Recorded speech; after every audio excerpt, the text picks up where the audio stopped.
With all that we have given them, we should own perhaps at least one half of this asset. The revenues generated because of it.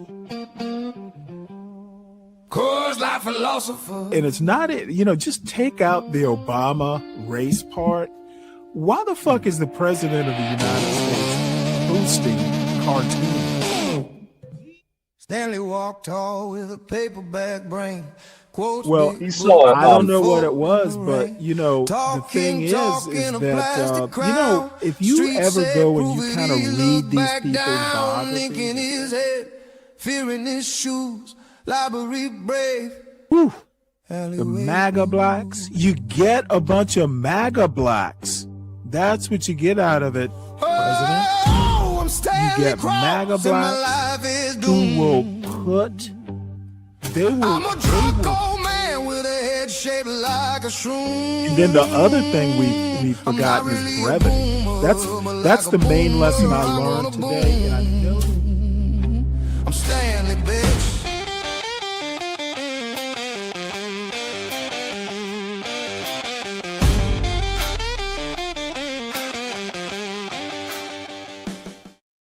Good morning. Absolutely beautiful morning. It's been a while since I've seen glassy water like this. Last 2 weeks here in Southeast Georgia, the wind has been howling, thunderstorms every day. First week of August, absolutely beautiful.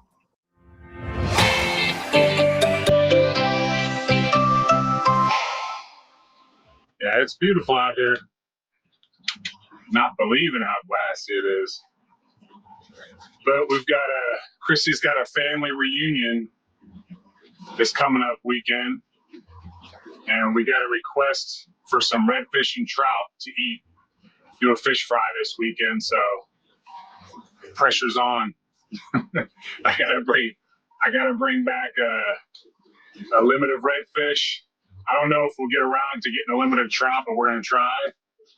So let's see if we can do it. It's gonna be fun. I gotta complain about one thing though. It is hot. It is hot, but that one thing ain't gonna keep us from enjoying this day.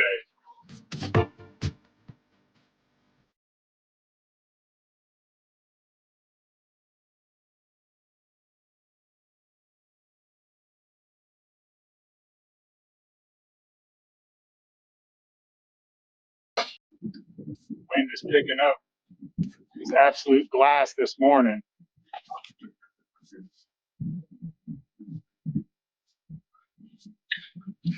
Wind was supposed to be blowing from the east, blowing straight out of the north.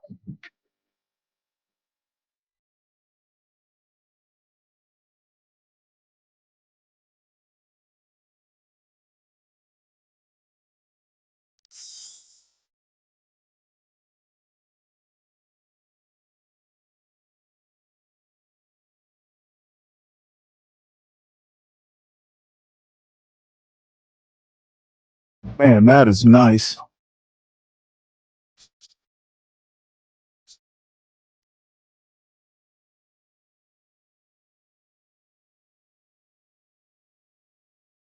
Oh my, there's a big school over there.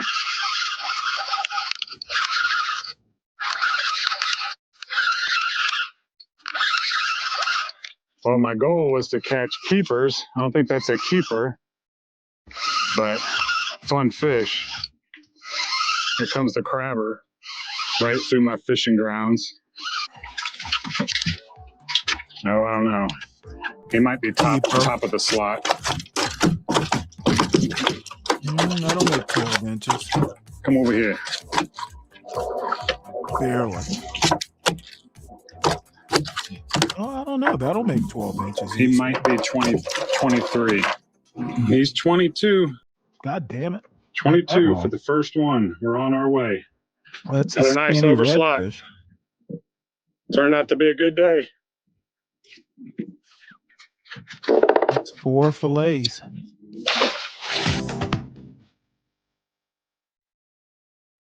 Damn it.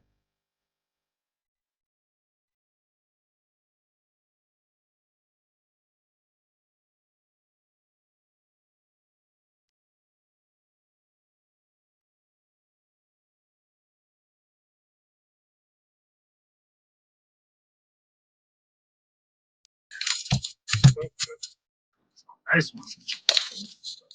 Finally.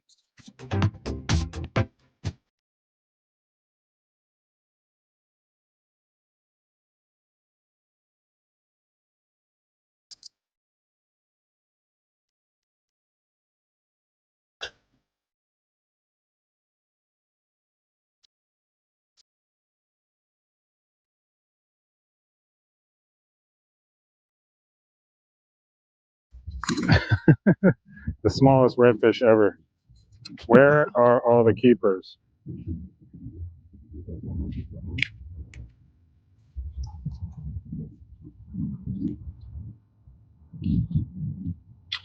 Caught a keeper first thing, and now it's all these little babies.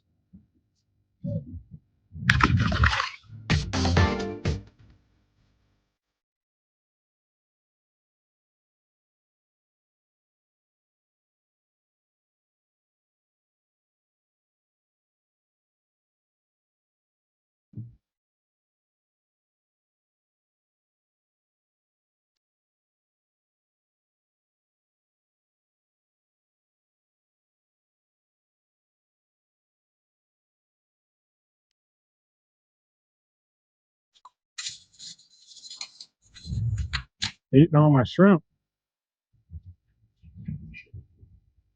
Babies. Lots of them.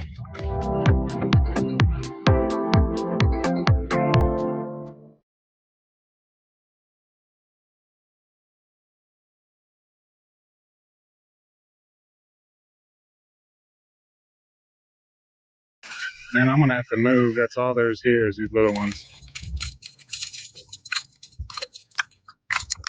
Come on, don't swallow the hook.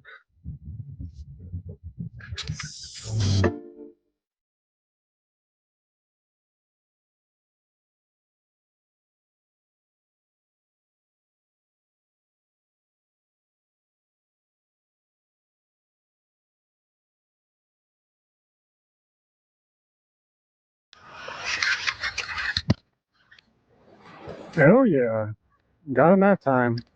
Found the big ones. I don't know what this is. He's not head shaking like a redfish. He's a redfish. He's a keeper. I probably shouldn't boat flip him, but he's boat flipped. Nice one. Finally.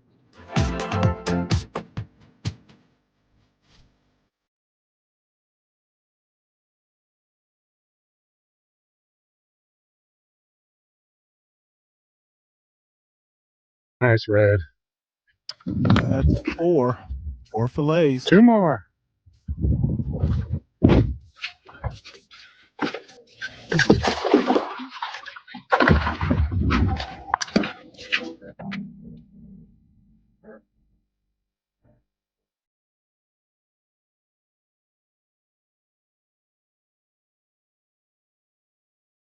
don't know if it's showing up on camera, but there's two dolphins on the mud flat that I'm fishing over.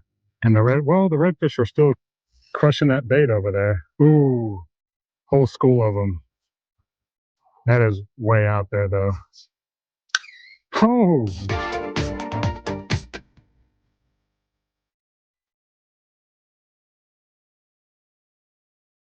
small one.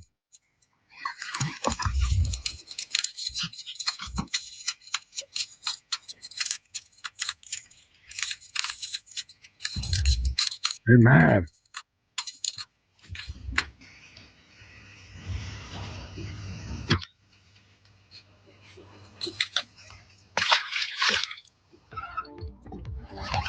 Little change of scenery here. Got one already. Don't get in that crab trap. Go past it. That might be a shark.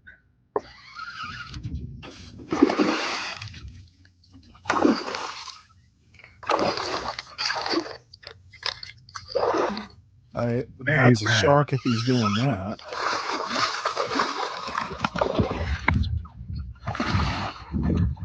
Oh fuck!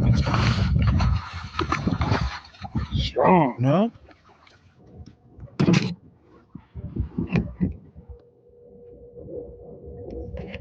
be a big drum. No. Yeah.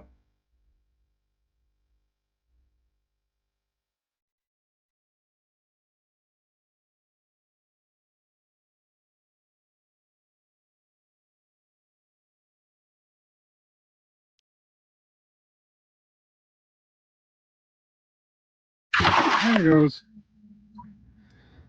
Whew.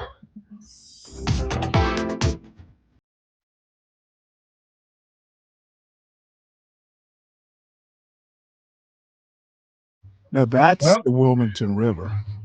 almost made our goal. We got 4 keeper reds. We probably caught, I don't know, probably close to 20 total. Caught some overslots, a bunch of underslot reds. Caught a couple of deep trouts, but 4 nice size. All 4 reds are above 20 inches, so it's going to be a lot of meat for the family. But good morning. I was going to fish through the incoming tide, but it is hot,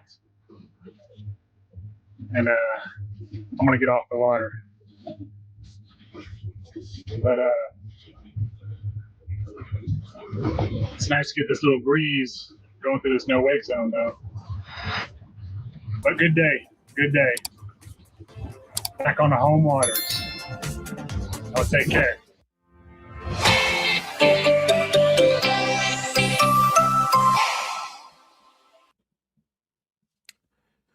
Well, welcome to Stanley versus the World, folks. It is actually that kind of made me homesick. That's like Wilmington and Skidaway in Savannah, and seeing them redfish and sea trout. Those are and I guess that was last August. You know, that's just before the fish start to run uh, back out to deep water before the uh, weather gets cold. So anyway, everyone, please make sure you hit the like button. And if you happen to be new to this here channel, please make sure you subscribe and check it out. You don't have to stay, but you know, I'll invite you to check it out.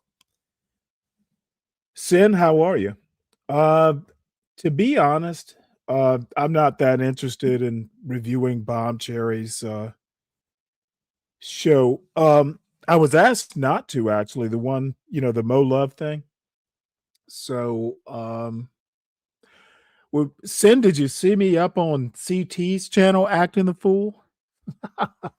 I I wouldn't have gone up there, but Ben and Grace were there, so it needed they needed my attention.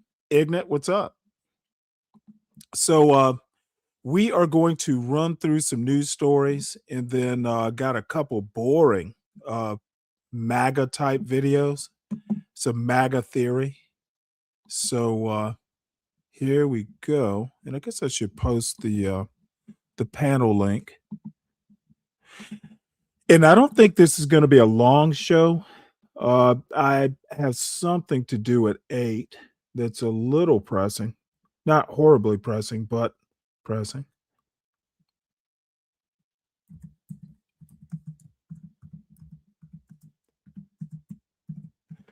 So there's the link. It is posted. Come on up and do your worst. So let's get to the news. So Donald Trump to unveil $5 billion Gaza aid fund at Washington Board of Peace event. Yeah, this is white supremacy at its best. On February 15, 2026, President Donald J. Trump announced the Board of Peace has pledged more than $5 billion and committed thousands of personnel with formal unveiling set for February 19th, 2026 in Washington. Reconstruction estimates show Gaza rebuilding costs $70 billion per United Nations, World Bank, and European Union, while U.S. brokered ceasefires Second phase demands Israeli withdrawal and Hamas disarmament. Yeah, it's going to be a crashing failure. Trump's not that smart. The Board of Peace's formation includes 26 founding members with an executive core of 8 members, including Chairman Trump, Marco Rubio, Steve Witkoff, Jared Kushner, and Tony Blair, following a Davos meeting last month. So far, participation remains uncertain as Indonesia's military says up to 8,000 troops could be ready by late June, while France and Britain have expressed doubts despite the firm commitment, as well they should. Controversies include the board charter not limited to Gaza, a U.S. $1 billion permanent membership fee, Russian President Vladimir Putin's invitation, and litigation over the Donald J. Trump Institute of Peace building. Yeah, this is pretty much a Trump hoax. He's good at selling shit, taking the profit, and going the way of Trump steaks.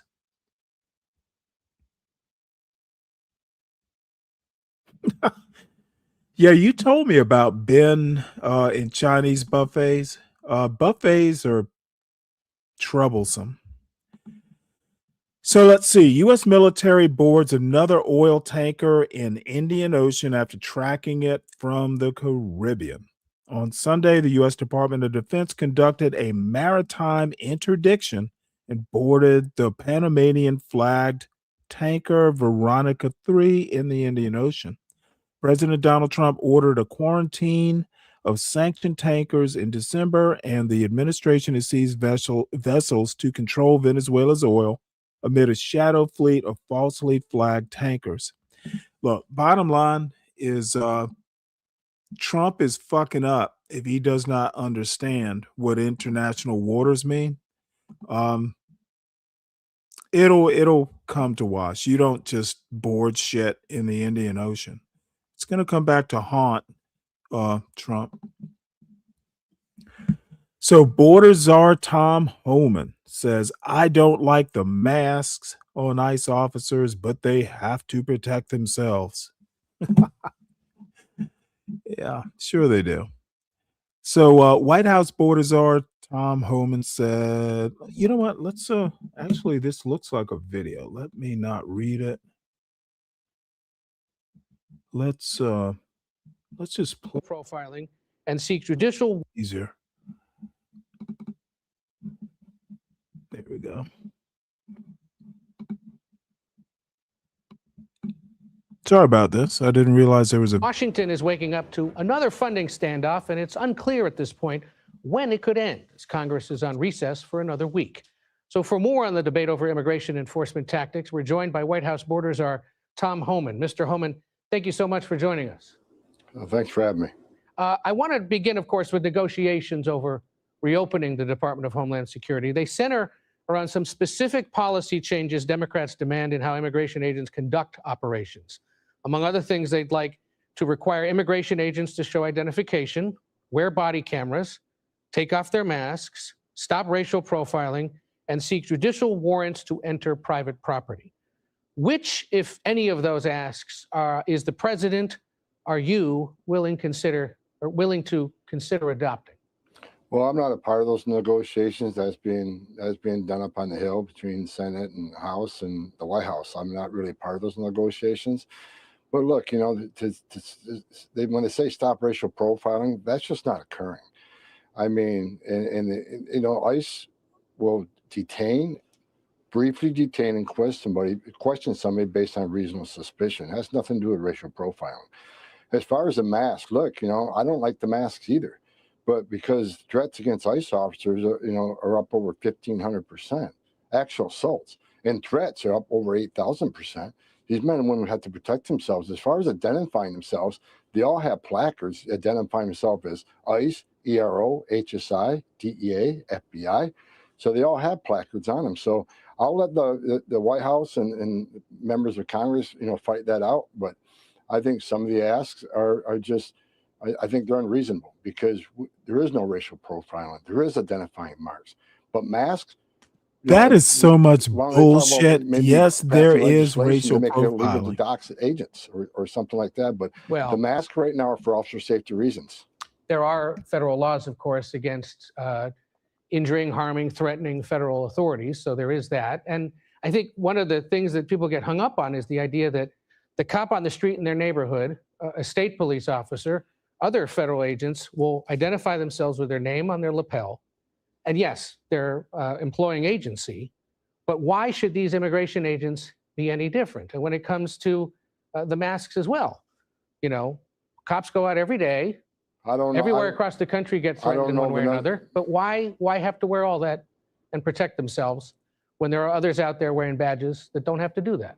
Well, again, they are wearing badges. They're wearing placards to identify what agency they're from. But their name isn't on it, right? When it comes to masks, I don't know of another law enforcement agency in the country that has a 8,000% increase in threats. Just yesterday, the director of ICE, his wife was filmed walking to work. His home address has been doxxed. His kids have been doxxed and filmed. So no, I don't know of another agency in this country that has an 8,000% increase. And then look, let's remember why we're here, Ed. We're here because the last 4 years, over 10 million illegal aliens crossed that border, released in this country unvetted. ICE has to do a law enforcement response to deal with the last 4 years of open border, where they claimed the border was secure every day, and it wasn't. What's so wrong about obtaining a judicial warrant to enter private property? That's not what the federal law requires. Congress themselves wrote the Immigration Nationality Act that gave power on administrative warrant to arrest somebody. And that's what's set up in federal statute. So if Congress wants that changed, then Congress can legislate. But right now, ICE is acting within the framework of federal statutes enacted by Congress and signed by a president. Well, as I recall, you have previously said that you thought judicial warrants were necessary for searches. There's been this change in policy in that now ICE can go with these administrative warrants that are issued by ICE personnel. Why your change of heart? I mean, clearly there, at one point at least, you agreed that was necessary.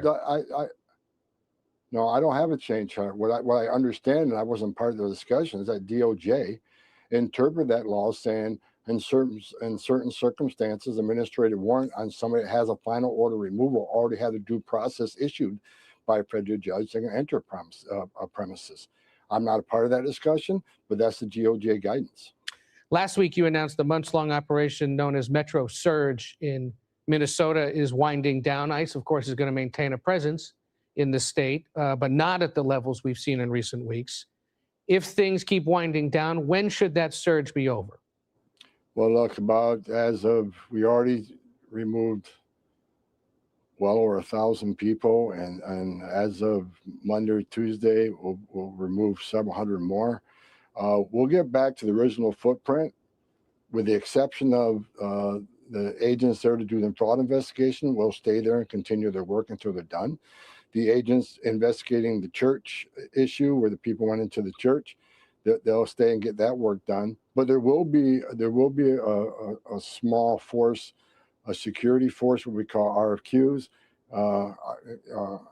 that will our security forces that will respond to when our agents are out and they get surrounded by agitators and things got out of control. Mm-hmm. And they'll remain for a short period of time just to make sure the coordination, the agreements we have with local and state law enforcement stay in place and they respond to a public safety threat when needed. And so hopefully those security forces, that small footprint security forces can be removed really fairly quickly. I'm hoping.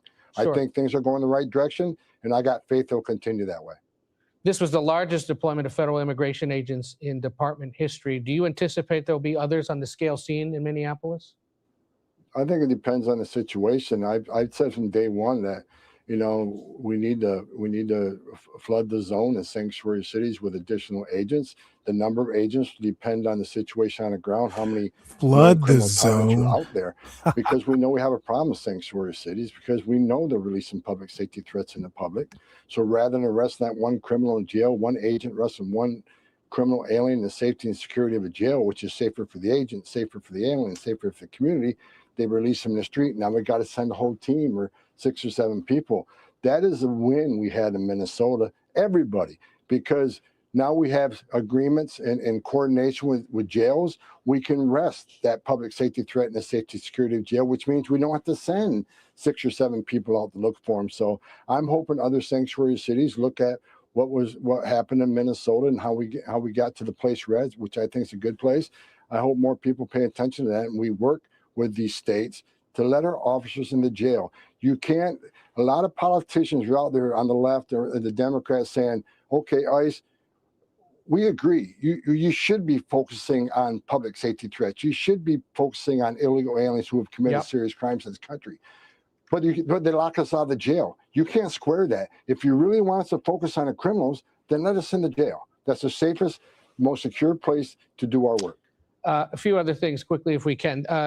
As the surge winds down in Minneapolis, one of the more dramatic incidents now is very much in question, as you know. 2 ICE agents now on administrative leave pending an internal investigation because video evidence shows their sworn testimony appears to have been untruthful.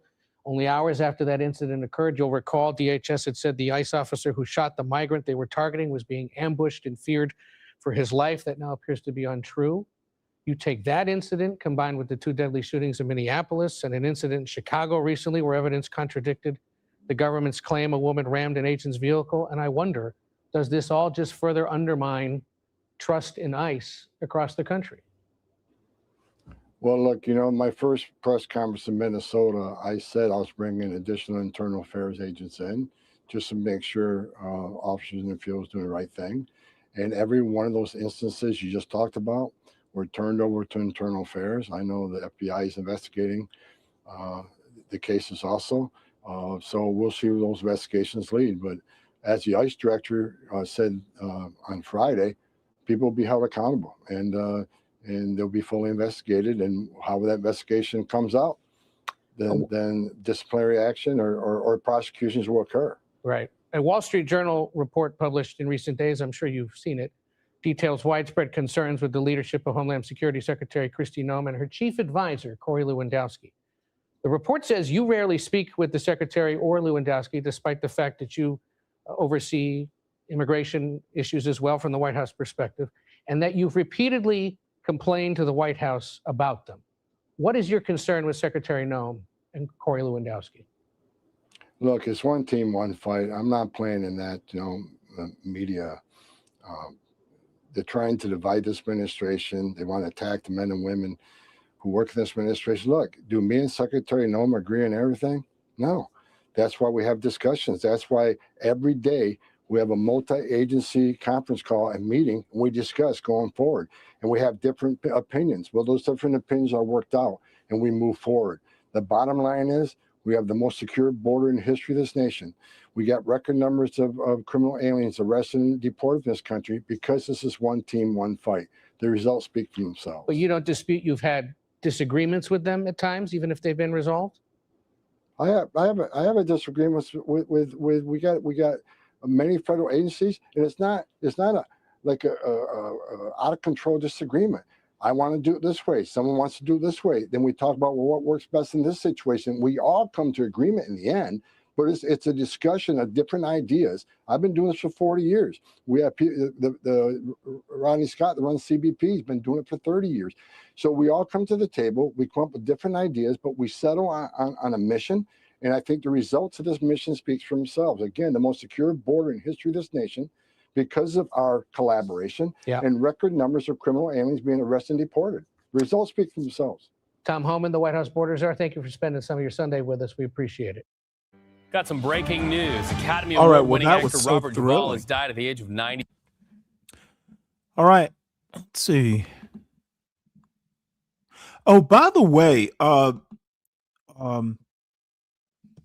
Robert Duvall died at 95. So I think I forgot to put that story in the mix.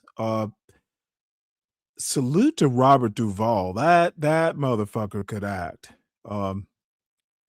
I'm still my favorite is still the great Santini. So rest in peace, Mr. Duvall. All right, Columbia pulls promotion for DHS Career Expo after faculty claims university is aiding authoritarianism. I'm not going to even bother reading this. Who the fuck with an Ivy League degree wants to go and work for Kristi Noem? That's a fucking that's just ridiculous. If you have a Columbia degree and you go work for Kristi Noem, what a waste of time, money, and intellect. So let's see. Pentagon may bar tuition aid for top universities, and Hegseth crack down on bias schools. Well, let me also kind of echo. Trump has hired fourth-rate intellects to be cabinet secretaries, and this isn't gonna motherfucking last. Dude, whether we like it or not, okay, don't give tuition aid for the top universities. Honestly, then you will lose the students from the top universities. You know, if a kid has an opportunity to go to Harvard, okay, well, you're not going to give a Pell Grant. That's not going to happen. As a matter of fact, why the fuck am I even looking at this story? No, I'm sorry. The military, the Navy in particular, nope, they want top talent. They want to send their top officers to top universities. Hegseth will fail. Let's see. Americans, not other countries, paid Trump tariffs in 2025. Yeah, tariffs are a tax, but MAGA blacks and MAGA masses don't really understand this. American consumers and companies paid nearly 90% of the cost of President Donald Trump's tariffs through late 2025, according to a new report from the Federal Reserve Bank of New York. The study adds to a growing body of evidence indicating American families pay a price for Trump's import taxes, despite the president's assertion that the financial burden falls entirely on other countries. Trump's tariffs equated to a tax increase of $1,000 per household in 2025, according to a February 6th report from the Nonpartisan Tax Foundation. Households are expected to pay another $1,300 in 2026. Start the day smarter. Get all the news you need in your inbox each morning. The tariffs are the largest U.S. tax increase since 1993, according to the Tax Foundation analysis. Tariffs are a tax minus, but on whom? On the campaign trail in September 2024, promoting tariffs, Trump told supporters, "It's not going to be a cost to you. It's going to be a cost to another country." Trump repeated the claim in a January 30th op-ed in the Wall Street Journal, writing, "The data shows that the burden, or incidence, of the tariffs has fallen overwhelmingly on foreign producers and middlemen, including large corporations that are not from the U.S." The New York Fed study, published February 12th, suggests otherwise. Trump's tariffs are mostly a tax on Americans. Through August 2025, 94% of the import taxes fell on American companies and consumers, according to the study. By November, the pass-through rate had dipped to 86%. In sum, U.S. firms and consumers continue to bear the bulk of the economic burden of the high tariffs imposed in 2025, the researchers wrote.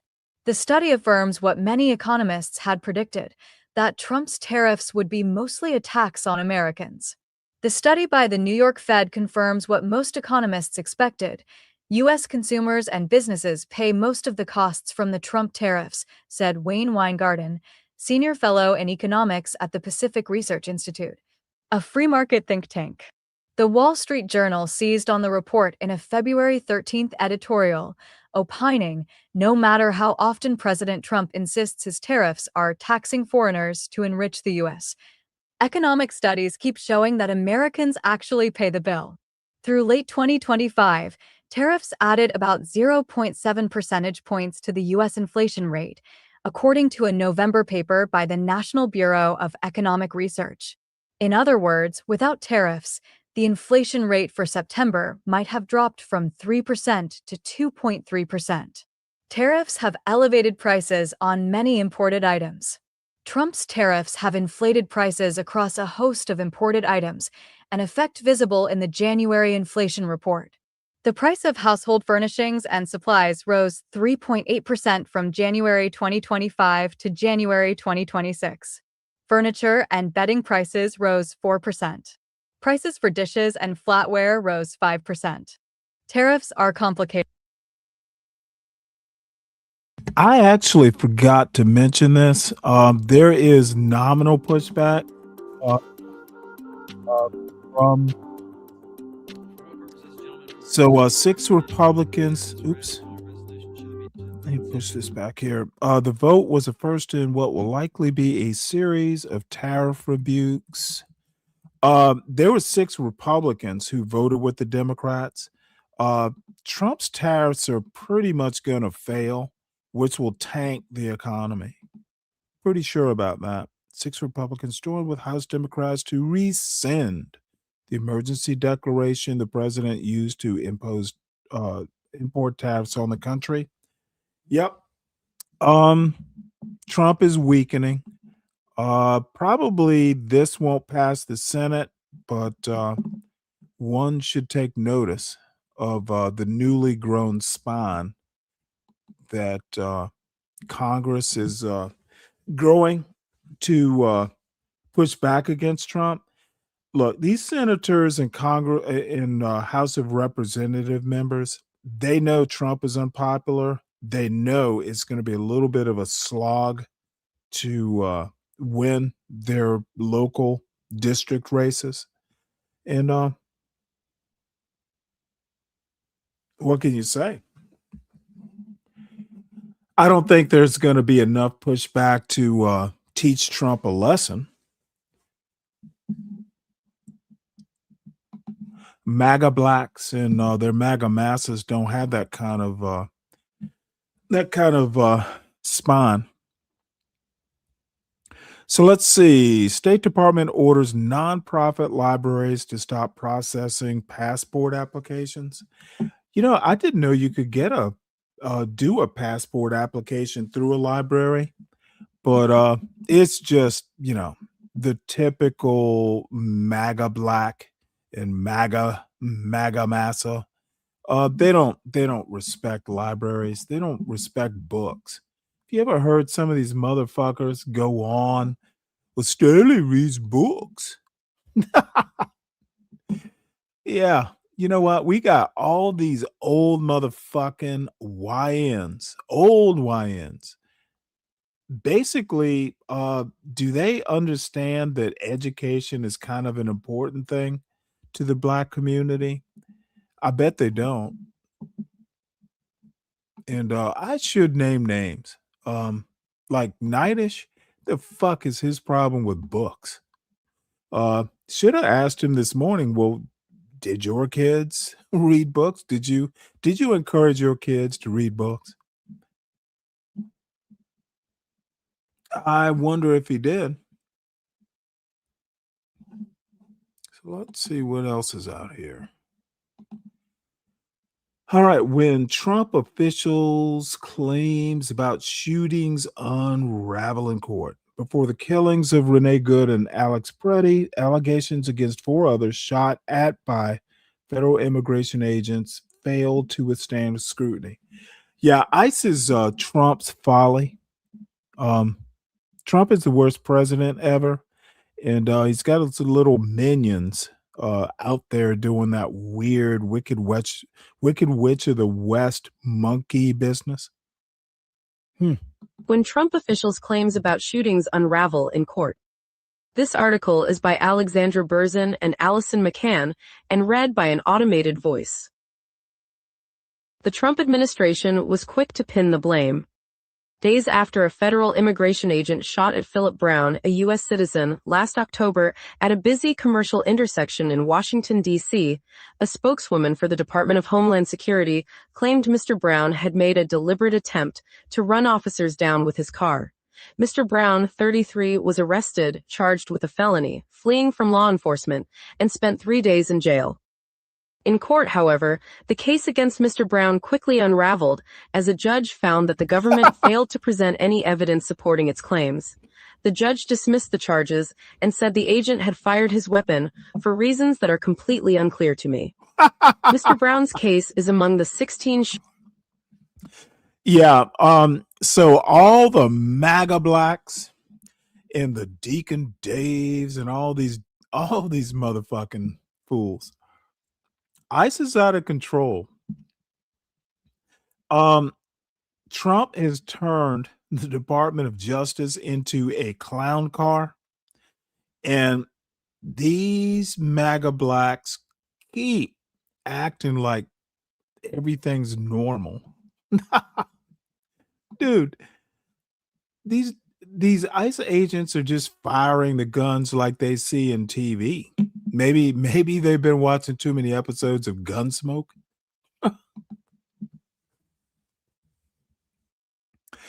And this is truly disturbing.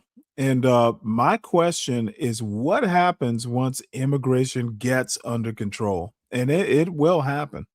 So immigration officials plan to spend 38.3 billion to boost detention capacity by 92,000 beds. They are going into looking to acquire space in warehouses like this. I just wonder, what do the MAGA blacks think of this? And the question is, again, what happens when the immigration problem is under control? I suspect it'll be MAGA blacks behind bars. But just a prediction.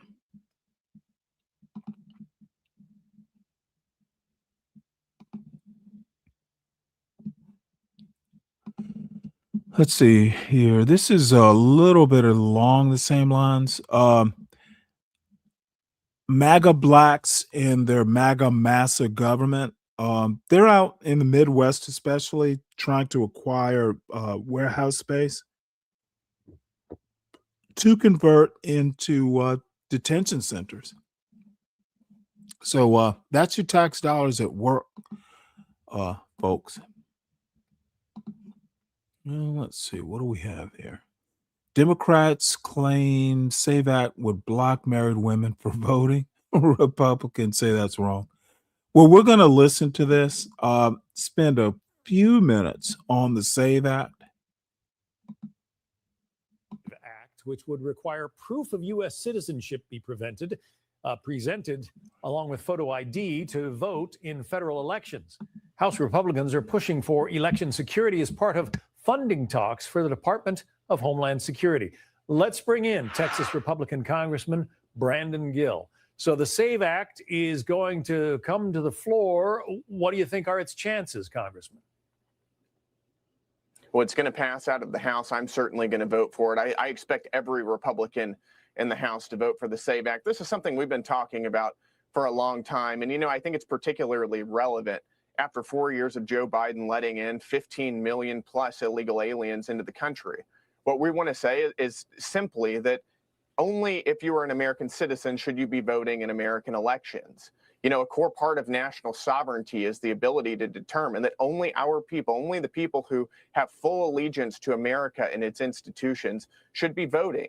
And remember that every time an illegal alien votes in American elections, that waters down or disenfranchises American citizens who should have sole representative power in this country. This is something that the vast majority of Americans agree with, and we're going to get it passed. The chief Democrat in the United States Senate, Chuck Schumer of New York, seems to disagree with you. I want you to hear what Senator Schumer has to say. I want to be very clear. The SAVE Act is dead on arrival in the Senate, and every single Senate Democrat will vote against any bill that contains it. Well, all right. Well, that's a SAVE Act. So let's look at this SAVE Act thing. And I've been hearing it bandied about the term. Didn't know exactly what it's like, but here are 5 things supposedly that are important. So citizenship is already a requirement to vote, and instances of non-citizen voting are rare. Many eligible citizens didn't have access to documentary proof of internship of citizenship. My bad, citizenship. There are better ways to verify citizenship than that. I'm sorry, that put the responsibility on government, not voters. Say that could have unintended consequences for election officials and election administration. SAVE Act needs more time and resources to be implemented well. Hmm.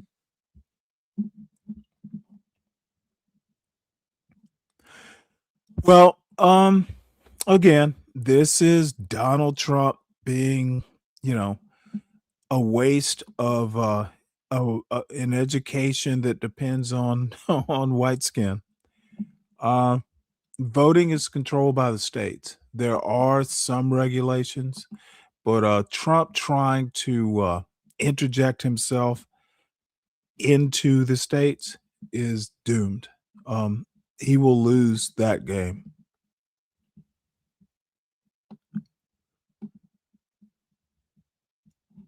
Let's see here. Well, this is more or less the last news piece. Despite Epstein's toxicity, Steve Bannon stood by him.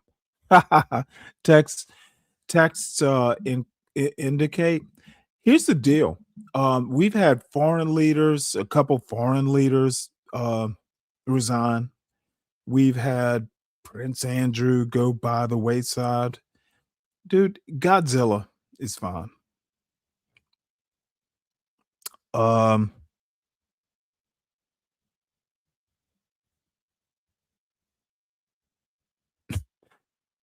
the Godzilla that Trump has introduced into American politics happens to be named Steve Bannon.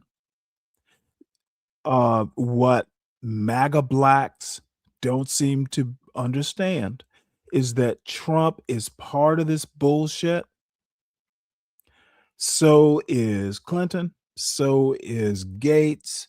This is one of the things that kind of goes beyond politics, the left and the right of it. But I'm waiting. What the fuck is going to happen to Steve Bannon? You know, you've got people resigning just because they were associated with Epstein. Um, there were some kisses passed around at that cabinet table back in 2024. We have not seen the last of this. So, despite Epstein's toxicity, Steve Bannon stood by him.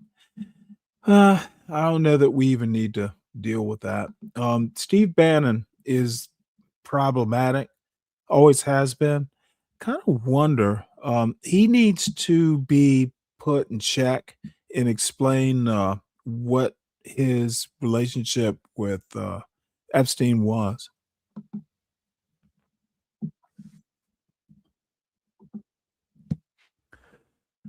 So this is Pam Bondi and Trump's Parliament of Clowns. Kind of a reaction to Pam Bondi's piss poor performance last week. I don't think I've ever seen anything that um, horrible. And I actually had respect for Pam Bondi, but no more of that foolishness now. She has shown her ass. Let's see. What does Kelvin say? Bannon was bought into revive. Now I pretty much disagree with you, Kelvin.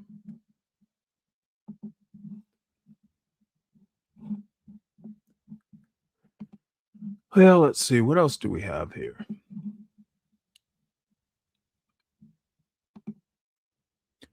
Well, let's listen to a little bit of this. Do it again. Shouldn't have had that margarita last night. No, I did not have any margaritas last night. I swear. Should have had the margarita this morning. It's the one this morning.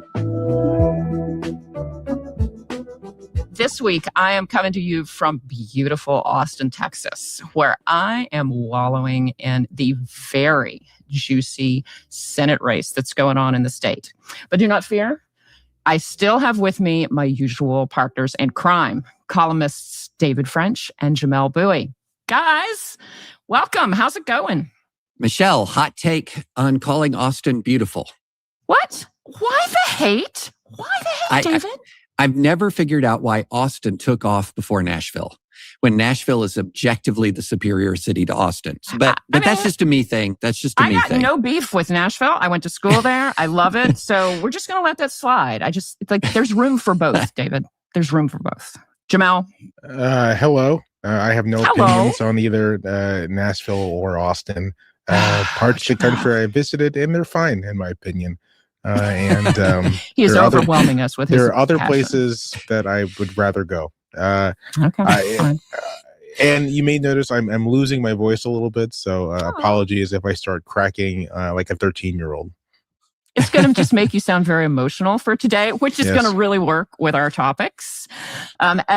As listeners are all too aware, because in part we keep reminding them, this is a midterm election year, and thanks to some early primaries and special elections, we're already seeing some emerging themes in both parties, which, Jamel and David, I trust that you are both prepared to dig into.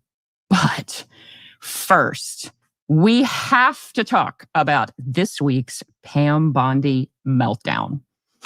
The Attorney General appeared before the House Judiciary Committee on Wednesday.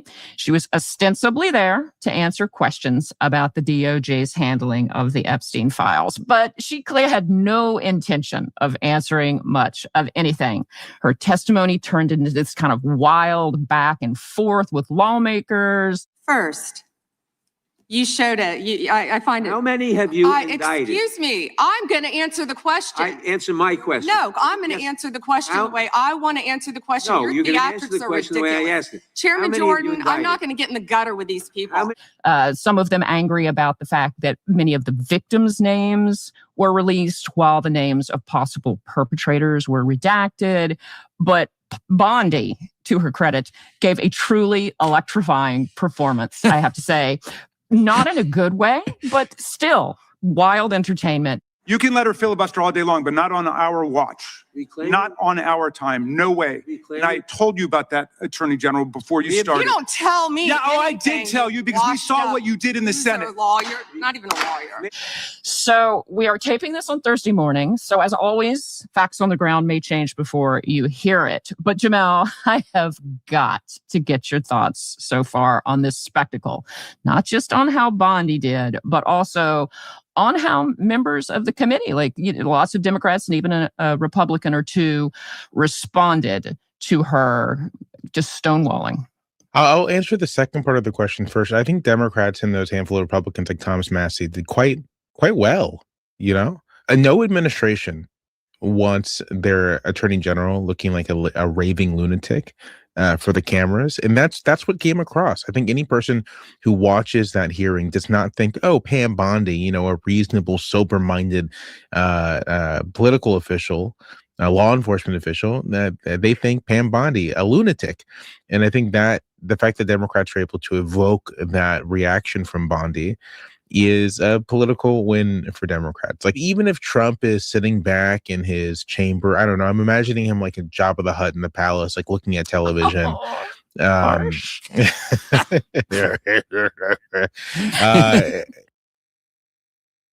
Well, I do have to say, and I think someone actually disagreed with me. The Pam Bondi hearing was like a YouTube panel. People getting triggered. Even if that's the situation and Trump is enjoying it, it's political malpractice to allow something like this to happen. As for Bondi's performance,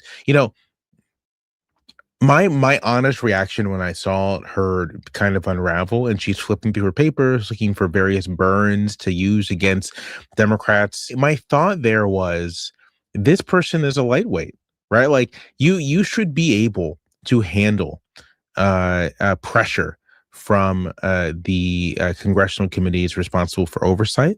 You should be able to handle pressure from your political opponents. That kind of pressure should not result in you having a visible meltdown for the public. And to my mind, this is just a defining aspect of Trump's second term, really as opposed to his first. His first, where many of the high-level positions were taken up by people you might find in any Republican administration. Here we have people like Bondi who should not be within 100 miles of these jobs, who are demonstrably unsuited and unqualified for these jobs. And we're seeing why, right? Yep. Trump literally has fucked America with these fourth tier lawyers and other types of professionals. I honestly thought Pam Bondi would be a good attorney general. And boy, was I wrong. Both in terms of performance and in terms of substance, they just cannot do what they're tasked with doing, whether that's good or bad, right? Like, yeah. Even the corrupt stuff Bondi's supposed to be doing, she's not good at. Oh. Well, I did wonder, like you, how President Trump was looking at this performance, because she did not seem tough and defiant. She seemed petulant and panicked and 100% on the defensive, which is not going to do anything to help the president overcome lingering suspicions that he has something to hide. Her performance with her burn book was a little like the scene out of Mean Girls. And I totally agree that Democrats brought the heat. I mean, they've been slammed for not being tough enough on this administration. But they were not given an inch as far as her kind of distractions and deflections go. All she was doing was name calling and bringing up former votes they had taken on completely unrelated things. She accused Representative Becca Balint of having forwarded some kind of anti-Semitic agenda. I mean, and to her credit, the congresswoman who is Jewish went nuclear. Oh, Is really? Jewish. I just want to be clear. Do you want to go there, Attorney General? Or do you want to go there? Are you serious? Talking about anti-Semitism to a woman who lost her grandfather in the Holocaust? Really? It was complete cage match with this stuff.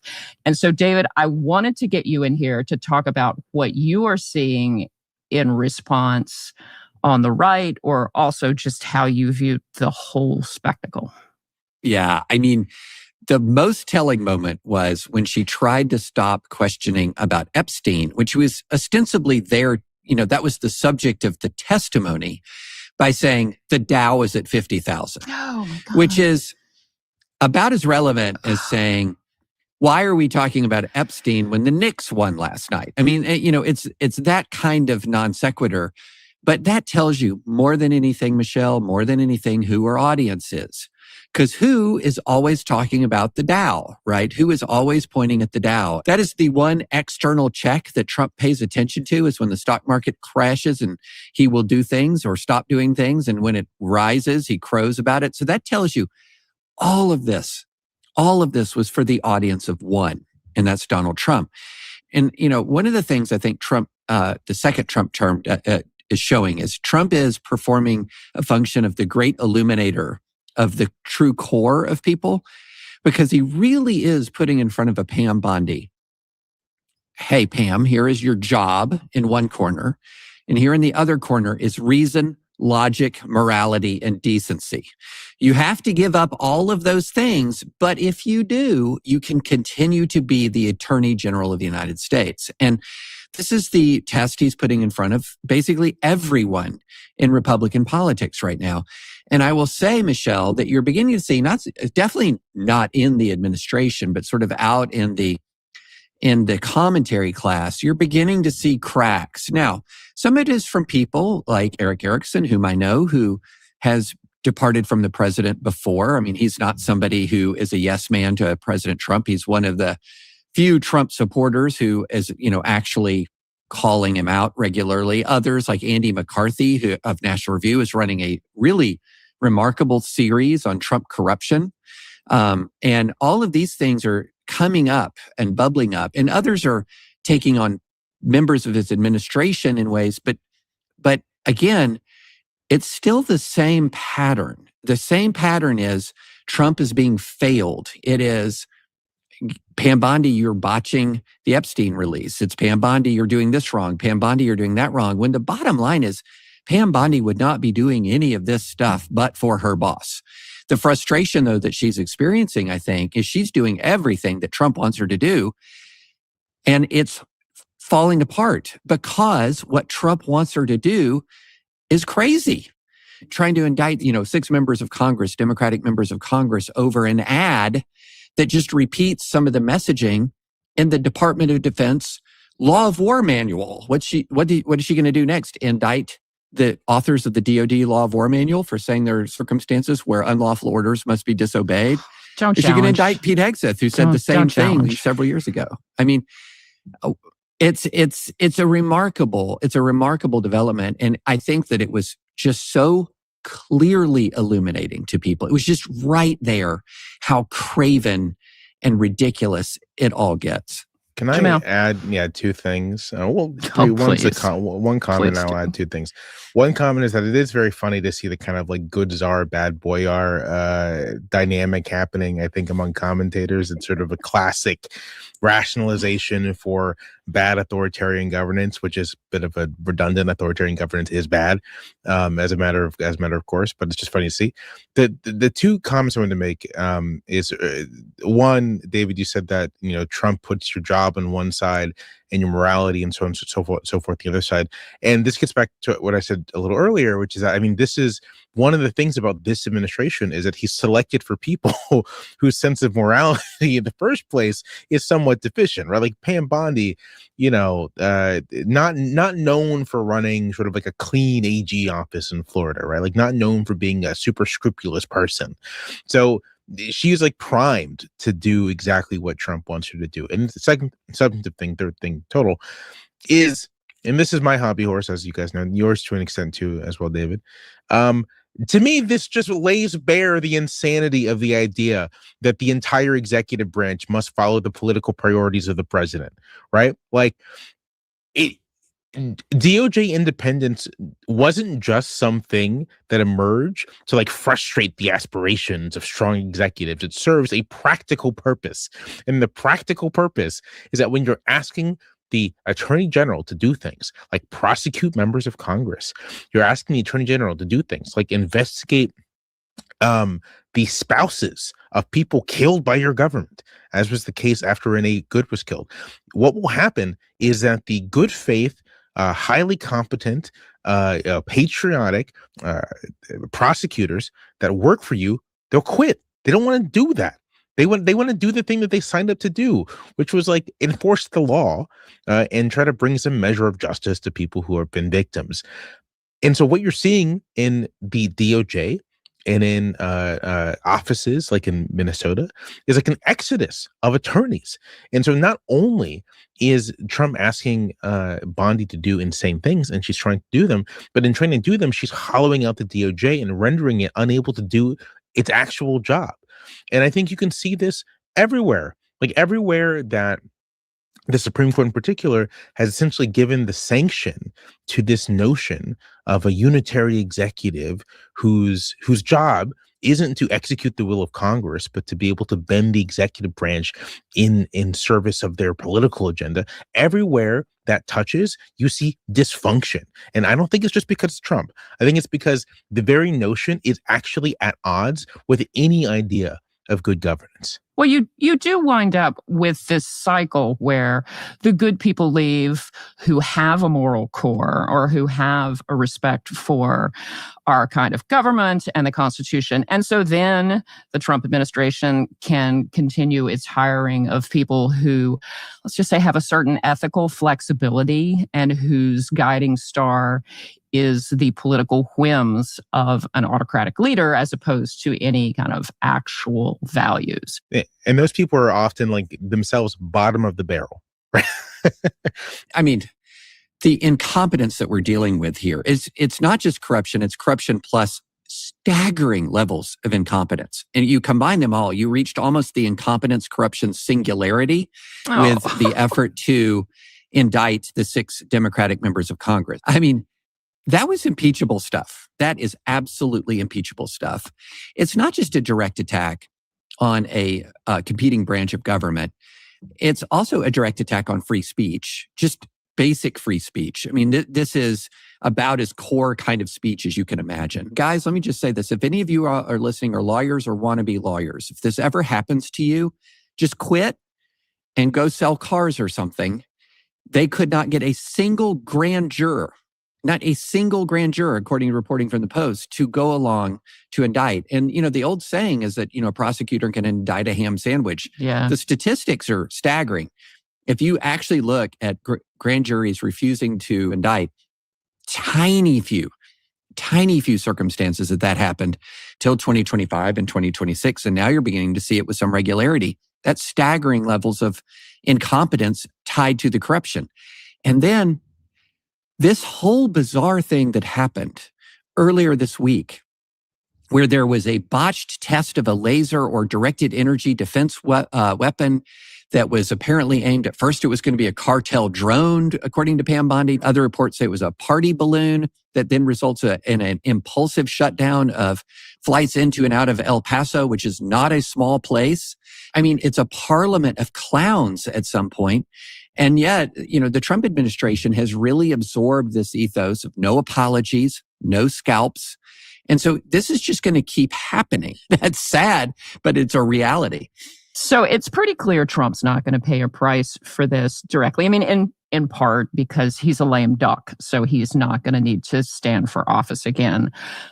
His party, however, could take a beating for enabling and, in some cases, encouraging this sort of nonsense. If you were talking about electeds, the midterms are coming up.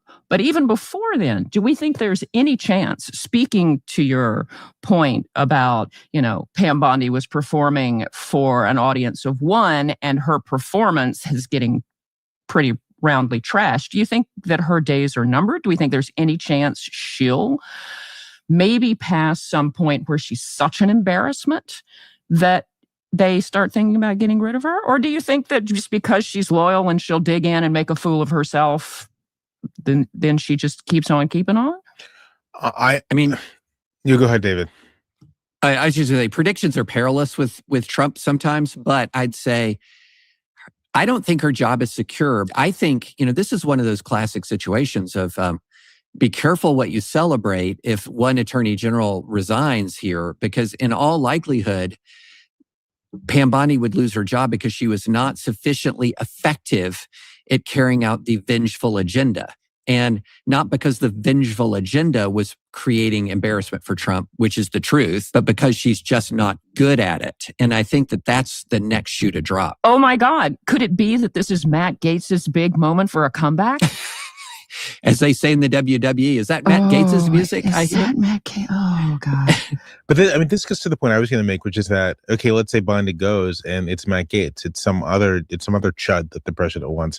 And for those who don't know, chud refers to cannibalistic humanoid underground dweller from the 1984 film. Just had to go there. I'm sorry. We have to take a beat on that. Continue. Sorry, I'm okay. Like, Gaetz isn't going to be any more competent, right? He might be more aggressive, but it's still going to be the same basic problem of A, what you're asking these people to do is stupid. B, in addition to being corrupt and unconstitutional, and B, the mere act of trying to get anyone to do it degrades the capacity of the agency itself. So it just makes things worse. Okay, so I want to go to a different kind of swirling chaos on the right. And that is, the fight over control for the Senate, whether we're going to get some guardrails back on this administration.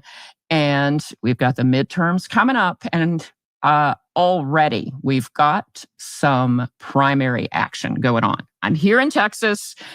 This is a particularly juicy Republican primary going on. Just this week, Turning Point Action, the political arm of Turning Point USA, which is the conservative student group that Charlie Kirk co-founded, they endorsed Texas Attorney General Ken Paxton in the Republican Senate primary. This, surprisingly, perhaps for a lot of people, sparked some pushback and outright disgust in certain conservative circles. Now, on its face, this is a conservative group endorsing a very conservative candidate. David, why don't you tell us what the big deal is going on here? Okay, so what I'm about to say in this moment in time in American history is going to sound like a big claim, but I think it stands up. Ken Paxton might be the most corrupt, prominent politician in America. Well, that is a bold statement. Just sort of top to bottom, personal, policy-wise, et cetera. He's been under criminal investigation for a very long time. He had a remarkable circumstance happen not long ago when a big chunk of his own office quit and blew the whistle on his corruption, leading to his impeachment in a Republican-dominated Texas House. He escaped conviction because the Senate, it was really a loss of political will, which is what happens all the time in impeachment proceedings nowadays. This is somebody who has tried to ride out the storm quite successfully, I might add, by just wrapping both arms around Donald Trump, including both arms around these stolen election claims. He is a serial adulterer.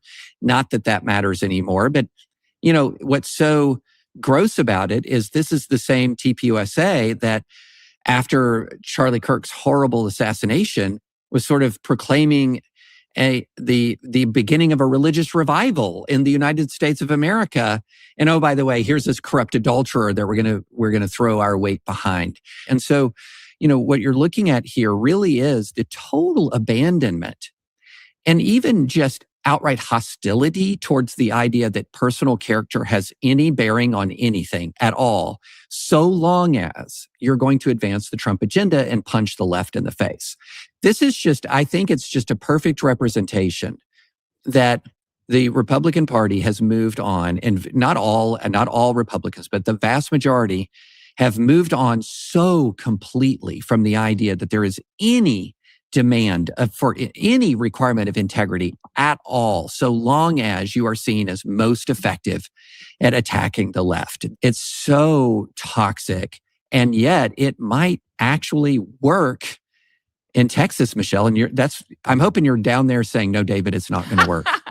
So I hate to disappoint you, but pulling out that line, punch the left in the nose, is exactly what we're talking about here, because Cornyn is very conservative. We're not talking about a squishy rhino versus a MAGA conservative. I mean, John Cornyn is very conservative and talking to voters down here. There's a vote, Cornyn's vote with Democrats to pass a very modest gun control bill is something that ticks off a lot of the Republicans in Texas, but it is the bigger issue of he is seen as out of step with the modern Republican Party. He's too much the part of that old kind of gentleman's Republican set that used to rule the day, I guess, back in the George Bush era. I was just saying that's so and funny. And it's crazy. Cornyn is a dedicated partisan. And I think David's right to say that, it's not just this obsession with punching the left, an almost like a worship of the will to power, right? The thing Paxton has that Cornyn may not is that Cornyn may feel some obligation to do the public good on occasion, right? Voting for the gun control bill, right?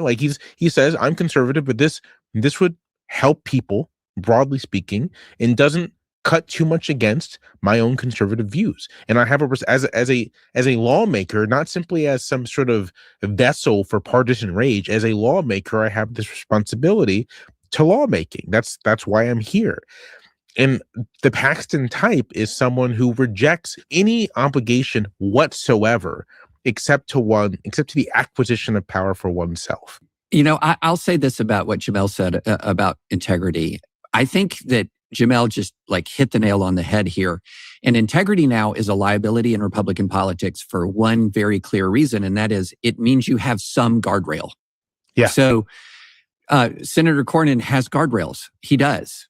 You know, he's a hardcore conservative, but he has guardrails. You know, he voted to certify the election that it was defying Trump. This is where we've gone. I mean, we really went from where, for example, white evangelicals in 2011 were the community of people most likely to say that character mattered, to even by 2015, they were the demographic then was the group that was least likely. It's either late 2015 or early 2016, least likely to say that character mattered. And now we've gone full on to where in some parts, again, the heavily evangelical Republican base, character's just a liability because you cannot have any lines when you're taking on the left.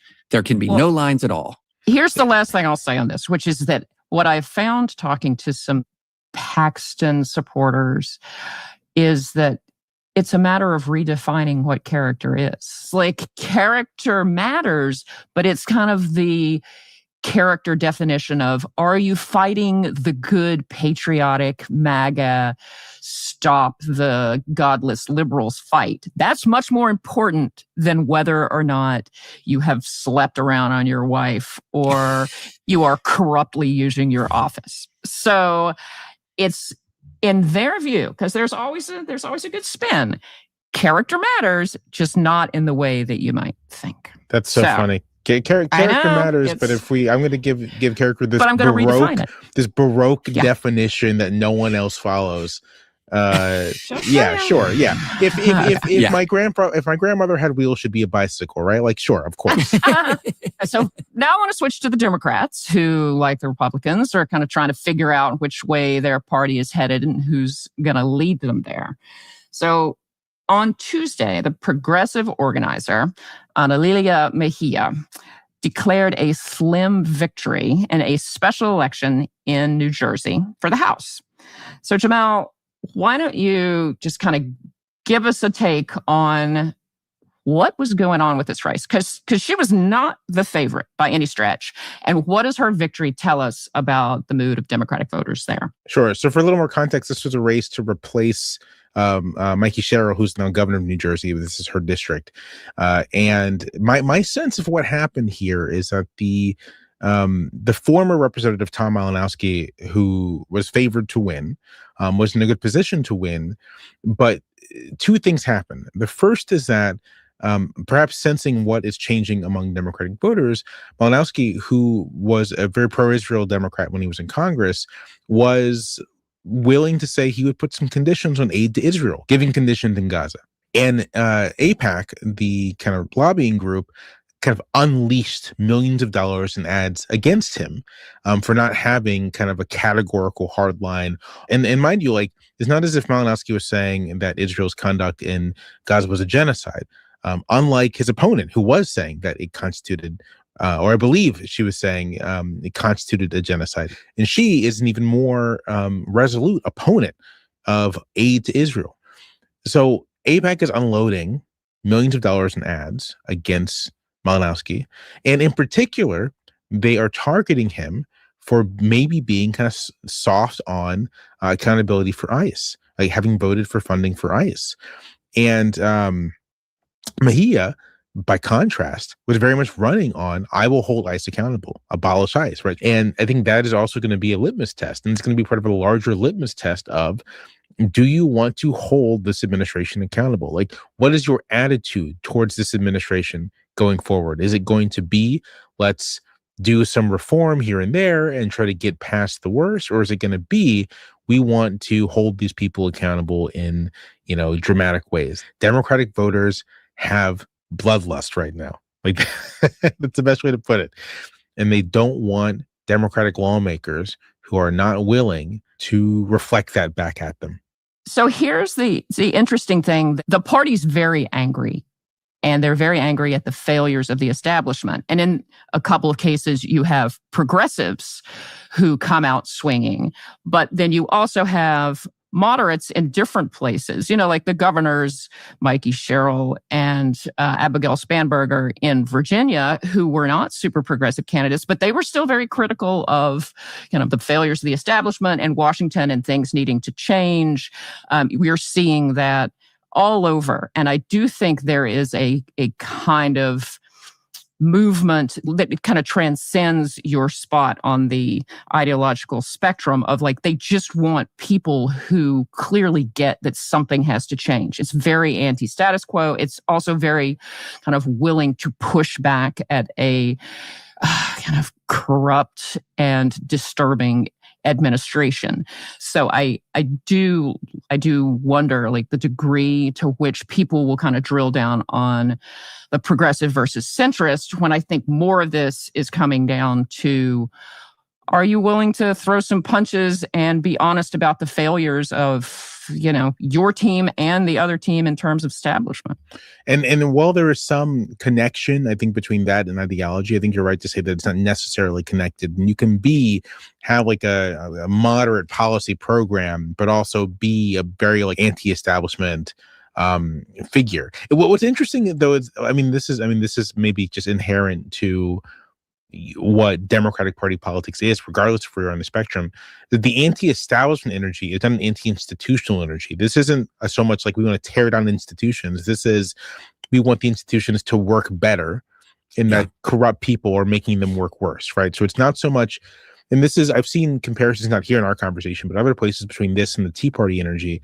And that's where I'd say is a big difference. The Tea Party in a lot of ways was not just anti-establishment, but anti-institutional. And this is this kind of funny, this is a kind of very funny anti-establishment, pro-fight, but for the purpose of reinvigorating the institutions so that they actually work.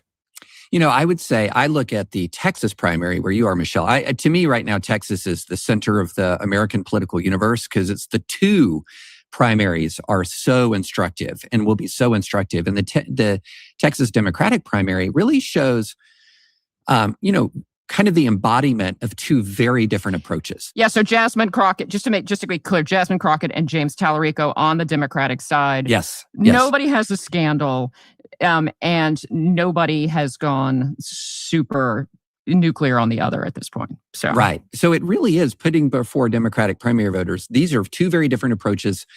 Both of these politicians are very good representations of these two different approaches. And which one do you want? And to me, I'm going to be so fascinated to see the results of that, because it is a kind of a race that's untainted. Wow, a race untainted by scandal? I know, go figure. Who's ever heard of such a thing? That's insane. So I think that's going to be very, very interesting. But it is absolutely the case that a lot of the establishment that has been trying to rise up to defend sort of American institutions has its own abundant flaws. And I do think, if I was going to talk about a politician, just to sort of show the kind of person who maybe, and Jamel and you guys can tell me this more, this is just me talking out loud. Mark Kelly nobody would say he hasn't fought enough. They tried to indict him. He has fought hard against the Trump administration, yet he's not in the, most progressive wing of the Democratic Party. Is that a profile that people would really like? I don't know. It's going to be interesting to find this out. Some of this is just going to be hard to answer. If there's a Democratic trifecta in 2029, I think the big political question is going to be, does the Democratic Party push forward on its substantive agenda, or does it engage basically in a cleanup operation? I think American politics is quite bad at accountability. We don't like the idea of dwelling on the past. Readers of mine will know that I'm a big Lincoln head. And this is, Lincoln is chosen as the Republican nominee in 1860, in part because everyone's well, he's a moderate guy. He's a moderate anti-slavery guy, and he might be easily manipulable by, a William Seward or these other people who'll be in the cabinet. And we can trust that he won't go too far afield. And no one at the time could really sense Lincoln's own kind of iron will, right? So when secession starts to happen, you have even Seward, who's like, maybe we should make some concessions here. We don't want secession. And Lincoln it's almost not alone, but like close to being one of the handful of people who is like, no, let them secede. If they're going to do it, let them do it, and we'll respond. And that reaction, that willingness to not bend, that's hard to predict. It's hard to see where it's hard to guess. That can, You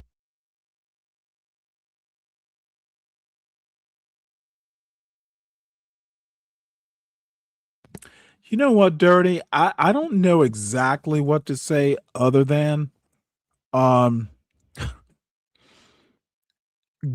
in the hand of dummies. Dude, there are the most dangerous place to be. And I'm not sure if the statistics still bear me out, but two things. Well, guns in the home tend to be about the most dangerous place to be. Uh, Kids, I think one of the highest death rates for young children is guns. And dummies like that dude. Dude, motherfucker. So you were asked, do you have a gun, and you took it out? Yeah.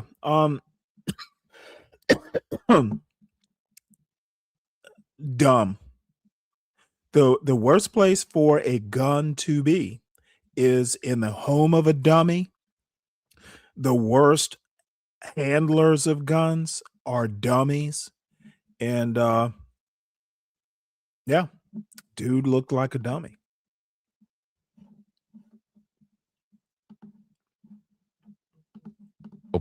that can come from places you might expect, might not come from places you expect.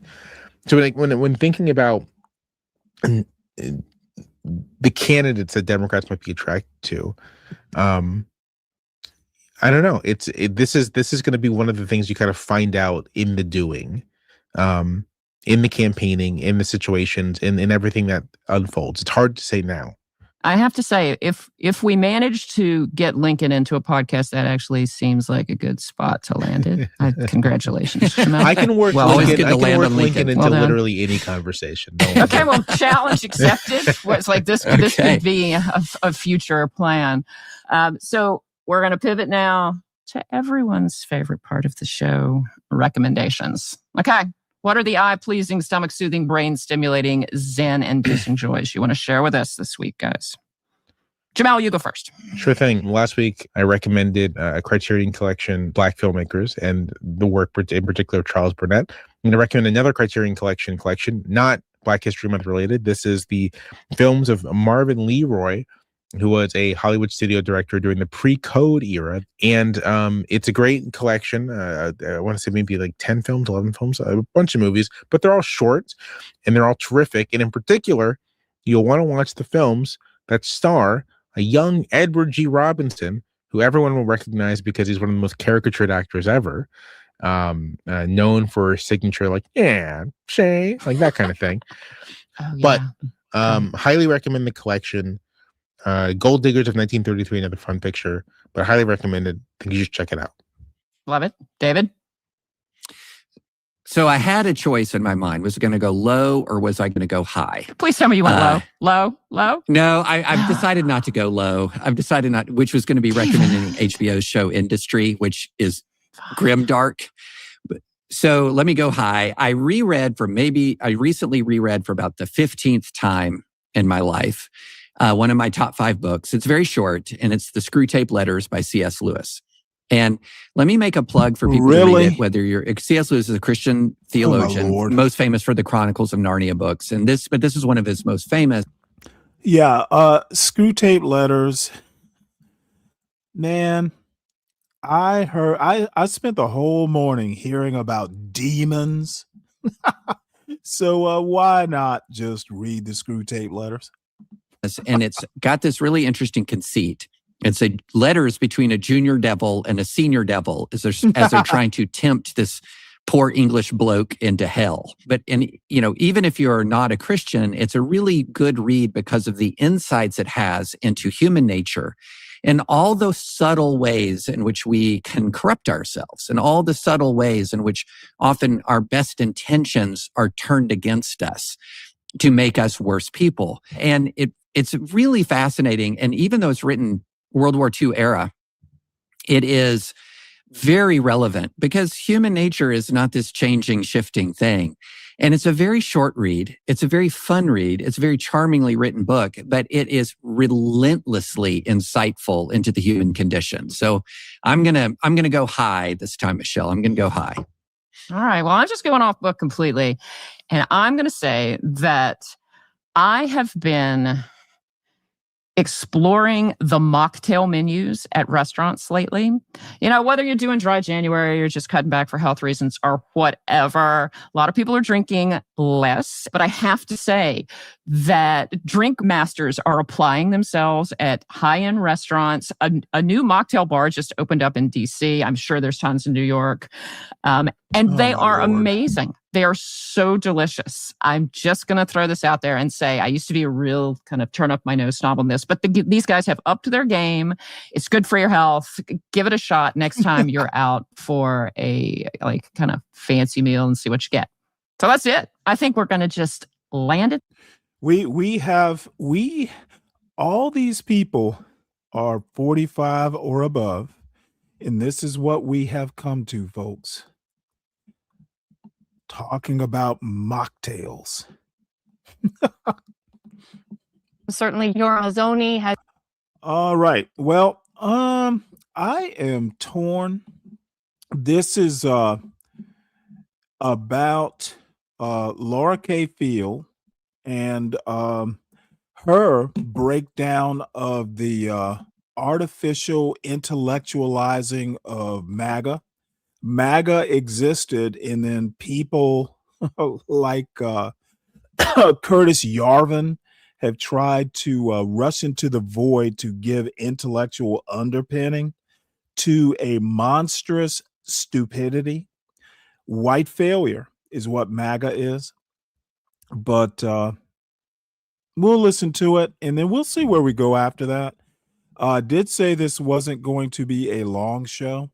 And I, as Deacon Dave probably knows, have been up for quite some time. And I have gone from monstrosity panel to monstrosity panel to, I could use a nap. So, by the way, everyone hit the like button. If you are new to the show, please subscribe and check us out. You can always leave if you don't like the channel. Let's see what else. Oh yeah, support the show. Support the host. And support the show. Siren Beer Fund will not be open until Wednesday. But I want to say all the sponsors of the show from last weekend. Oh wow. I was actually just honored. Lupin and Ryan Bardwell, Deacon Dave, even Mike 123, 12th Man. I'm forgetting someone. Who am I forgetting? Because I hate to forget people. This is why you should never mention names. I am forgetting someone. Well, I'll remember it in just a second. But yeah, this was a really good weekend. Couple great shows that I enjoyed doing. Enjoyed the people who came up to the panel. And by the way, the link is pinned. Hit it. Hit the link. Come up. Say something. Let's see what we got going on. And in the meantime, we will watch the MAGA fail. Welcome, everybody, to the Lawfare Lecture. We are having a series of lectures by Laura Field, who is sitting here to my right. And I met Laura a few months back. She wrote me an email and asked for a meeting because she had this book coming out. She wanted me to read some of it, wanted to talk about some of it, wanted to talk about, how to promote some of the ideas in it. And I'm going to confess, I went to this meeting a little skeptical because everybody's writing a book and everybody wants to hang out at the Brookings Institution. But, I went and I was totally blown away by two things. First of all, I had not connected the Laura Field that I was going to be meeting with the Laura Field, who I had forgotten was the author of this incredible article in the Bulwark about the Claremont Institute, which I had read some time earlier and forgotten was by somebody named Laura Field. And the second thing was that the book that this project had gotten expanded into sounded just phenomenal. And when I sat down to read it, I found that it had. Oh my God! I'm crunching potato chips. Look, this Laura K. Field person has actually got me back into the philosophy books. And at some point, after Black Historian Month is over, I will get a little bit more in depth about, what being a capital L liberal is about. I don't think too many people kind of understand what America is. The Constitution is the consummate. It might be the apotheosis of capital L liberal. I've called myself a creature of the Enlightenment, probably for better or for worse, probably more for the worse, but it's just kind of, temperamentally of capital L liberal. It will bear kind of an explanation. I honestly don't think that the MAGA blacks, I can honestly say there's not one MAGA black that I have talked to on this show or on other panels that even knows anything about politics. Literally, maybe SKC, maybe Deacon Dave, but nah, none of them know shit about politics. They know shit about American history. And just as recently as this morning, when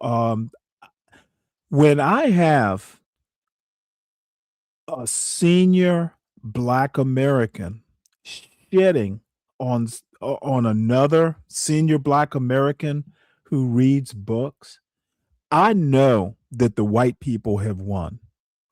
White supremacy has won when you get old YNs shitting on people who read books. Back in my day, back in the golden age, apparently, of being Black, education was something that every parent wanted their, children or child to have. And I don't know where or when we went wrong, but these are motherfuckers. These are old ass Black men who think reading a book is something you laugh about. God damn. If I actually thought there was a fucking Black community, I would blame it on these motherfuckers who don't think reading a book is important. Or I didn't see it. I didn't see it on my street corner. I didn't see it in my hood. Dude, that is why people fail. And these old YNs know who they are. I need not call out names, but motherfucker, keep laughing at people who read books. You know, I just find it hilarious that an old YN in the hood, oh, you read books. That's what I fucking hear every time. It's like, oh, you read books? Well, Stanley, you learn it in a book? It's a bunch of motherfucking goofies. So let me not pick on the weak-minded. Been not oversold in the context of that meeting. And so I have been a Laura Field fan ever since. The book is now out. It is sitting in front of me. It is called Furious Minds, The Making of the MAGA New Right. And as it was heading to a release date, I asked Laura to come and do a set of lectures on lawfare about the substance of it and who the MAGA intellectuals that she covers and the movements that they come from really are. She calls it sometimes her bestiary. This seems like a good term for it to me. So who is Laura Field? Laura Field is an associate with the Illiberalism Studies program at the George Washington University. She is also a non-resident fellow at the Brookings Institution, my home institution, and a visiting scholar in residence at American University. She is a political theorist by training, which will become evident to anybody who spends any time with the book. Her current work focuses, unsurprisingly, on illiberalism and its intellectuals in the United States. She holds a PhD in government from the University of Texas at Austin and lives here in Washington, D.C. And her book, Furious Minds, which is right there, The Making of the MAGA New Right, is now out with Princeton University Press. And Laura will be doing a 6-part series, of which this is part number 1. And now, well, let me just take one last jab. All the MAGA blacks who hate books will not read about, they will have no clue who who the Claremont group is, who the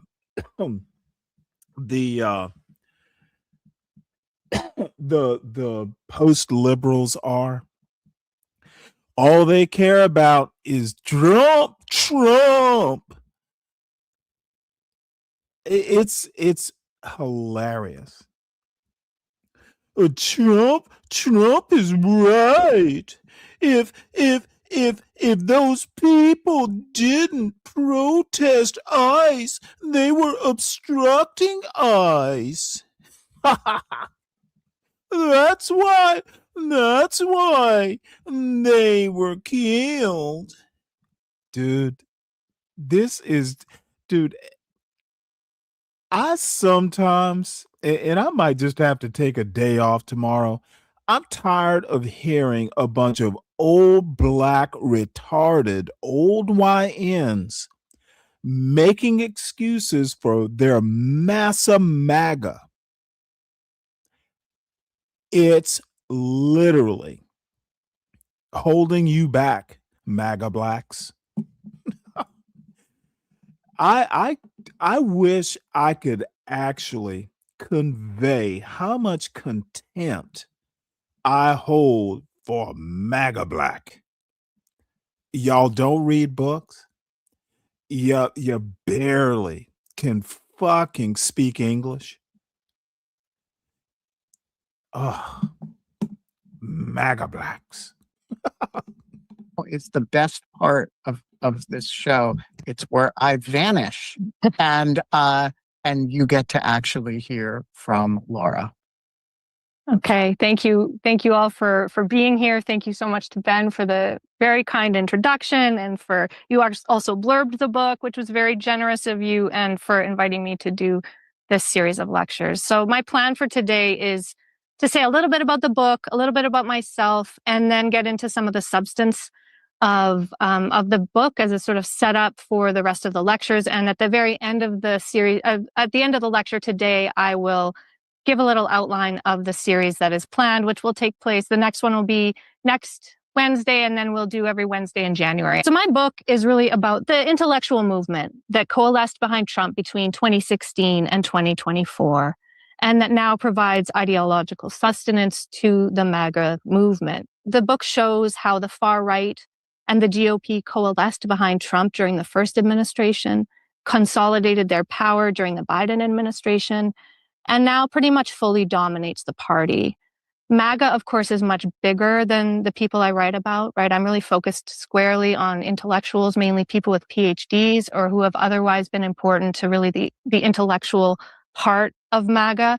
But I think that understanding them is critical to understanding, especially what changed between the first administration and the second administration. On the slide there, you can see some of the books that I write about in my book, and some of the articles. So who am I? Ben just gave us that nice introduction, but I'll say a little bit more about, why I wrote this book and what my background is. One of the reviewers, Alex Lefebvre, wrote a really kind review of the book, and he called me a mole in MAGA's midst. And I thought this was sort of a good characterization. The truth being, I'm kind of from that world, but not of it. I fell for political philosophy when I was an undergraduate student at the University of Alberta. And I studied there with Straussian conservatives, so people who followed in the footsteps of Leo Strauss, a pretty famous. I actually wonder. This seems to be only important to people like me. Now, you will have a cellulite or one of these other MAGA blacks. Oh, we like Trump. They don't even give a fuck about how Trump came to be president. They just like it for some weird reason or another. And I can't figure it out. I probably shouldn't even try and figure it out. But these motherfuckers suck Trump's dick, but have no clue about what makes a Trump. And those are weak blacks. They are zombie blacks, in my opinion. Famous political philosopher from Germany who then moved here to the United States. And the education I got there at the University of Alberta was really in the great books of sort of canonical political philosophy. But I was never a conservative, really. And I wasn't especially political. But I was in love with these books. I had these amazing professors. And so I went to the University of Texas for graduate school. And even then, still not very political and not conservative. Just to give you a sense of this, I wrote my dissertation on Rousseau and Nietzsche's autobiographical rhetoric. So not the most political topic, kind of more in the literary vein. And I graduated in 2011. If we fast forward to 2016 or 2017, when Trump won the election, I was pretty scandalized by that and shocked by it and surprised. And I was even more surprised to find out that, and this happened to me in 2017, that people associated with the Claremont Institute in California were some of the forerunners of this intellectual defense of Trumpism with this famous essay, The Flight 93 Election by Michael Anton. And I was familiar with what we call the West Coast Straussians. I had applied to grad school there. So I was quite familiar with that world and really surprised that they had taken this turn. Surprised and not totally surprised. And I think we'll have time over the course of this series where I'll be able to say a little bit more about that. But what happened is I started watching really closely as this intellectual movement took shape that started at the Claremont Institute and then grew to other factions and other groups. After January 6th, I was really surprised. I sort of thought that would be the end of this intellectual foment. And I thought Trump would sort of leave the political stage in this country, and so would these guys, but that didn't happen. And so I pitched the book idea in 2022 and then spent the last couple years writing about it. So that's sort of the origin story of the book. And what I'm trying to do with the book is to provide a kind of explainer, right? I wanted to chronicle the growth of this movement between 2016 and 2024, to profile the different people involved, and also to articulate their ideas, to give a fair shake to some of them, because I think some of it's very interesting and has been really impactful. And it follows a loose chronology from 2016 to 2024 over the course of the 13 chapters of the book. I draw on some history as I move through this to sort of set up the different ideas and the different influences there, but mainly it's pretty presentist, covering that period. I also, though, wanted to convey sort of the allure of this movement, or why some people might be seduced by it. If you follow this stuff closely, you'll see that there's a lot of sort of a mix of highbrow and lowbrow. There are all these appeals to the ancients, to the Greeks, to the Romans.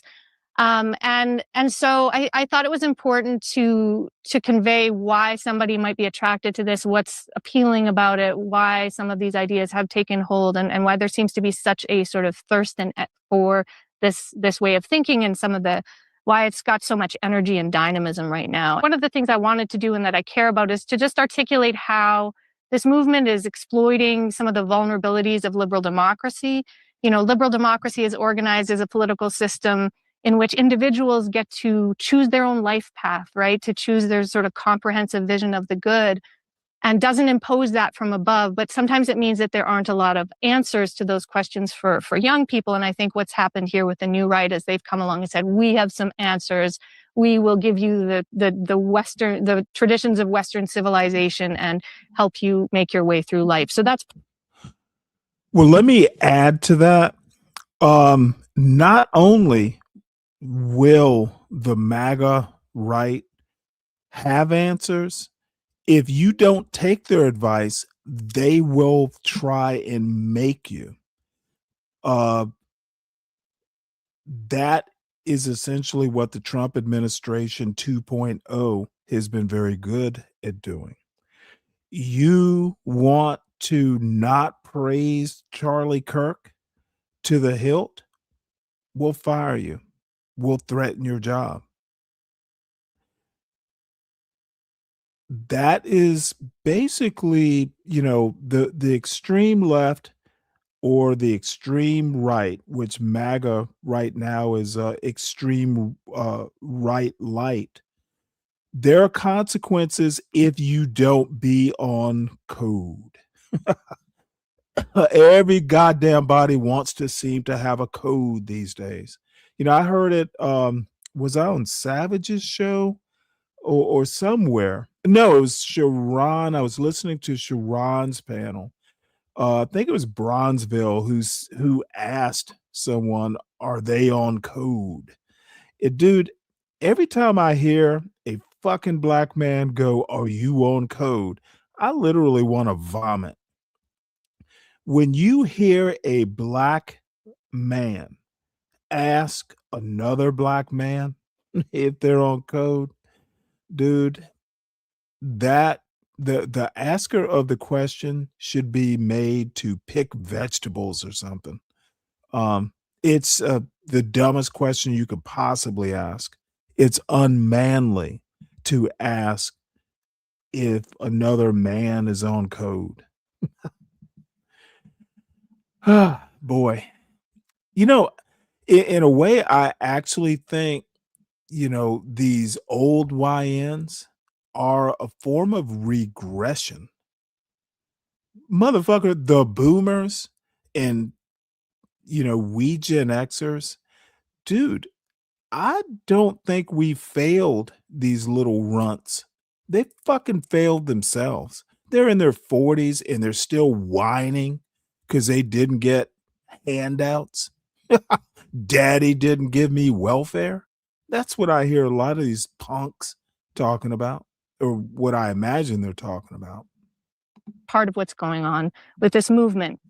The final thing I wanted to do with the book was to just convey a sense of urgency about what's happening and about how radical the MAGA new right is. And I think it's more radical than has been previously understood. And I think I tried to convey some of that in the book. So the book tries to do all of that. In these lectures, it's going to be more analytic. I'm going to give some definitions. So if you want the full story and full sort of... It's a book that a MAGA black will never read. Aesthetic, immersive experience, you'll have to read the book, which I highly encourage. So let me say a little bit about how I define the MAGA New Right. So I think of it as a networked clusters of thinkers who have given intellectual definition to Trumpism. The MAGA New Right rejects the universalist rights-based liberal order and internationalism and stands for socially conservative nativism at home, including a restoration of old hierarchies and demographics, and transactional realism abroad. So that's just, I think, a useful sort of catch-all for what unites the various factions and how it can be described in a general way. I think it's important to notice and to note that the MAGA New Right isn't nihilistic, and it's not just seeking to just destroy the system, though there's certainly elements of that. Different factions within the New Right have different sort of ideals and visions of the good and sort of guiding principles that they aspire to. And so I don't think it's not nihilistic. I think it's tempting to see it that way, and that's one of the things I'm trying to sort of fight back against in the book. Another sort of way to understand what the New Right stands for is to think about the old Reagan fusionism or the Gipper stool of fusionism and how it contrasts with what the New Right stands for. The old model sort of that we're all familiar with the old establishment, sort of Reagan, Buckley conservatism, has three legs. It's often depicted as a three-legged stool, right? So you've got free market economics, social conservatism, and anti-communism abroad, right? Or a kind of liberal internationalism or even adventurism, as some people saw the early aughts in the Middle East and before. The New Right stool, I say it has four legs, and this is derived in part from Michael Anton's definition of Trumpism. In 2016, in that famous essay, The Flight 93 Election, Anton said that Trumpism is economic nationalism, secure borders, and America First foreign policy. And obviously, there's still an important leg of social conservatism in the New Right. So I think we can think of it as a four-legged stool that is nationalist instead of free market in its economics, socially conservative, anti-immigration, and it stands for this America First foreign policy. And all of the different factions of the New Right do sort of, I think, fit that basic definition of Anton's, though there are some important differences and cleavages in the movement. So let me just briefly outline the cohorts as I understand them and try to organize the book around these different groups and to present their various ideas. So this is my sort of categorization scheme you can see there. And I'll just talk through each of the lectures that we're going to be giving are organized around these different cohorts. And so I'll have a chance to get into each of these groups quite a bit more deeply, but just to kind of set the stage here, we've got the Claremonters. That's where I start in the book. That's kind of chapters 2 and 3 and some later chapters. The Claremonters associated with the Claremont Institute in California and Hillsdale College in Michigan, and both of which have outlets here in Washington. And figures like Michael Anton, John Eastman, the Coup Memo guy, and Larry Arnn of Hillsdale. The Claremont Institute is not affiliated in any formal way with Claremont McKenna College or the Claremont Graduate University. I feel I owe it to the wonderful people of those colleges to be very clear about that. Now, the Claremont Institute was founded by 4 students of Harry Jaffa in 1979. Harry Jaffa was a wonderful Lincoln scholar who sort of also became a little bit obsessed with the American founding and with this idea of statesmanship. And so have his students become. But he is a wonderful scholar of Lincoln, and I'll have more to say about that in a later lecture. But the mission of the Claremont Institute is to restore the principles of the American founding. They are sort of against the state, against the administrative state. Some of that language that you hear, Steve Bannon saying they're going to destroy the administrative state, or everything that happened with Doge does kind of come from the Claremont Institute, at least in part. They're anti-statist, sort of small government. And then they've got this very rigid understanding of the founding. that is so sort of highfalutin and idealistic that any sort of fall away from the exact constitutional order or any historical shift is seen as a catastrophe. And so there's a catastrophism that accompanies the Claremont way of understanding. It's rigid and unyielding, and there's no room for compromise. And I also will say, and I'll say more about this later, it's been corrupted by a kind of nativism or paleoconservatism. So that's the Claremont Institute. Moving on to the post-liberals, people like Sohrab Ahmari, Patrick Deneen, Gladden Papin, Adrian Vermeule. This group is comprised mainly of conservative Catholics. One scholar, Kevin Vallier, who's written about them quite a bit, has called them the premier radicalism of the new right. And I think that's a great phrase. These are the ones certainly with the most prestige and who are the most sort of apart from everyday politics and the concerns of, donors and that sort of thing. They're also pretty radical. They are quite statist, so they think that it's important to, instead of just destroying the administrative state, you want to harness the power of the state to then impose basically Catholic conservative values on the rest of the country. They see themselves as oriented towards the common good, and that for them includes spiritual salvation. They sometimes speak of the integration of church and state or the reintegration of church and state. And the view here is basically that the state and all of government should be reoriented towards the common good as a sort of regime change away from liberalism, which is far too concerned with individuals. Next, we have the National Conservatives. And National Conservatism is basically the umbrella organizing unit for the MAGA New Right.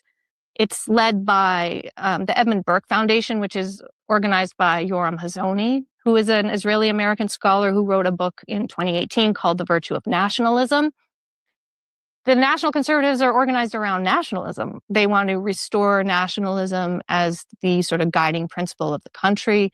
And there's also an international dimension to this, where they see the nation state, and it veers into ethnic nationalism. Certainly, Yoram Hazony has a very homogenous way of understanding the ideal nation state. It should be linguistically homogenous, culturally homogenous, religiously homogenous. So it's very much an exclusive sort of anti-pluralist way of understanding the nation state. And that sometimes does veer into raw ethnic nationalism.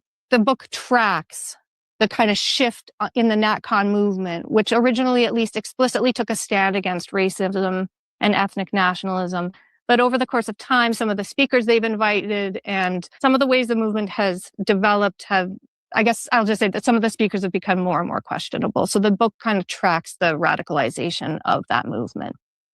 But basically their view is that ideally people flourish in a nation state and the world is better off with a plurality of nation states, but these nation states should not have plurality internally. Finally, there's the hard right.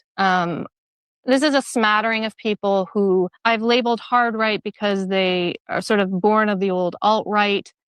They span the other three. There are Catholics in this group. There are sort of pagans like Bronze Age pervert or raw egg nationalist here, or Darren Beattie. So this sort of motley crew, but they're distinguished for the violence and nastiness of their rhetoric and their beliefs.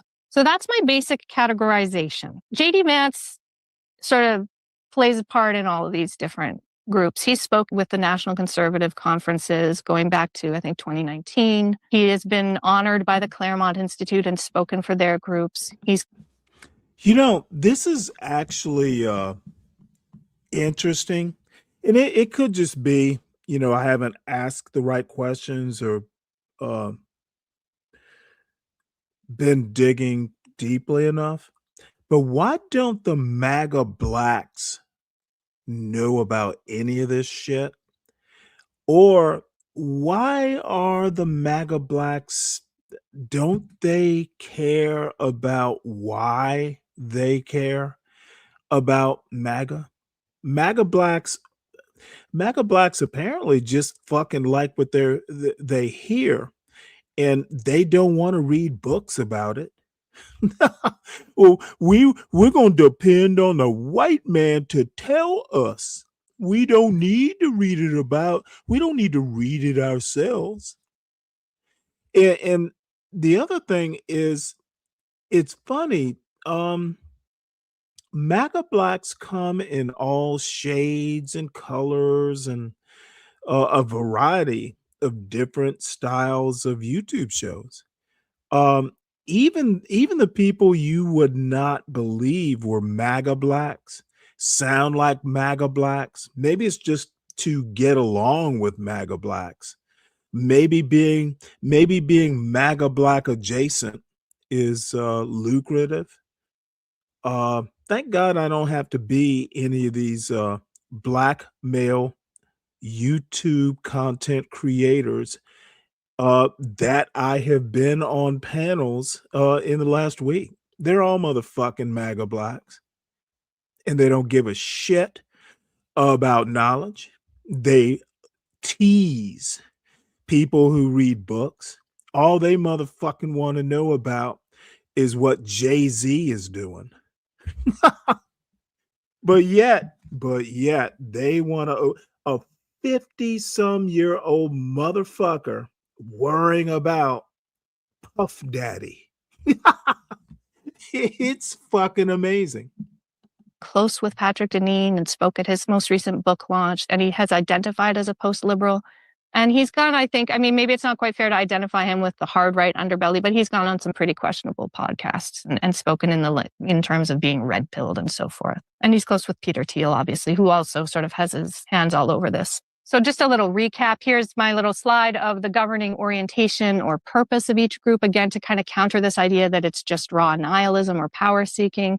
Of course, it is certainly some of that, but the Claremonters see themselves as organized behind the founding principles, and they're anti-statist. Come on, motherfuckers. Post-liberals. Where is an old YN? Dave, some old YN come up to this panel and explain to me why motherfucking or hey, you could be an old YN female.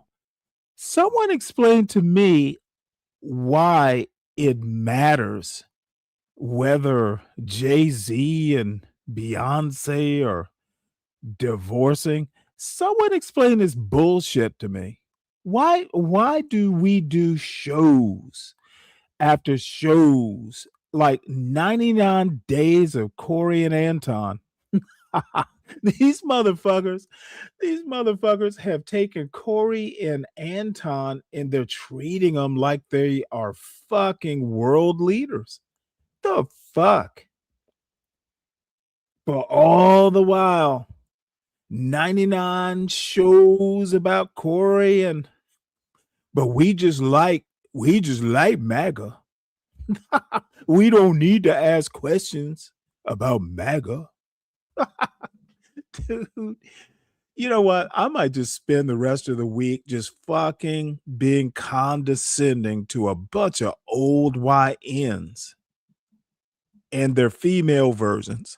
Want to reorganize or reorient the state towards the common good or the highest good. National conservatives are dedicated to this idea of the nation state. And then the hard right is distinguished for its violent rhetoric, but sort of spans the other three. I want to say just a couple words about why I think this matters. In addition to Vance's rise, the MAGA New Right was very influential in sort of fomenting some of what happened on January 6th from reports of the Biden coup that the Claremonters were writing about, that they started writing about Biden's supposed attempt to steal the election well before the election took place. And they kept it up all through November and December. And then, of course, John Eastman wrote those memos trying to persuade Vice President Pence not to confirm the election results. They've been really influential in shaping policy, although in the red states during the Biden administration with all these sort of test balloons for even just from things like the anti-CRT craze to other laws about books in schools and higher education. There's been a sort of gradual institutional takeover of the institutions of the GOP, like the Heritage Foundation, ISI, and then there's also been a massive proliferation of new institutions that are connected to the MAGA New Right, like American Compass, American First Policy Institute, and so forth. And finally, I think they've had a big impact in sort of shaping the new culture of the right from the just sort of, there's a real culture warrior dimension to how the new right operates, and they've been really effective with that and are also just sort of contributing to the manosphere. I've got this little clip here of Mehdi Hassan. If you watched that Surrounded episode where he spoke with 20 far-right young people, as I watched that, there were several moments where I thought, oh, I know where this is coming from. There was a shout out to Carl Schmitt. There was a kind of, you don't know what time it is, which you can trace back to the Claremont Institute. So I think that there is kind of this trickle down effect of some of these ideas into the culture of the right. So here's our plan for the rest of the series. We've got this lecture 2, which is next week. We will talk about the Claremonters, which I'm calling the founding fanatics.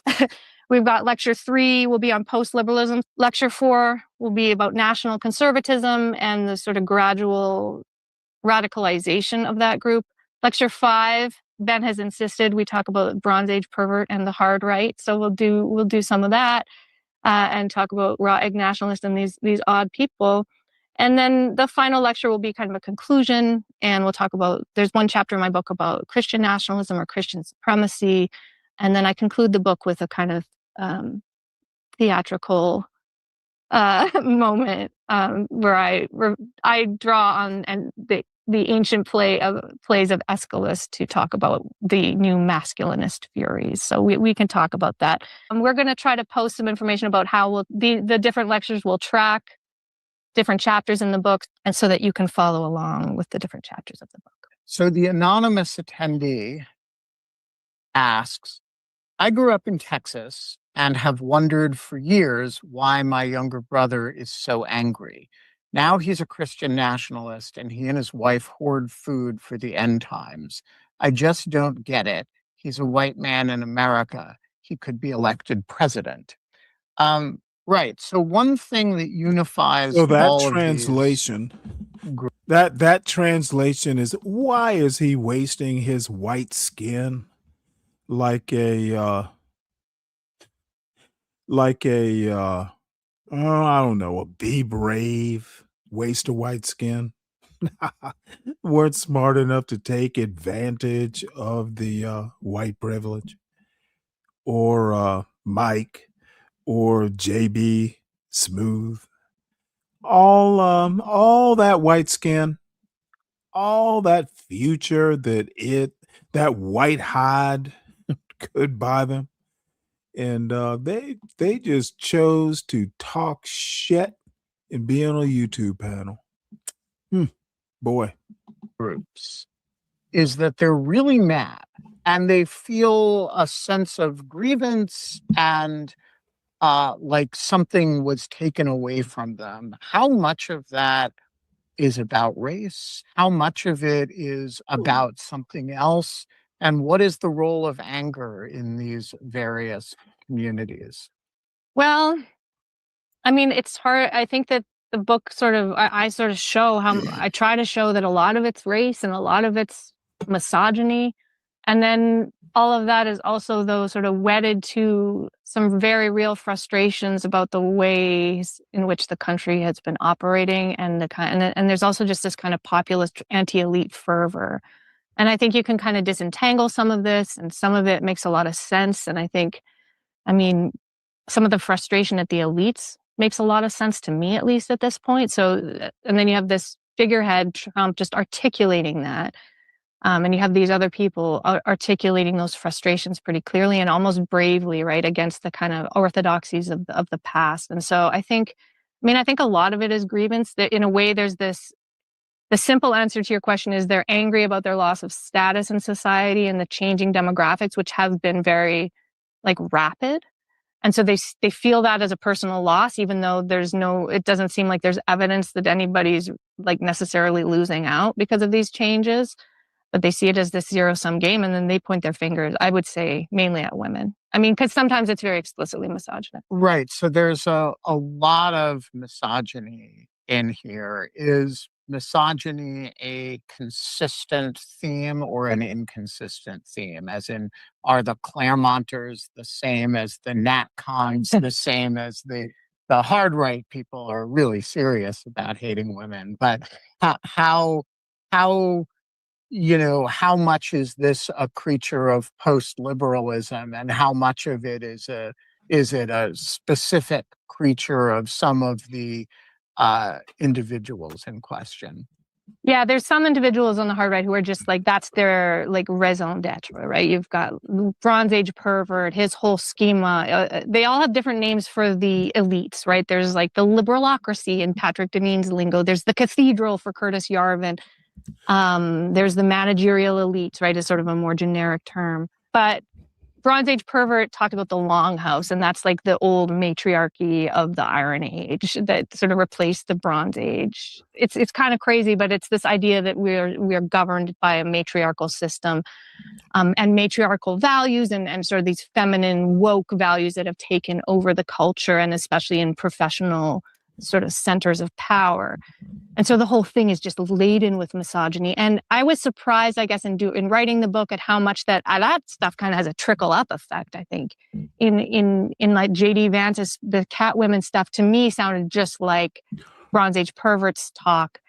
And Fuentes is like this. The way I think about this is it's not just casual misogyny, and it's not sexism, and it's not sort of anti-feminism like you would have seen with like Phyllis Schlafly or whatever. That's not what's really going on. It's a much sort of more direct effort to kind of turn back the clock, get women out of public life, return them to in its worst forms. But that's sort of pervasive. It's not pervasive, I don't think, in the GOP, but it's pervasive in the thinkers. And there's not a single woman who sort of has, I didn't include any women as sort of the people I was profiling or in that cast of characters. And where are the girls? There's not, it's not, I did think about it, right? I thought about, well, who should I be including here? And maybe now if I were to rewrite the book, I would put Helen Andrews in there because she's basically laundering Bronze Age pervert for the magazine set right now. And so I just want to say, it's not casual misogyny, it's intellectualized misogyny. But where's like in the right-wing influencer space,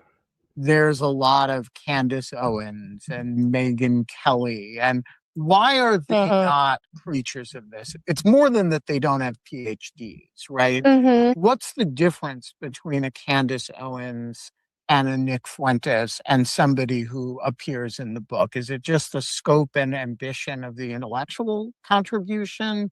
Yeah, I would say that. At some point I had to draw some lines and I used the PhD qualification as useful, but no, it's because they don't have the kind of status within the movement, I would say, that some of the other people I write about. Like I couldn't think of a single woman intellectual who had that kind of stature.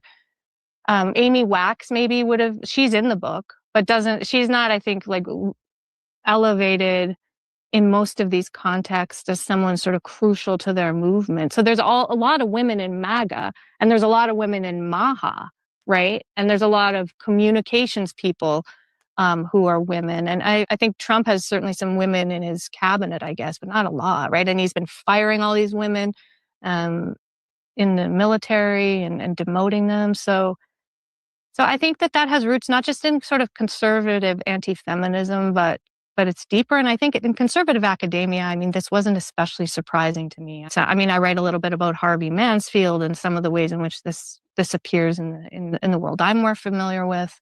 So I think it's pretty thick and deep in the way these people think. All right. Let's go to Joyce Fisher. I think you've sort of danced around my question a little, but I was wondering if this restoration of the white majority is a component of the actual philosophy, or is it just an outgrowth of the adherents who've come to the table? It's not explicit, but it's like from the very beginning, Michael Anton was talking about the Great Replacement and sort of how Democrats were trying to import all these people in order to basically capture the elections. And so he wouldn't talk of it. He doesn't write in terms of like, we need to recover white power, but it's not far from being explicit in a lot of these corners. What they do is they talk about the cultural, and Michael Anton, I think, just wrote this national security report, right? Is like mainly responsible for it, or one of the people responsible for it. Or so it is reputed. Ryan Williams tweeted about it today, congratulated him on it. So I think it's fair to say. And so how they talk about it is that some people from some countries are not sort of basically fit for liberty, because they're not didn't come up in a Republican place. So, and people in these circles just write about, I mean, when you hear J.D. Vance talk about, he doesn't exactly, did he use the phrase heritage Americans? Like and so there's this way they talk about it that avoids super explicit white supremacy, but it's really not very far from that. Carol Sang, you have the floor. Please unmute yourself. Hi. Yeah, I wanted to ask and get back to, and the context is partly, to some extent, this sounds like it's going back to a lot of the things that were going on in our history in, say, the 1920s or before that. But I'm asking about the America First ideology. And is that the same thing as isolationism, or is it different? And if it's different, how is it different? And also, how do they work it out that this makes America stronger? Yeah, I mean, I think what it is it certainly harkens back to what we call the old right, with like a capital O and a capital R, which is the kind of isolationist group that you're talking about in the 20s. And there's a sort of thread of this mode of thinking for the last century, and sort of mapping onto Buchanan and some of these other populists. And so I think that they're obviously drawing on that with the America First stuff. And isolationism, I think people get their back up if you just say, yeah, it's just isolationism, because it's not quite that simple. There's still, I think, some willingness to get involved in international affairs, but it really is a turning them back on sort of liberal internationalism and the global international institutions that sort of undergird the international order, right? And so there's a real sort of emphasis on hard power, on a kind of realpolitik, and the transactional style of politics that sort of says, oh, that soft power stuff doesn't matter. We're just going to go in with our forces, with our raw power, throw our weight around and get what we want. And so I think there's always some of that in international affairs. You're the expert here. But this is sort of an explicit turning the back on that kind of soft power that I think you're right to say, well, is there any evidence that that's good for the country or good for the world? They care only about the country, supposedly, though it's not like you can disentangle what's good for the country from what's good for the world. So I think it's really foolish personally. I think that it's foolish to turn your back on soft power and diplomacy in that way, but that's what they do. And it ties in as well, I think, to the masculinist quality. Yeah. Because hard power is for men and soft power is feminine and womanish.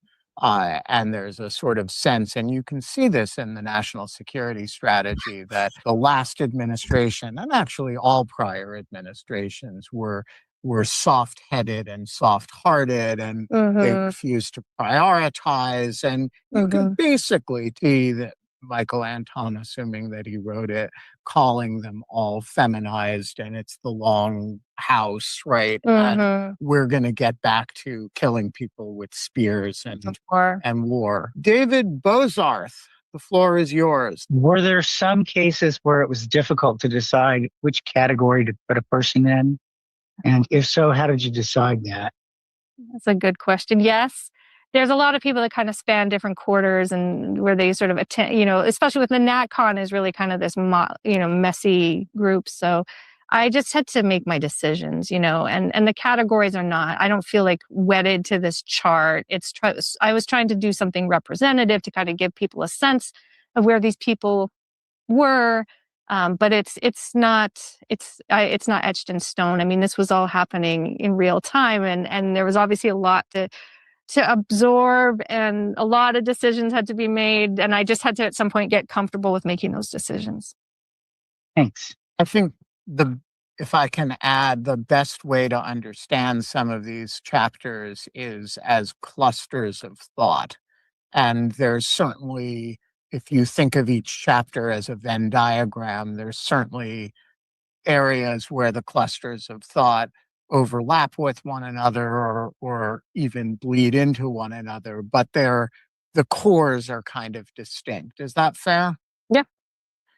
All right. The anonymous attendee. I like to think of the anonymous attendee as a single. Is there one? Oh, I see, but it's not. Okay. It's like sort of like the Bronze Age pervert. There's only one anonymous attendee, but I think it may be many people. Actually, after reading a lot of Who here, and this is maybe more a question for Brian Nichols or Deacon Dave. Have y'all read Curtis Yarvin or Bronze Age Pervert or any of these weirdos who are pro MAGA? I'm guessing that y'all don't actually know what Trumpism and MAGA specifically is. It's extremely racist. And I'm guessing that Brian and Dave probably agree. It's, some of it is actually beyond a Nick Fuentes sort of naked racism. But I'm guessing that Deacon Dave, you're probably Deacon Dave, aren't you a Nick Fuentes fan? Remind me. I bet you are. Project 2025, my impression is that the authors recognized in 2020 that in Donald Trump they had a useful idiot Yarvin who, for whatever reason, could win a. Hey, Uncle Fatty, my mother would call Yarvin maladjusted. This motherfucker is out there. Elections, and they never looked back. Trump gets to graft and redesign bathrooms. I think he means grift. The rest of them rule the world. What is the role of Donald Trump, the individual, among the people and doings described by Dr. Field? That's a great question. It is a great question. And let me add to it. Do they respect him or do they understand him as a figurehead who they're manipulating?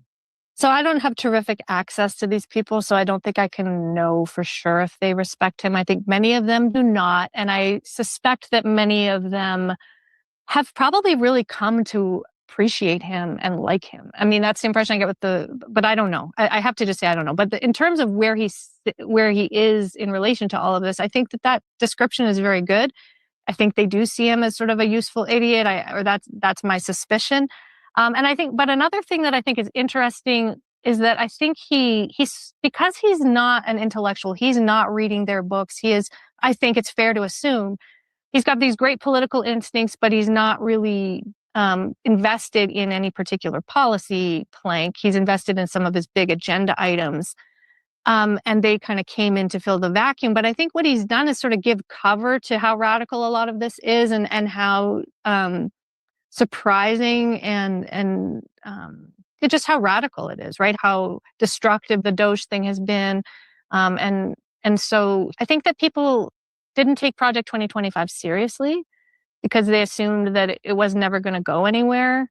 And then Trump sort of like made that skepticism and fueled that skepticism even more. But then when he got in, like they really went to town with it, right? And so in a way, he kind of has been camouflaging this movement that I write about. And what is the relationship between these movements and Project 2025? Yeah. I associate Project 2025 with the Heritage Foundation, with but not Claremont, right? With no, I think Claremont was a participant. I think it was part of. There was a long list of institutions, and Kevin is close to the Claremont people, very close. He's sort of right in there with all of this stuff, and they worked on the January 6th sort of integrity thing that they put together when he was in Texas. So I think he's very much part of these circles. So my book is not about policy, right? I'm sort of talking about the ideas and the sort of general broad strokes of thinking that then got put together into a kind of policy plan for Project 2025. So, but a lot of the people I write about were involved in that, or certainly connected with the people I write about. Harry asks, can you please... Hey, Lupin, I actually had a discussion, I think it was Saturday, with some MAGA Black talking about this person wanted to go all the way back to the Dominion voting machines. They still, some of these MAGA folks still think Dominion, the voting machines, were rigged. Now, it was almost $1 billion Fox News had to pay Dominion But these fools are still talking about 2020 like there was some major voter fraud. I honestly just don't get it. The lawsuit, the $1 billion lawsuit, close to $1 billion at Fox, probably hasn't paid yet, but did settle.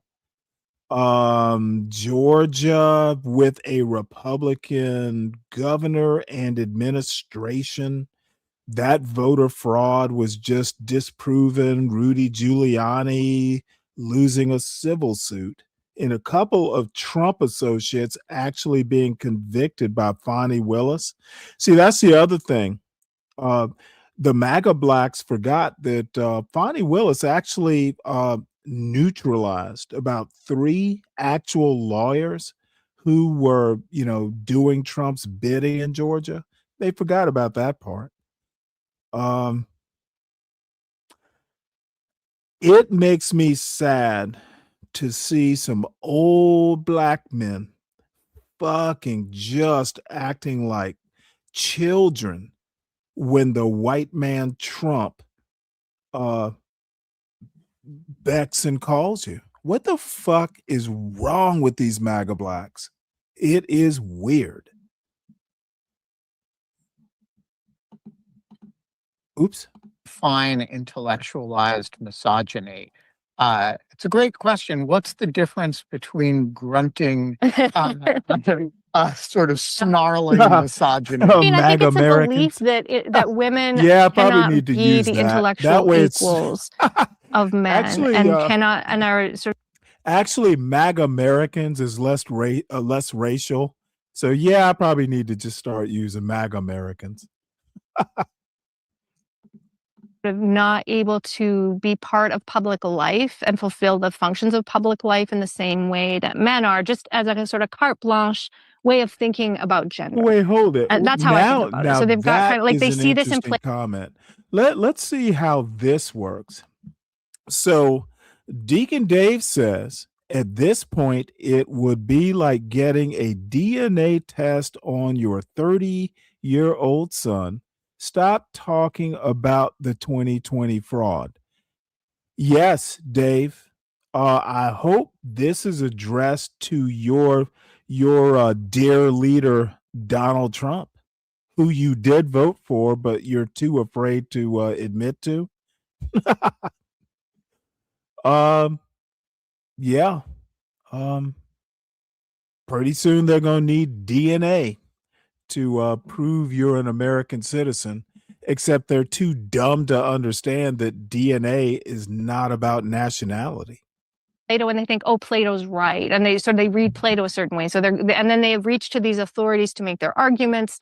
And it's sort of a deep part of how they think about the world is that there are these gender divides that are sort of unfixable. I mean, from the Straussian world, you often get this claim that's just implicit in these groups that women can't be philosophers.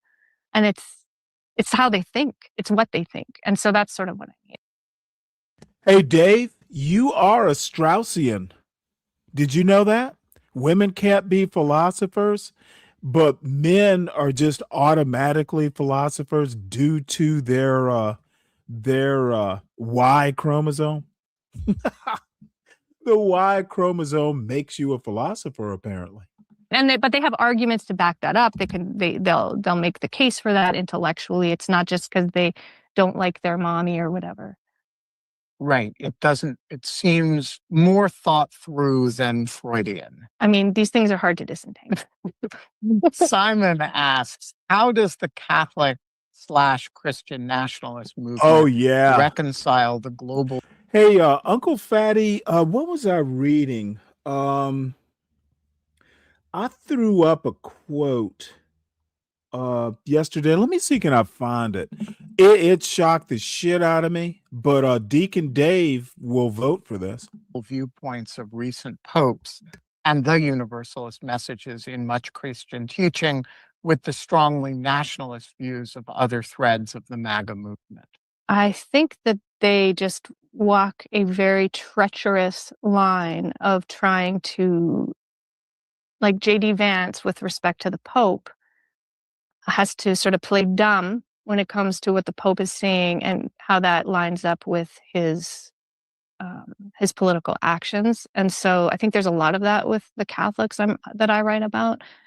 There's just this hard conflict there. So I think with the Catholics, it's sort of the most obvious contradiction. Like Catholicism is this universalist way of thinking, right? And all of Christianity, in my understanding, has a good amount of that. But in most of these circles, there's a kind of like if you think of Stephen Wolfe, who's a Calvinist, sort of a hardcore Calvinist, he really tries to disentangle the theology of Christianity from his political philosophy.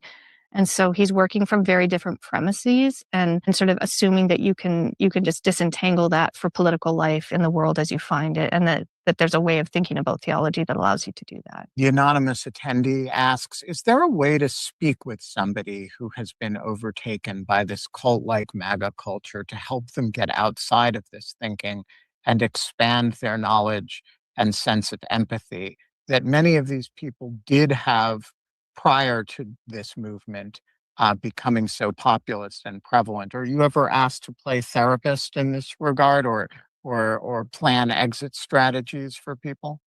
Well, no, but I mean, I gave a talk at a university in Pennsylvania around the election last year, and there was a young man who came up to me and just wanted to talk about Bronze Age pervert, and I thought, sure, well, let's talk, right? And I think that there is a kind of mystique to all of this. I think that a lot of young men are caught up in these like fascinating online universes that sort of seem profound and interesting and are pretty funny.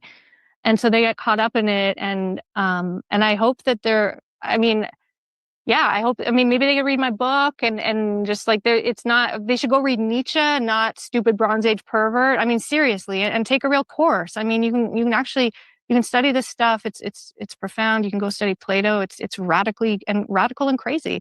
But there's clearly a thirst for that, and I don't know how to solve it. I think that it's a failure of our academy to not provide more sort of liberal arts education, comparative lit, whatever you say. I think there's been a real failure. See, this is what the the Trump and the MAGA blacks want to do. They want to deprive kids of knowing American history and other types of liberal arts. They want everyone to and see, this is what I don't understand about the MAGA blacks. Elon Musk literally talked about the American heritage being Irish, English, and oh damn it, what was it? He was very specific. It was Anglo-Saxon, Irish, and Scottish, or something like that.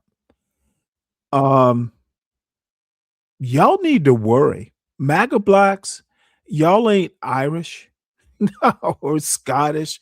And megabytes, he fucking misspelled Scots. Scots is spelled with one T when you're talking about the heritage or the ethnicity. A motherfucking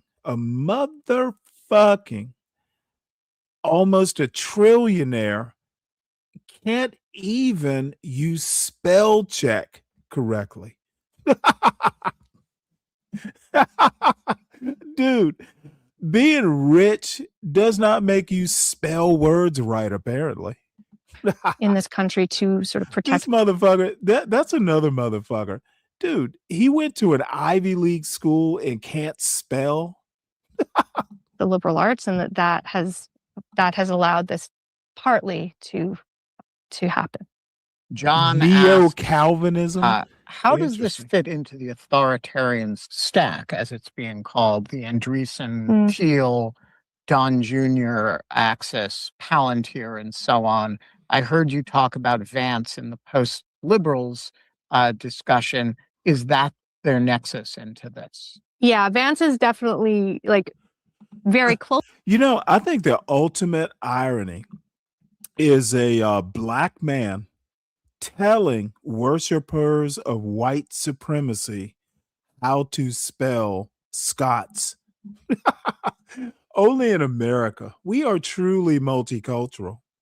With all of that, I think he's trying to square the circle because there are clearly contradictions between the kind of tech bro stuff and the Catholicism. If I were to add another chapter to the book, it would have to be about those guys. And there is some stuff in the book about Teal. And I think it's really important, and just they've been making tons of money through this new administration and gaining a huge amount of power. My own view is that not all of the Silicon Valley guys who are sort of behind Trump are actually sort of subject to the MAGA new right thinking. I think Teal is a big leader here. Probably Musk and Andreessen are sort of part of that too, but I think a lot of the people are just along for the ride for now, and aren't wedded to the ideology. But it's something I need to kind of study and hopefully write about in the future. Finally, the anonymous attendee asks, is it partly generational? I'm giving away some key data about who he is. He says, my parents were part of the greatest generation and had great optimism for the future and for their children's and grandchildren's future. Education was the key. I'm a boomer, and there seems to be a sense of disappointment that things are even better than for my parents, whose education level was lower. That education hasn't brought all of the rewards that were hoped for optimistically by the greatest generation. I often think that today's world is not worthy of the generation that built it, and wonder where things had gone wrong. But I am also an optimist, mostly glass definitely half full. You know, it's funny, Lupin. Jokes aside, it really does pain me to see some of the black men on YouTube of a certain age. And I know that the black men on YouTube, in this particular sphere, the blackosphere or whatever it is, they really don't represent the black, demographic. But it actually does pain me to see so many men, black men of a certain age who are legacy black men. They have roots that go back, into American history. Be so fucking dumb. They sound inarticulate. They literally don't read books. They mock. When I was a kid, my parents were big on education. Now, some of these black men that I'm thinking of didn't grow up in the South.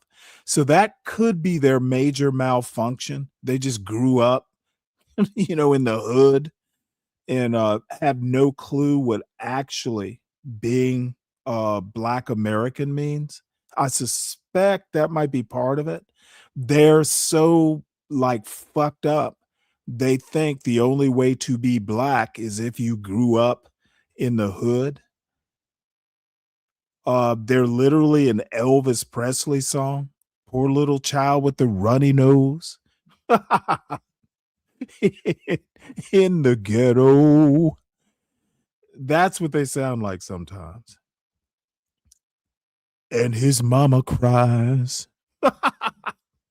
Dude, most black people didn't grow up to be an Elvis song. Why are these motherfuckers acting like we are all an Elvis lyric? When I was a kid, black people knew that, hey, education is something that young black people should have so they can grow up and, quote, make something of themselves. So what the fuck happened between the time I grew up and I'm the last year of Gen X? What the fuck happened between the year I was born and the rest of these dumb fucks? What happened to Gen X? What happened to the millennials? When did we lose the idea that education is actually good? books are actually valuable, you can learn something from them. What the fuck happened to these kids? These old YNs? The hell? What is wrong with these people? Dave? Well, I'm not sure what the question is there, but let's say how much of this is a generational thing, that this is, you know,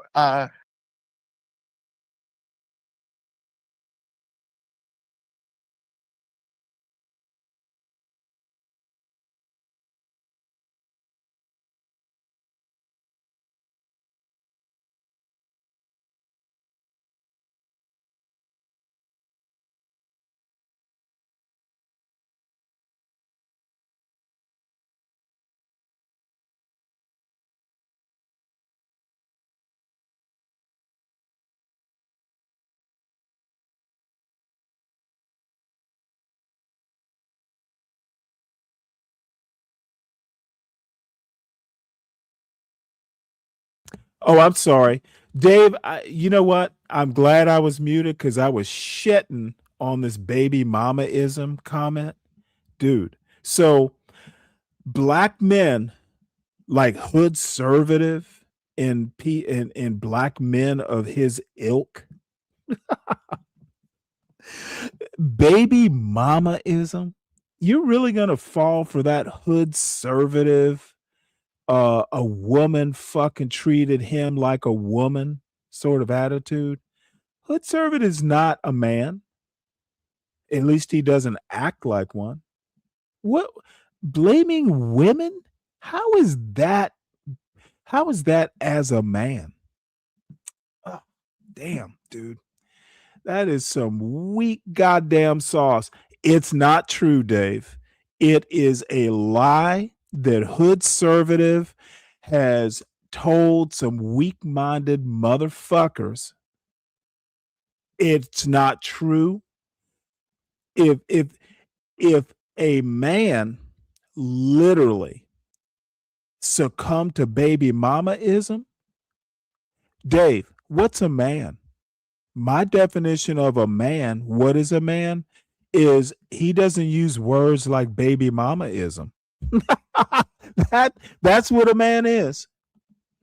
a kind of group of younger intellectuals who are, not capable of optimism for some reason related to their generational cohort. Yeah, I think it's generational. I think it's hard for young people out there. I'm super optimistic about them, but I think that they've come into a world with a lot of uncertainties. There was the Iraq War, the financial crisis.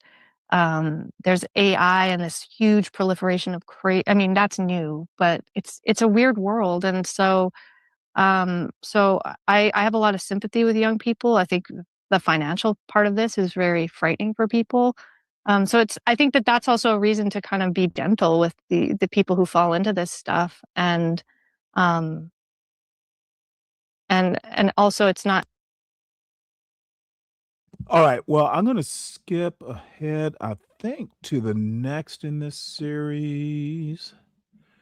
Is that, nope. Let's see here.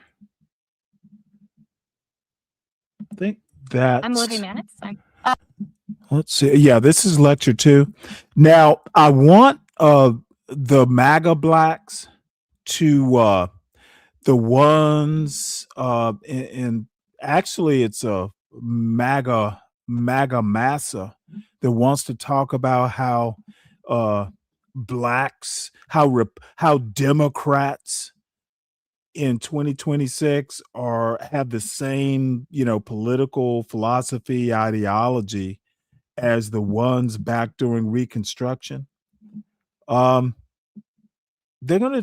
She's gonna talk about Barry Goldwater here. I bet most of the MAGA blacks have probably never even heard of Barry Goldwater. I'm one of the assistant editors here at Lofter, and I'm here with Laura Field, author of Furious Minds, The Making of the MAGA New Right, which today the Times reviewed and called excellent and intellectually honest. And we're here for part 2 of the lecture series on the far-right intellectual movement. So last week, Laura gave us a really great overview of the movement, including sort of defining features.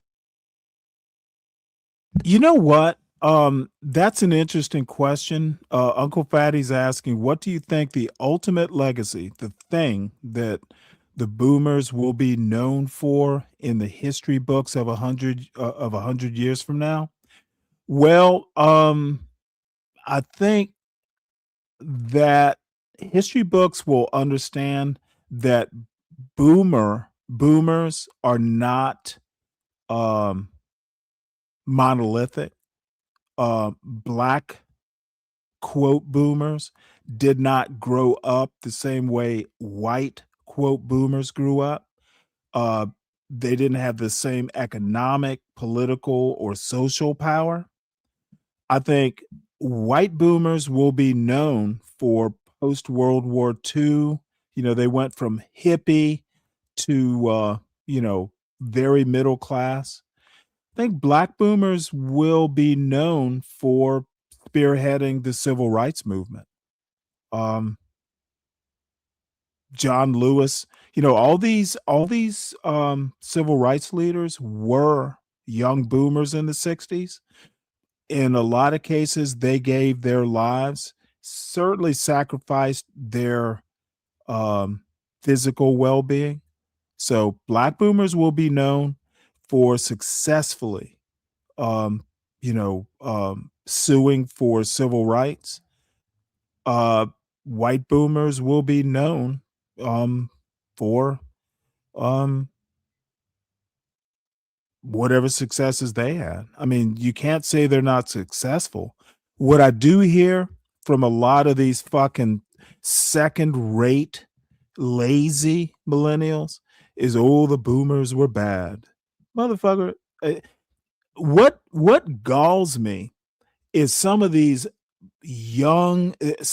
old YNs who are in their 40s complaining about the boomers as if black people had generational wealth to pass down. They show their ignorance when they start talking about that sort of stuff. Black people in 2026 have 10 times less generational wealth than white people do on average. And, it is what it is. But black boomers will be known for spearheading the civil rights. White boomers will be known, some of them helped with civil rights, but, they pretty much, made a lot of success between the end of World War II and, now 2026. By the way, I think Donald Trump might be a boomer. I'm not sure. Can't remember. But they will also be known for ending affirmative action. They will be known for gutting the civil rights movement. They will be known for a lot of taking America back to make it great again. They're going to be known for a lot of that.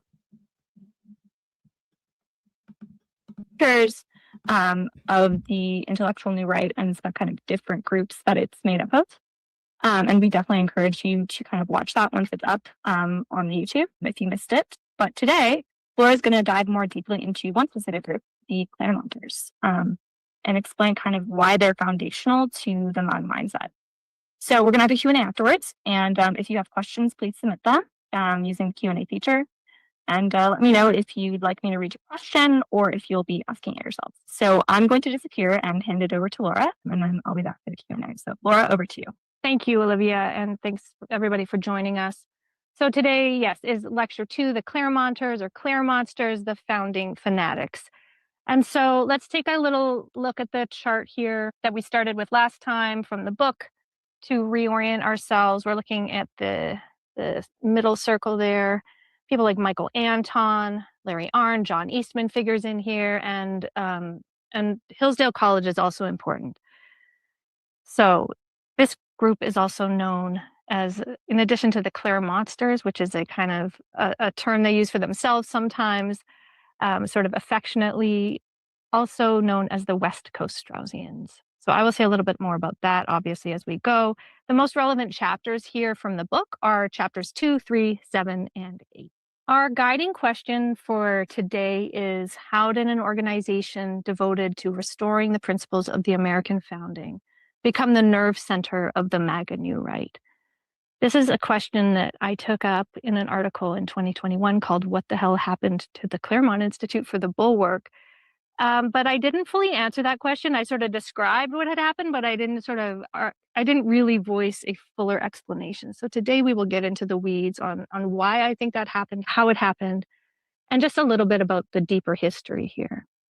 So to get us started, I wanted to show a few video clips. So we'll have 3 of them. The first one is John Eastman at the Ellipse on January 6, 2021, where he is describing the fraud that allegedly happened on Election Day, as well as in the runoffs the night before January 6th. Okay, let's see. And it happened on November 3rd as well. And all we are demanding of Vice President Pence is this afternoon at 1 o'clock, he let the legislatures of the state look into this so we get to the bottom of it and the American people know whether we have control of the direction of our government or not. Our second clip is of Rush Limbaugh reading from the Flight 93 election essay. This happened on September 7th, 2016. This was just after the piece was published. Or what I intended to lead the program, or intend to lead the program with today. And this is going to be a real challenge for me, I have to tell you, because I have here a column that I would love to read to you in entirety, and I can't because it's 10 pages long. It prints out to 10 pages. So spent a lot of time this morning highlighting those parts that I really want to focus on. And if I had to synthesize the description of this, the column appears at the Claremont.com website, Claremont Review of Books, Claremont University. They are a highly respected conservative organization. Dr. Larry Arnn, who runs Hillsdale College, used to run Claremont. And there's a piece by somebody who is not using his name in the byline. He's using the name of a famous Roman, Publius Decius Mus, seeking to be anonymous here. And what this piece is a shaming of the conservative intellectuals that comprise the Never Trump movement. It is a shot between the eyes at conservative intellectuals who'd say that Trump is beneath them. They can't stomach Trump. Can't possibly vote for Trump. It would be distasteful, personally unacceptable, and so forth. And the reason this piece appeals to me is because it validates so many of the instincts that I have had over the years, in recent months particularly, and that I've shared with you about what is happening in the conservative movement and how conservatism is being defined and who seeks to define it and what it means going forward. And there's even a term used for the conservative Never Trumpers. He calls them the Washington Generals. I wonder where he got that. That happens to be my term for our side. Specifically, the Republicans in Congress. I think I named them the Washington Generals. Happy to be on the field, happy to wear the uniform, but supposed to lose and happy to do so. And that's just a flavor. The piece is so good. It is just a home run in every paragraph. So folks, this is on a par with Dr. Angelo Codvia's Ruling Class versus Country Class piece from the American Spectator a few years ago. Okay, and then our third and final clip goes back further in history. This is Barry Goldwater accepting the nomination for the Republican candidacy in 1964. And of safeguarding it from the forces of tyranny abroad is great enough to challenge all our resources and to require all our strength.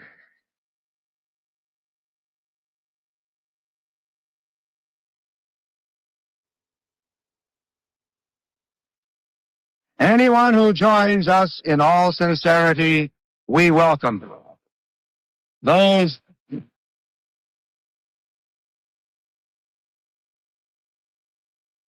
who do not care for our cause We don't expect to enter our ranks in any case.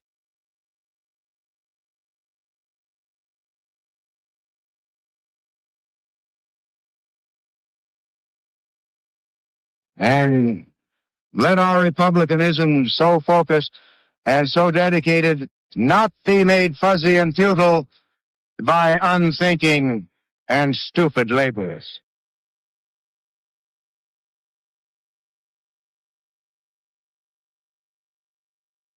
I would remind you that extremism in the defense of liberty is no vice, that moderation in the pursuit of justice is no virtue.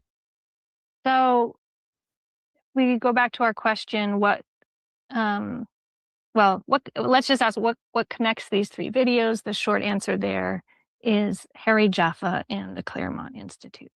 Harry Jaffa lived from 1918 to 2015. He lived a very long, full life.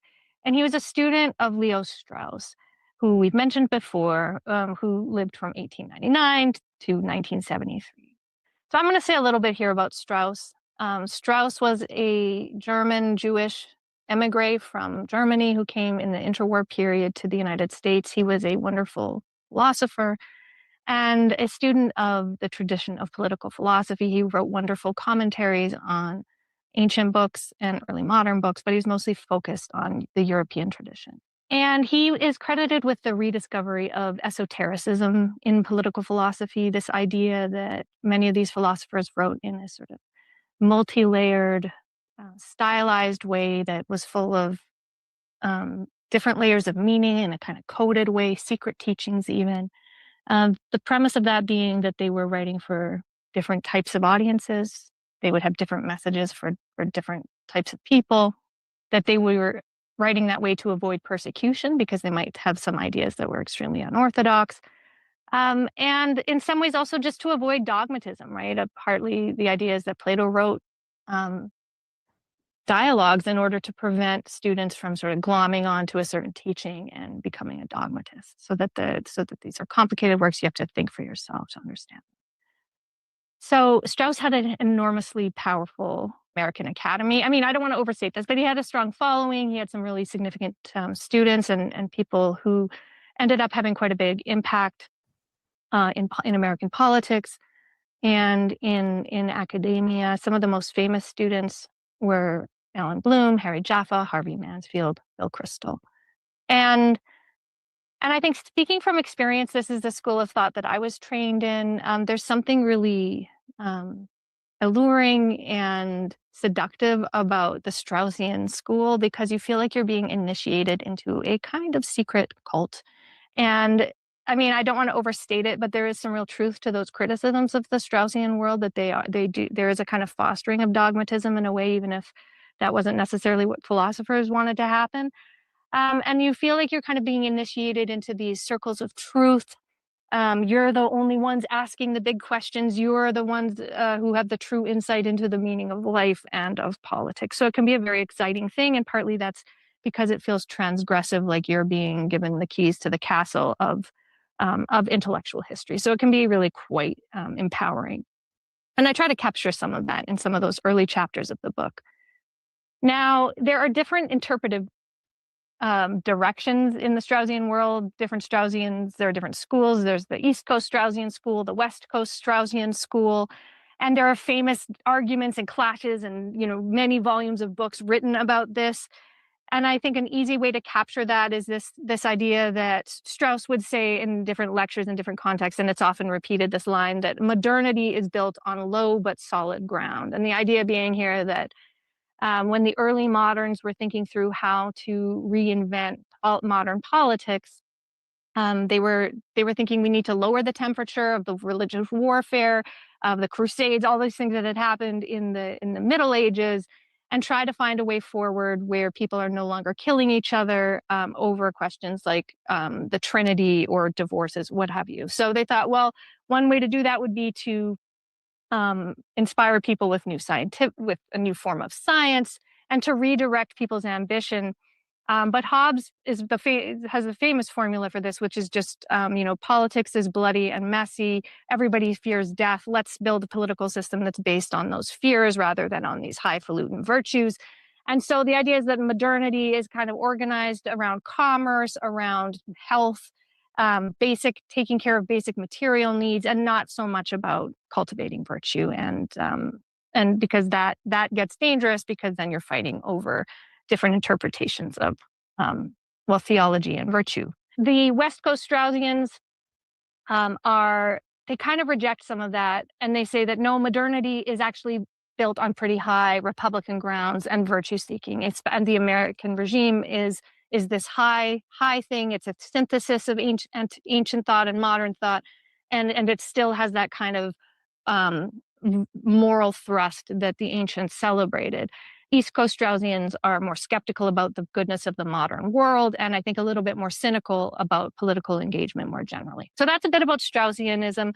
I don't think it's right to blame Strauss for neoconservatism or the wars in Iraq, and I don't think it's right to blame him for Trumpism. I think in the book I do say more about some of the pitfalls of the Straussian world, the tendency towards a kind of conspiracism and cult-like thinking. That's true, but that's also true of many other schools of thought.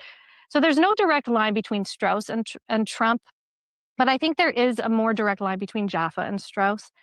And one thing that Strauss did was make a lot of Americans very conversant in these big questions of political philosophy. Noble lies, that's a phrase by Plato, not Strauss. What is the meaning of a founding? How do you found a new regime? What is great statesmanship? What is prudence? So all of these big questions. So he opened up a lot of different questions, but Harry Jaffa was the first one to really apply the Straussian method to American history and to American political thinking. And there's more to it than that, because Jaffa also had a very distinctive personality. So he wrote this wonderful book on Lincoln, The Crisis of the House Divided, which really saw Lincoln as a philosopher king, as a sort of miracle of history, that he was able to come through triumphantly as a moral philosopher, on par with Socrates, and resolve this historical tension in the American regime and sort of create a new founding.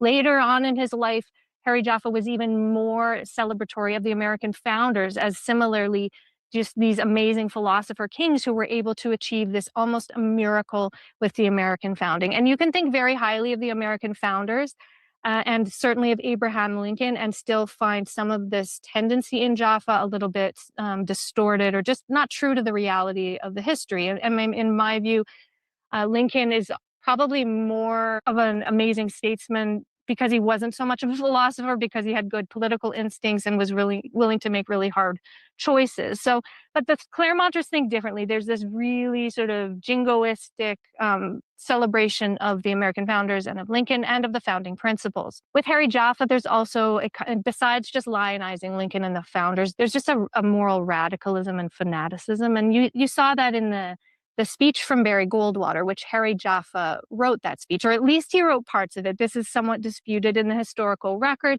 but that famous line about extremism, that is attributed to Harry Jaffa. And so that's just the tip of the iceberg. So if we want, here's a piece of writing from Harry Jaffa from 2007. So this is very late in his life. The American Founding as the Best Regime. This is in the Claremont Review of Books. And this is just a taste of how he thinks about politics, about the American regime. So for him, the American regime is this nearly perfect historical phenomenon and synthesis. And I think it's worth thinking, you can, again, think very highly of the American regime and the founding and still wonder what it would mean to think of it as the best possible regime, right? How could we know that? Even including slavery, is it still the best possible regime? Perhaps historically speaking, that's the best that they could do. But there's something, I think, anti-intellectual. Let me be real blunt. This is an interesting comment, and I can never tell when Brian is joking or serious. Part of America's problem is we teach that the founders were godlike, instead of actual, human beings who were, hell, they were all smart. But they were godlike. Dude, that's why America's fucked up. We keep teaching this this ridiculous fodder for sheep. When Deacon Dave likes to call people sheep, well, the sheep graze on this kind of history.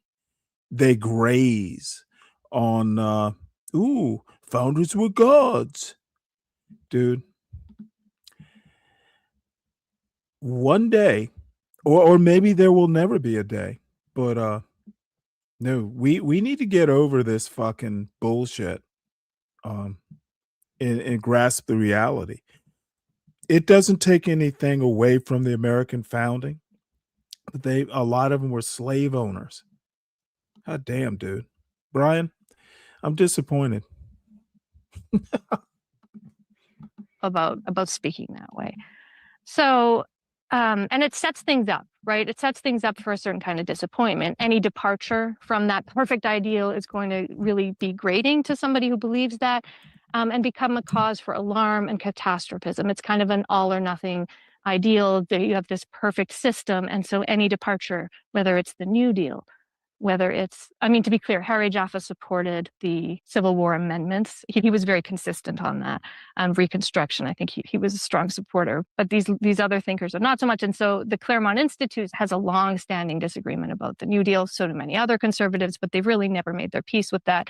Critiques of the civil rights movement as well. This is later in that same piece, you see another glimpse of his radicalism and extremism, where you get this line here about the framers never conceived the blessings of liberty in non-moral terms. They never imagined it to encompass the exhibitionism of lesbians, sodomites, abortionists, drug addicts, and pornographers. Again, that might be true that they didn't imagine things that way, but I think it's it's a glimpse of the kind of fanatical tendency in Harry Jaffa Actually, and a real Brian, moral absolutism. You know what? I almost forgot it was President's Day. So this is actually kind of apropos for President's Day. So thanks for reminding me, Brian. Oh, by the way, everyone, please make sure you hit the like button. And if you are new to the show, please subscribe so we can get back to 300. I'm still kind of marveling at how pissing people off can affect your subscriber count. You know what? I will probably be at 295 forevermore. I will never get more than 295 subscribers. And Sovereign Beer Fund, support the show by supporting the host. The Sovereign Beer Fund probably won't be really open until Wednesday or Thursday. However, there are bills, newspaper subscriptions, Substack subscriptions, YouTube and StreamYard subscriptions. So consider supporting the show. And I also want to thank, the supporters from last weekend's tomfoolery. It was the person I forgot was Dirty Dude. So Dirty Dude, Deacon Dave, Lupin, Ryan Bardwell, 12th Man, and who am I forgetting? Oh, Mike 123. Even Mike 123, the prodigal son, supported the show. So I had a great weekend, to be honest. So let us sally forth and have a good week. That then I think is consistent with the turns that the Claremont Institute has taken. Later in the essay, he also has this all or nothing approach to the universities, talking about it'll be how okay, contemporary universities have completely rejected reason and revelation, and that this threatens the eclipse of the American founding and therewith of Western civilization itself. So that's kind of a glimpse of Harry Jaffa. His personality, he was known to be extremely difficult as a person. There's a famous line from William F. Buckley that says, if you think Harry Jaffa is hard to argue with, try agreeing with him. It is nearly impossible. And then he goes on to say a little bit more about why Jaffa is so disagreeable. The relentless Jaffa logic pries at apparently trifling differences until they open up like chasms. What is more, he is able to convey the full gravity of these differences. And so there's something there that's really neat and impressive and morally serious, but there's also, I think, this lurking fanaticism in his thought. Okay, so the Claremont Institute was founded in 1979 by 4 of Jaffa's students. And the mission of the Claremont Institute is to restore the principles of the American founding to their rightful preeminent authority in our national life. Now, I think it's useful just to take a moment to tour the Claremont Institute website. There's the mission there right at the outset. And there's a lot going on at the Claremont Institute. There's the Center for Constitutional Jurisprudence. That's where John Eastman is currently still the director, and he's the founding director of that center. There's the Center for the American Way of Life here in Washington, D.C. We scroll down, we can see what they're up to. I characterize the Claremont Institute as a group that has always been really concerned with culture war issues and with really fighting the culture war. So they have these educational programs, these summer camp programs, I think of them as, where you can get a fellowship and learn how to be a great communicator. They do some litigation. They're leaders. And so this isn't really a wonkish think tank. It's a think tank that's committed to education and to, as I said, culture warring. If we click around a little, there's all these fellowships that people can go take. This is the kind of things that young conservatives get up to when they go and participate at Claremont Institution events. And then there are these publications. There's the Claremont Review of Books, which is where the Flight 93 election was published, where we just read that segment from Harry Jaffa. And then there's also The American Mind, which is a much different publication, which I'll have a little bit more to say about in a moment. All right, so you can tour the site on your own. This is the Flight 93 election. This is just the opening of it that was published in 2016. And you can see some of the lines here, this sense of catastrophism. This is probably familiar to people, so I won't read it. But the general argument of the Anton piece was the sense that conservatives had completely failed to conserve anything. They had allowed basically liberals to take over all the institutions. This was the last chance to save the country. You see here this sort of catastrophism at play and brinkmanship. This idea that this will be really the last chance to save the country. Every development, whether it's the Hillary Clinton potential presidency or later a Joe Biden presidency, there's this constant sort of upping the ante and fear mongering about the future of the country and the possibility for salvation. So it's always sort of the Flight 93 mentality. I think that it was Jonathan Chait who wrote about the Flight 93 forever, coined the phrase. So I think that's right. That captures the mentality. And we can see it's kind of built into this. I think it's connected to the idealism of the Claremont Institute outlook. I'd just say one last thing about the sort of psychology here, which is that it's also connected to this idea that Lincoln sort of seized the moment, had this amazing moment in history when he was able to perform this amazing service to the country and be this great man. And there's a kind of thirst for that kind of opportunity in Straussian thought, certainly, but also especially, I think, in the thought of the people at the Claremont Institute. And there's sort of a thirst for this moment and a sort of constant building up of expectations, like maybe now will be our moment. Maybe we can be the great men of the future. And so there's a kind of grandiosity built in here and almost a seeking for catastrophe that I think is an important part of the psychology. So this, I'm hoping, is a explanation of what happened here, but there's just so much more in terms of what they've been up to on the ground. And so I do cover a lot more in the book. So these other threads that are connected to the Claremont Institute that are part of the Trump movement. There's the Journal of American Greatness. I could say more about that. That was even sort of the Flight 93 before it even happened, where we see a strong influence of the paleoconservative thinkers. That's like Pat Buchanan is the poster child for paleo, the paleoconservatives, and that was a real surprise to me to just see how much they had been sort of seeped in paleocon thinking, which I can say more about maybe in the Q&A if people are interested in that. I also delineate how they were involved in hyping up these ideas about the Biden coup, the stolen election, so you can, again, just total catastrophism about the direction of the country and lying, just outright lying about the election. And that started before the 2020 election had even taken place. That started back in September.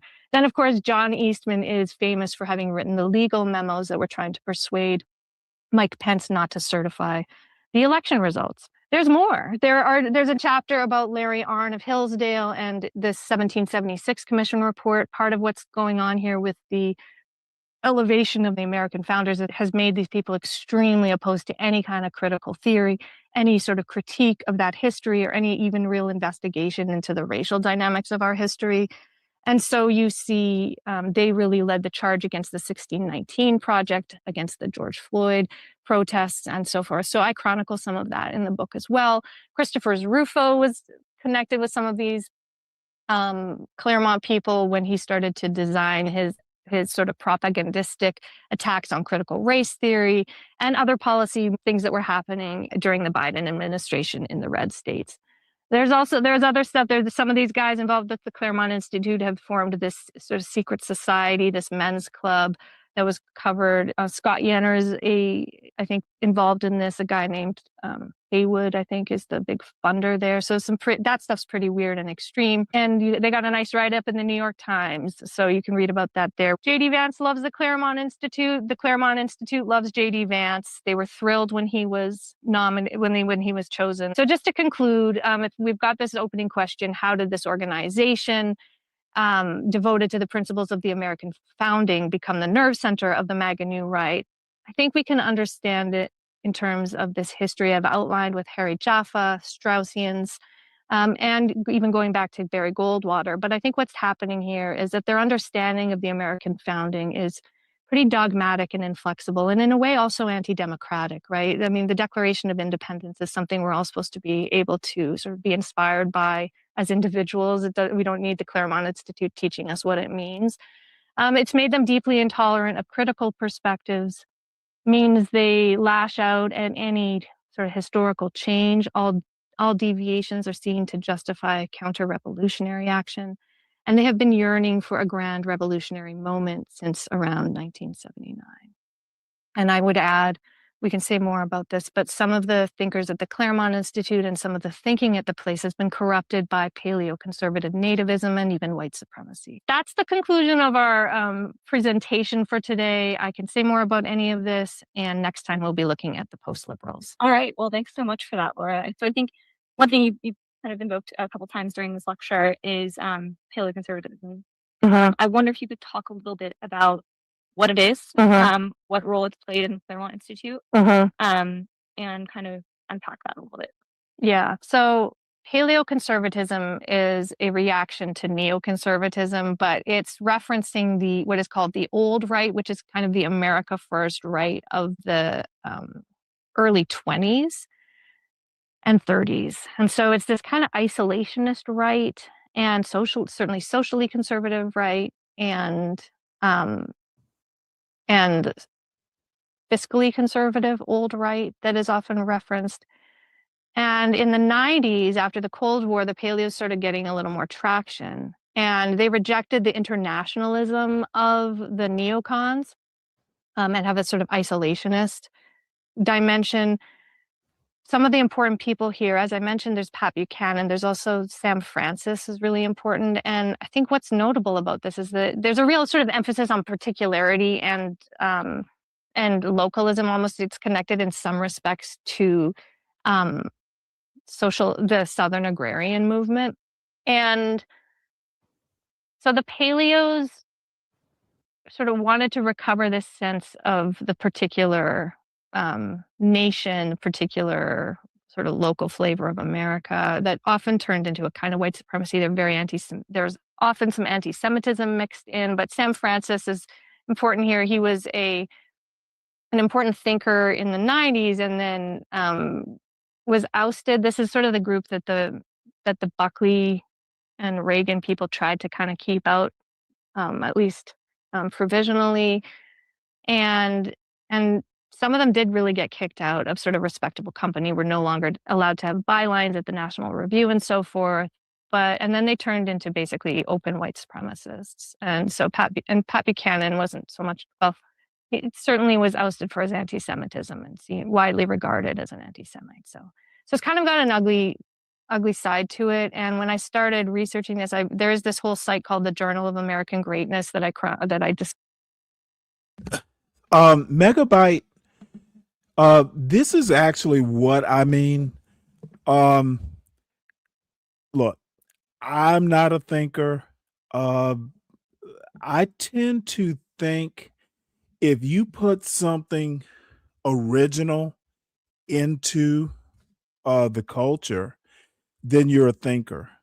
I'm not a thinker. I'm, Andrew Wilson is not a thinker. We are maybe educated, but, I think thinkers contribute original thinking. So that's my criteria.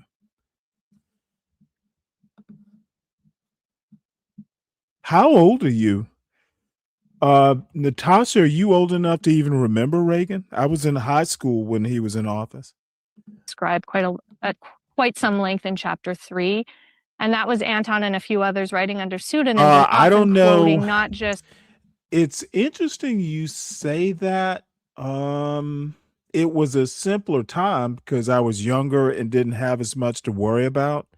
Got to be careful about that. The Cold War was going on. In a way, not having a Cold War to worry about, it was probably a more complicated time in certain ways. Life is always complicated.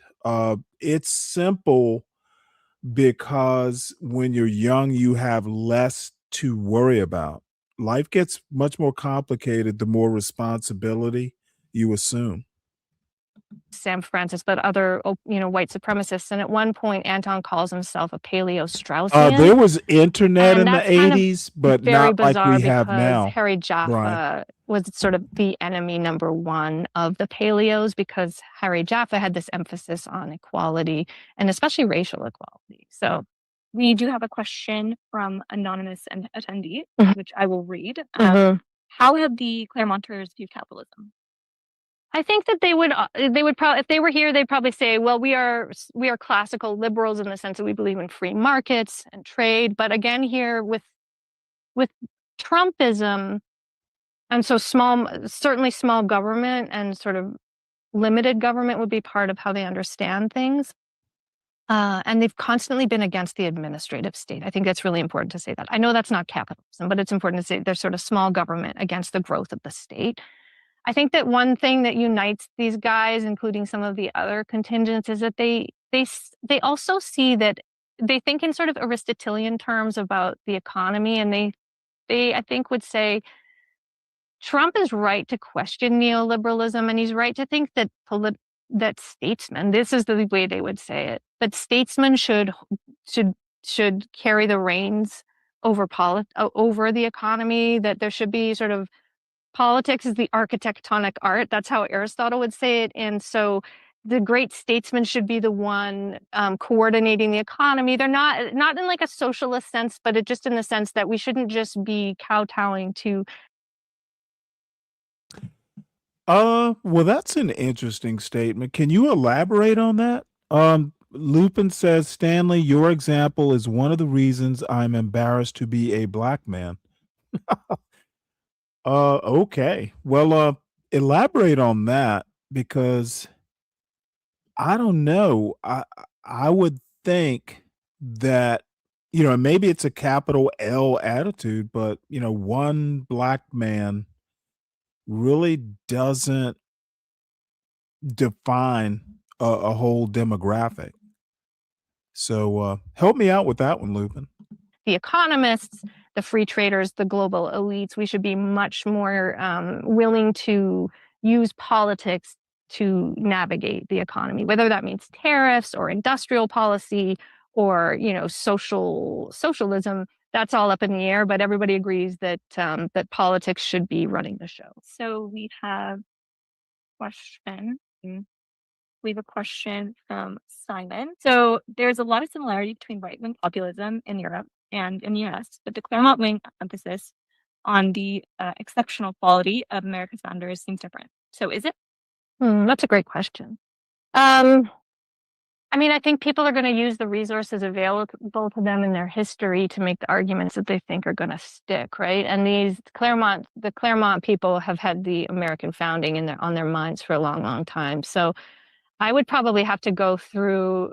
I'm just not as familiar with the European movement. So I was struck when I have been reading recently about populism and illiberalism is sort of a new academic concept that is often used to describe what's going on right now, a sort of reaction against liberalism that has a certain kind of content. And I was really struck by how universal some of this is, the kind of embrace of the executive power and majoritarianism against the old constitutional checks and balances, and sort of sovereignty, model of sovereignty over and against the sort of liberal internationalism, and just also this like celebration of the old hierarchies and homogenous nation state. So all of that seems to be happening everywhere, but you're right. I mean, they're using different resources and different. So I think it is different, obviously, because the traditions are so different. And it's just not something I can't do a sort of on the spot comparison in how the Europeans sort of fill that vacuum. So we have a question here from another anonymous attendee about the Supreme Court. So how does this kind of policy institute, so the Claremont Institute, how does it affect members of the Supreme Court or influence them? I know the Federalist Society is or was key, but does the Claremont Institute? Yeah, I think they've got some direct influence on some very important people on the court, especially Clarence Thomas has been very close with some of these Claremont people for a long time, and who have clerked for him and who they're just close with. And so some of the stuff about executive power, the administrative state, just a lot of different things, they've been very influential in sort of these narrow ways.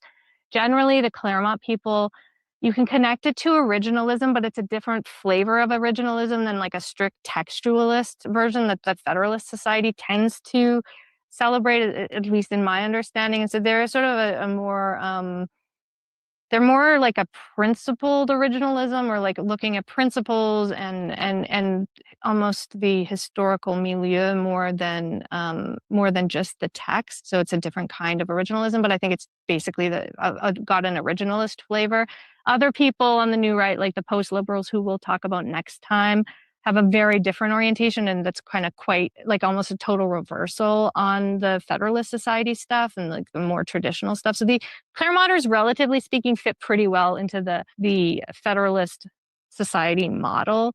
But it's not really simple. It's all kind of thorny how all this stuff gets taken out. Yeah, and kind of that dovetails nicely, I think, with the next question, which is you talked about Strauss's influence on the Claremont Institute. And so we have another anonymous user who's asking if there are connections between Samuel P. Huntington and other Straussians in particular, Straussians in general, and what their exact connection is to the Claremonters.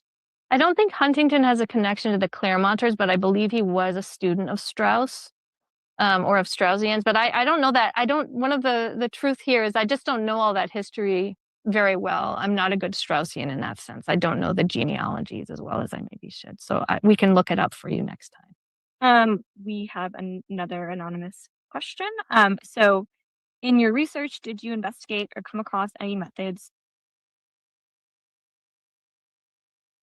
Well, I'm kind of surprised you didn't know that, CK. Churches in the South, that's a thing. Yeah. I don't know. I having grown up in the South, I guess I'm used to it. No, there are churches. There are storefront churches. You go to to a strip mall. There are churches in the strip mall. Yeah, church is a big thing in the South. For cutting through the dogmatism, to arrive at a discussion where people would be open to modifying their views. So kind of, we talked a little bit about this last time, like how do you reach people who kind of are embroiled within this world, who maybe are not propagating this information necessarily, but are doing it. How do you cut through that sort of dogmatism? I mean, that's such a good question and such a difficult question. And I mean, partly I hope the book at least is fair enough to some of this history and some of the seriousness of some of these people. Like Harry Jaffa is certainly someone worth taking seriously, to at least start a conversation. I think one of the things that's difficult is that there's a lot of insularity in the academy, and I don't think you can blame just liberals for that, and I don't think you can blame just conservatives for that. But so there's a lot we could say about that, but there's a lot of insularity, and it's kind of asymmetrical and weird. But one of the reasons I think this has happened to the people at the Claremont Institute is that they have been in an insular conversation with themselves for many decades, and it's gotten worse and worse.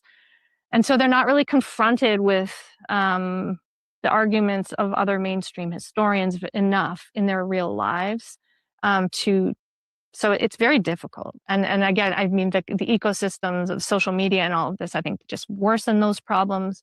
So I don't have much to say except for that we need to be confronting one another more regularly. We have a question from Melissa. How do they reconcile the fear that the founders had of tyranny? So there's, for example, there's no executive in the Articles of Confederation, with their desire for the strong executive. It seems like there's a contradiction there. So where does that desire for a strong executive come from? Well, I mean, they get very open about this in some writings about sort of this need for a new Caesar, right? And this like a really strong embrace of the executive. So that's certainly what that is happening. I think that to explain it, they would say, well, that's just where we are. The executive power has become sort of the only game in town. There's been this amazing consolidation of power that happened. I mean, we know the history here. It's not news, right? But it's gotten worse and worse, and they're willing to tolerate it because they see it as the only way forward, that basically the game is lost in terms of the constitutional order. And so the thing that needs to happen now is you either, it's going to be a red Caesar or a blue Caesar. I mean, this is kind of the extremists and how they talk, but I think the justification is, Lupin, I really need to get over this fact.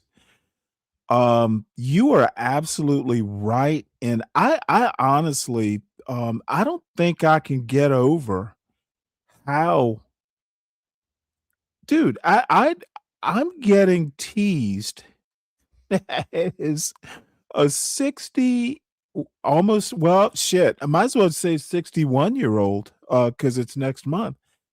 Dude, these motherfuckers will tease me because I read books. That's like, and it's not 21-year-olds, it's 55-year-olds, 56-year-olds fucking around like, did you read that in a book? Well, God damn it. I read the book so you don't have to, and I can tell you about it. Black people, and I don't want to, make some big general statement, but dude, I don't know what to say. Because these are old YNs. These aren't young people. So if the old YNs aren't reading books, I bet they didn't teach their kids that kids should read books. that you have to preserve what you can, and so the ends justify the means, and the means are, it's either going to be well, here's a quote from Rufo that I think is useful it captures the sort of Claremont mode. The activist must begin with status quo reality. The institutions with which today shape public and private life will exist for the foreseeable future. The only question is who will lead them and by which set of values. The new right must summon the self-confidence to say, we will and by our values. And I mean, that's not exactly the executive power he's not talking about that necessarily, but I think that kind of counter-revolutionary response to a total decay of the institutions is how they square that circle. So we have a question here from another anonymous user about. Well, see, that's an interesting thing. The institutions are fine. Okay, what these folks don't seem to understand, the Christopher Rufos of the world, is that even institutions in a republic are not static. They change way slower, but they do change. I don't get, this. I actually think at some point originalism will go away because it's proving to be almost like the fugitive slave clause. um, Supreme Court justices are not historians, and oftentimes they get the history wrong. I think Clarence Thomas is one of the best examples of someone who just does not understand history.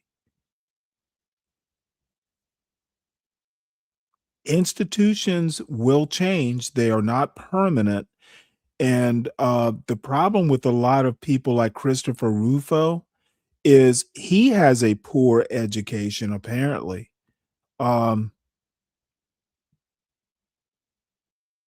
It's literally misunderstanding the institutions. It's literally things like originalism. I think if you're an originalist, you don't actually understand the American republic. They put an amendment process in the Constitution specifically because they knew the original would need to be updated from time to time. I think that connects to the prior question, which is, we've talked about the way that the Claremonters have, to some degree, infiltrated the Trump administration. But what role have they actually played in terms of, do they prefer to be at the forefront? Prefer more so to be behind the scenes? How are they operating? Or are they operating kind of on both fronts, both as figureheads and as kind of advisors? Okay, yeah. So the question thank you. That's good. That's like what actual practical role do these Claremont people play? And I mean, that's a tricky question. I think that I don't know if they're happier to be behind the scenes. I think that their way in has been this kind of cultural impact. They're shaping the culture of young Republicans. They've got their institutions. They're playing a big role in the media landscape. And there are these close connections to some of the Supreme Court justices, or to at least to Clarence Thomas. Then, Michael Anton has been in the administration, right? And he just wrote my understanding is that he was the primary author of the new national security strategy. And so that's pretty, that's a pretty direct thing that's happening. I think they're happy to have whatever power and clout they can. They published in 2024. I don't think they have a preference for behind the scenes. I think they're very excited to just get involved and have this power. And after the 2024 election, within like the first, I think it was in January or February of this year, they published their annual report where they listed all the people who had been hired by the new administration. I think there were 20 or 40 people listed there, so quite a few. And these were all graduates of their fellowship programs. And then I think we have another question about I think you've made it a point to emphasize that the Claremont Institute is separate from the Claremont colleges, right? Yes. Which Rush Limbaugh didn't do, by the way, and he should have. Which speaks to a question that we have, which is about how larger academia kind of views the Claremont Institute. Is there sort of a stigma around them? Obviously, academia is not necessarily a monolith, but what is the general feeling about the Claremont Institute? Yeah, I'd say that's a great question. There is a stigma, I would say. I think they're looked down on in a way. They are not taken seriously. They are mocked, and in a way to an excessive degree, because there's a real refusal to acknowledge not only that there's any seriousness there, but even that this stuff matters. And so it's very frustrating. I think people hold their noses up at the Claremont people. And I mean, I'm the first to say a lot of that is warranted, but a lot of it is just kind of snobbish. And academics are pretty bad for that. So, you know, I was reluctant to start writing about these guys, partly because there is this stigma. Some of that's deserved. I mean, John Eastman really tried to help overturn our constitutional order. I think there should be some stigma attached there, but it also needs to be taken seriously because these people have really had a big influence. Yeah, I think maybe one thing that you speak to a little bit in the book, which I think that kind of connects to the Claremont Institute and some of their poems with the state of the world, is like pedagogy, methods of pedagogy, and like academia itself. So maybe you could speak a little bit about that, since we're on the subject of academia, and how sort of they're saying that the academic world is kind of failing. Yeah. Yeah. So Hillsdale College is really the place. This is sort of the real nerve center of like the education question in America, and so right in connection to the Claremont Institute's sort of mode. And this is, again, I mean, just in general, it's very hard. I'm trying to walk a fine line between respecting this, taking it seriously, and trying to kind of give credit to some of this stuff, and also and to see it in the best light, and also just to call it out.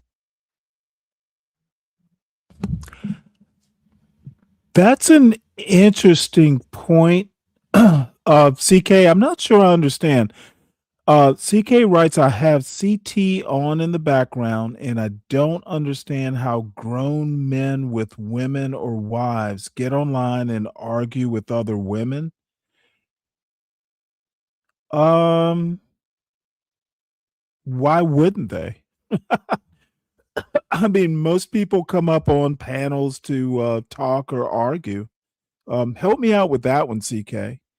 Why wouldn't they? They argue with men. Why wouldn't they argue with women on panels?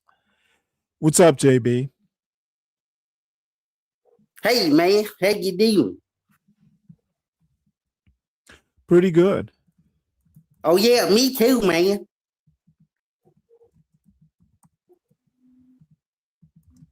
I'm just sitting in my goddamn garage, man. Okay. Any comments on the video? Should I keep going with it? Damn. Well, this is a new one. So, pre-1946 America is angelic compared to today. I'm sorry, Brian. Maybe you haven't heard of the Klan and that U.S. military guy. I can't remember. Was it? It's probably World War One. No, Brian. They didn't have the internet. I'm pretty convinced that America in 2026 is pretty much as it always was, even back in 1946 or 1926. We didn't have the internet back then. So a lot of what was going on wasn't, covered to the extent that it would be today. I don't know that I can agree that 1946 was angelic. It's angelic sounding, but I don't think that America has been reinvented lately.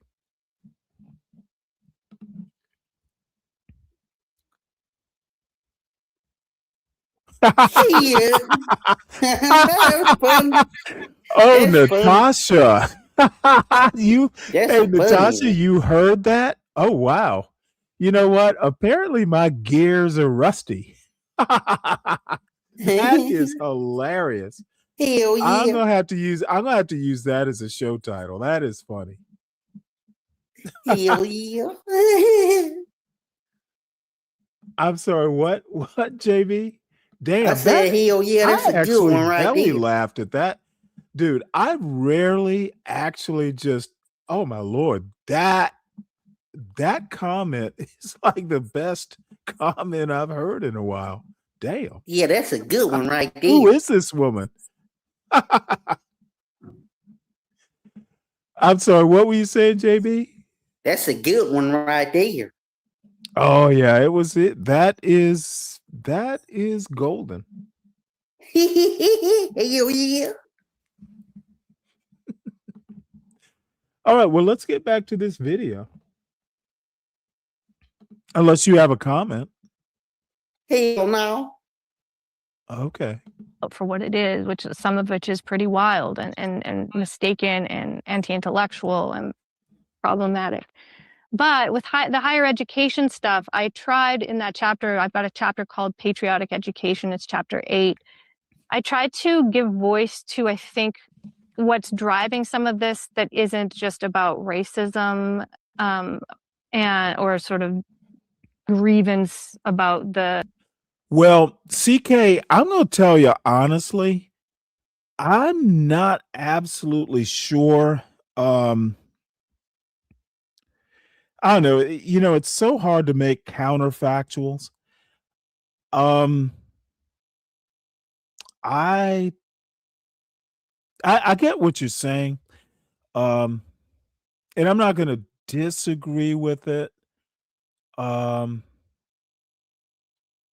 let me put it to you this way. I mean, I used to like on NFL Sunday nights, I would get out the house when we lived on the mountain. I walked down the road, a buddy of mine down the hill and across the road. He converted his garage into a bar. So, they'd work on motorcycles or cars, but there was a bar there. And, I'd go there and fucking watch football Sunday afternoons and into the night.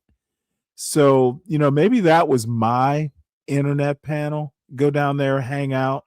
And yeah, I get what you're saying about the barbershop. So, I don't know though. I mean, there might be a woman or two every now and again, um, you know, watching the football game, but I get what you're saying. I'm not gonna, go too deep into it. You're right, but I don't know. The Hell shifts yeah, we've I seen had got culturally in into the it with last 40 somebody years, today, including Stan. in the academy, where we have seen a dramatic change in who goes to university and who gets degrees and who gets to be a professor. And I think that change is wonderful, right? But the Straussians have always been pretty skeptical about that. I mean, Harvey Mansfield was his big moment when he was a new professor at Harvard was to be the single vote against the creation of a women's studies department. And so they've been disgruntled about this stuff for a very long time. The part that I think is serious is that it dovetails with a critique of higher education that's concerned with with the failure to provide a formative education and a sort of a liberal arts education that is meant to kind of inculcate virtue.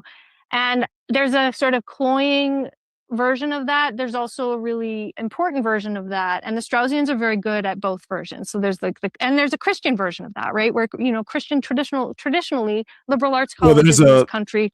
There is a Catholic version of that, and that's what I got. Shout out to my parents. About as close a classical education as you could get in the 80s in little old Savannah, Georgia.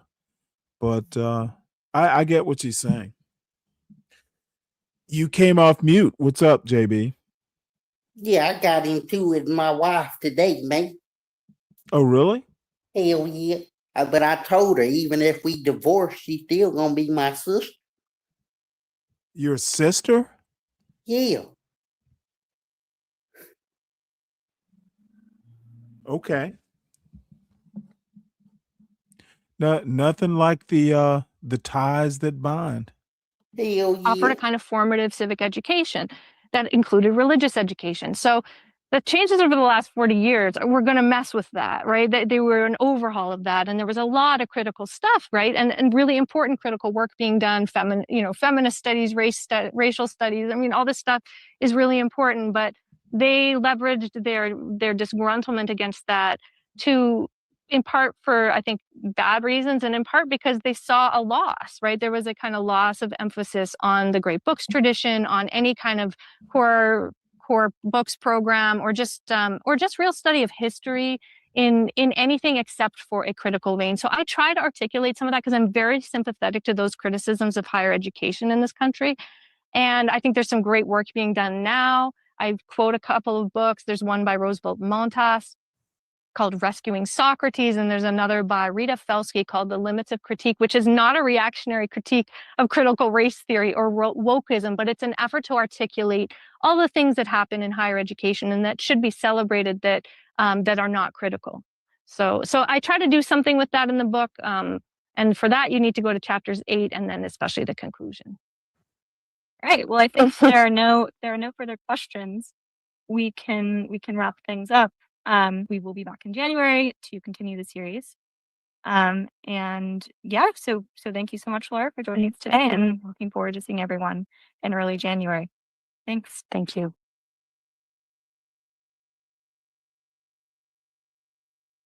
There is a third, which I think I'm just gonna do, and unless someone has a better idea, JB, you got a better idea? Hell yeah, I think we should listen to some rap music. Yeah, okay.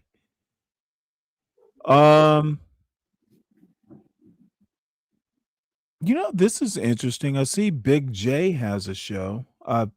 It's yesterday's live stream, which I missed apparently. To have your own business, you have to be a go-getter, right? Well, even as the owner of a company, I realized I was working on commission as the owner.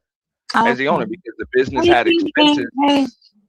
Well, the business had expenses that were set, so I had to keep profits as high as I possibly could, in order to make sure that I could get paid. Because as the owner, I got paid. I got paid last. The company got paid first. Company gets paid. The employees get paid. The expenses get paid, and then I get paid. So I got to make sure there's still money around for me. So I consider myself as the owner. I was still a commission based. I was still on commission. Now I think there's ways to work around that where you have a whatever these terms are, but there's a way to pay yourself as an employee, but you are the owner of the company. I think there are legal ways. Yeah, no, there are ways to do it, but if you're the owner, you still gotta make sure. Yeah, but you still gotta make sure you got the main ingredient, and that's on you. The main ingredients, which are customers and revenue, or else there ain't no money. Yeah, and there ain't no money to pay yourself with. Now, like if you're just an employee, customers and revenue likely isn't your burden. All you have to do is show up and service them. Yeah. Now, 504s, 501s, whatever these places are, foundations, people are figuring out all types of ways to pay themselves in a tax-free way. These are discussions that we don't usually have on these types of panels. We go for the male-female combative arguments, and maybe sometimes I recommended sales to it when everybody else was trying to recommend STEM to people. I was like, then there's nothing wrong with that. Science, engineering, mathematics, tech. Well, let me also point out that, even as engineers or, STEM majors, there's outside sales. I know plenty of computer people who are like Microsoft certified engineers, MSCEs, if they still have them, who do outside software sales. But let me tell you something. A lot, and I know this from very personal experience. Sales is an art. There are people who will make $1 million as salesmen, And there are people like me who are, more. I when I got out of the Navy, I was a stockbroker for a year or so, and I was definitely an analyst. I was not a good salesman. I tended to attract clients who were like me. And a lot of my clients knew more about the fucking markets than I did. I think sometimes they go, "Hey, yeah, let me get some from you." They liked me, but I was not a good peddler of stocks. So being a salesman, if you are the type to be a salesman, you're gonna make $1,000,000. And little old dumb me, who's not a good salesman, dude, I'll barely make commission. Technology, but trying to tell a bunch of people, trying to tell everybody that their best bet in life is to become a damn computer geek, when in actuality, everybody's not built for that either. And you'd be amazed how great No, of a they're not. salesman, Yeah. how great of a salesman the best landscaper in your neighborhood is. Or the best car detailer. A lot of them are great salespeople. They just work with their damn hands. Or the guy that comes out there and gives you a quote, on a new floor in your house, even though his pricing might be a little bit higher, you still go with him because you got that much confidence that his work's just gonna be a little bit more pristine. That's sales. That's sales. He didn't have to just give you a better price. He was able to sell you on himself. That's why I said I think a lot of people need to at least consider that. I'm not saying everybody, because I know sales is not for everybody, and commission isn't for everybody, because commission doesn't just come to salespeople. There are a lot of different facets of commission that people can get. It's not just sales. Yeah. Yeah, and because when it comes to commissions and sales, right, it's also based upon the personality of the person. If a person is charismatic, that's where people going to gravitate to that person who's charismatic. And Well, speaking of charisma, everyone, please make sure you hit that like button, and if you are new to the channel, please subscribe to it. We have we have 5 subscriptions to make up to get back to 300 before I just scared a bunch of people away. Support the show by supporting the host. The Sovereign Beer Fund will be open come Wednesday or Thursday, but in the meantime, there are some bills to pay. StreamYard, YouTube Premium, all those history and Substack. I'm sorry, YouTube subscriptions and Substack subscriptions and newspaper subscriptions and a couple magazine subscriptions. I want to thank the sponsors of last weekend's show. They were ridiculously generous. I felt unworthy, to be honest. Lupin and Ryan Bardwell and Deacon Dave, 12th Man, even Mike 123.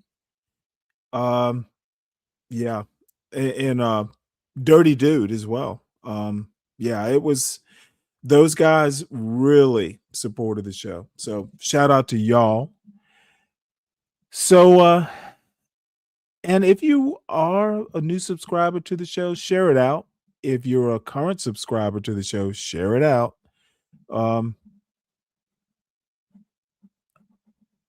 I guess we'll get back to Big J's panel.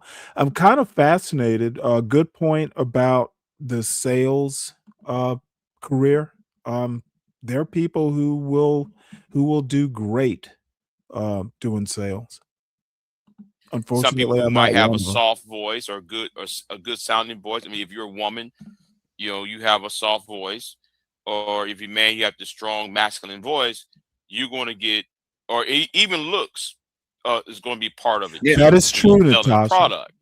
So not everybody can be a salesperson or garner commission, right? Especially people who not everybody can do it in every single facet. Like, okay, I prefer sales, but one thing I will never do is real estate. Like, those people work on commission. I'm never going to be a real estate agent. I prefer to just deal with them. That's just not my cup of tea, not my industry. I'm like, it's too many damn rules and laws to abide by, and I really can't close deals. The buyer and the seller got to be on the same page, and it's a lot of ass kissing, not my style. You know, I like to tell people, take it or fucking leave it, or be able to negotiate good deals and shit like that. So that's just not me. But there are a lot of people that make a lot of money doing real estate. You know. Like they make a lot of money on commission with that. So that's not my type of commission based industry. And that whole what deal Watt, like I would prefer to be the investor. Yeah. Right. The whole deal, what deal Watts and then was trying to make every man in the space to go into STEM. Like, not everybody is going to sit on their ass all day and gain 20 pounds. I've never sold cars and I would never sell cars. Right. That's like bottom of the barrel as far as I'm concerned. A car salesman, unless I'm selling Lamborghinis and like, you know what I'm saying, I couldn't even imagine it. A car salesman is like a loan shark. I mean, it's for real. Like a used carsman, especially a used car salesman, bro. In the world of sales, like we consider that shit bottom of the barrel. Right. Like that's lower than a telemarketer. Real shit. Because like every time when I buy a car, right, I use the internet. You know, the car dealership on the internet to buy it, and then I go over there and negotiate the price down. That's what I do. But talking to the dealership, coming up over there, showing up on the dealership, and just listen to them lie at your ass, and you look under the hood, you looking at the, you know, see if there's oil in the fucking thing, and see if there's transmission fluid in that mother. I check all that shit. You know, I make sure. You also know what you're doing too. But look, if I could do it all over again, like going back to when I was 17 years old, I would have became a sports agent, sports and booking agent. You know, I had a friend of mine. That's the sales I would have got into. I had a classmate of mine. We were good friends in high school.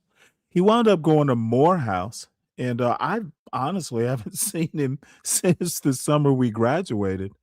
But he went to law school and became like a sports agent sort of person. And I'm sure I'll run into him because I think in the end, I'll probably wind up going back to Savannah. You know, might be next year, might be 10 years from now. But, you know, my home waters are calling. But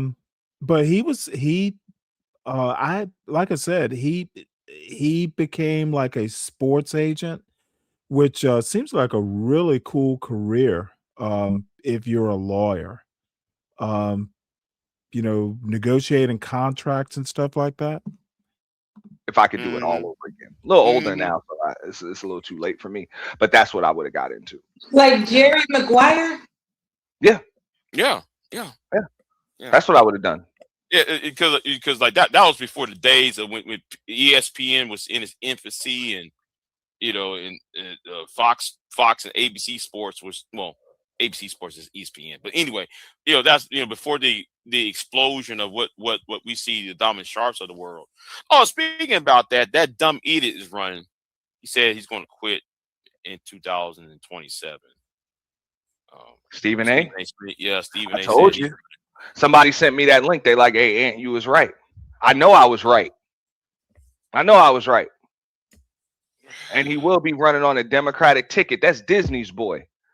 They're gonna get him in, or at least try to. I don't know if he's gonna win, but they're gonna try to. No. They're going. Like, he won't win Iowa, New Hampshire, and he probably will not even win the South Carolina primary.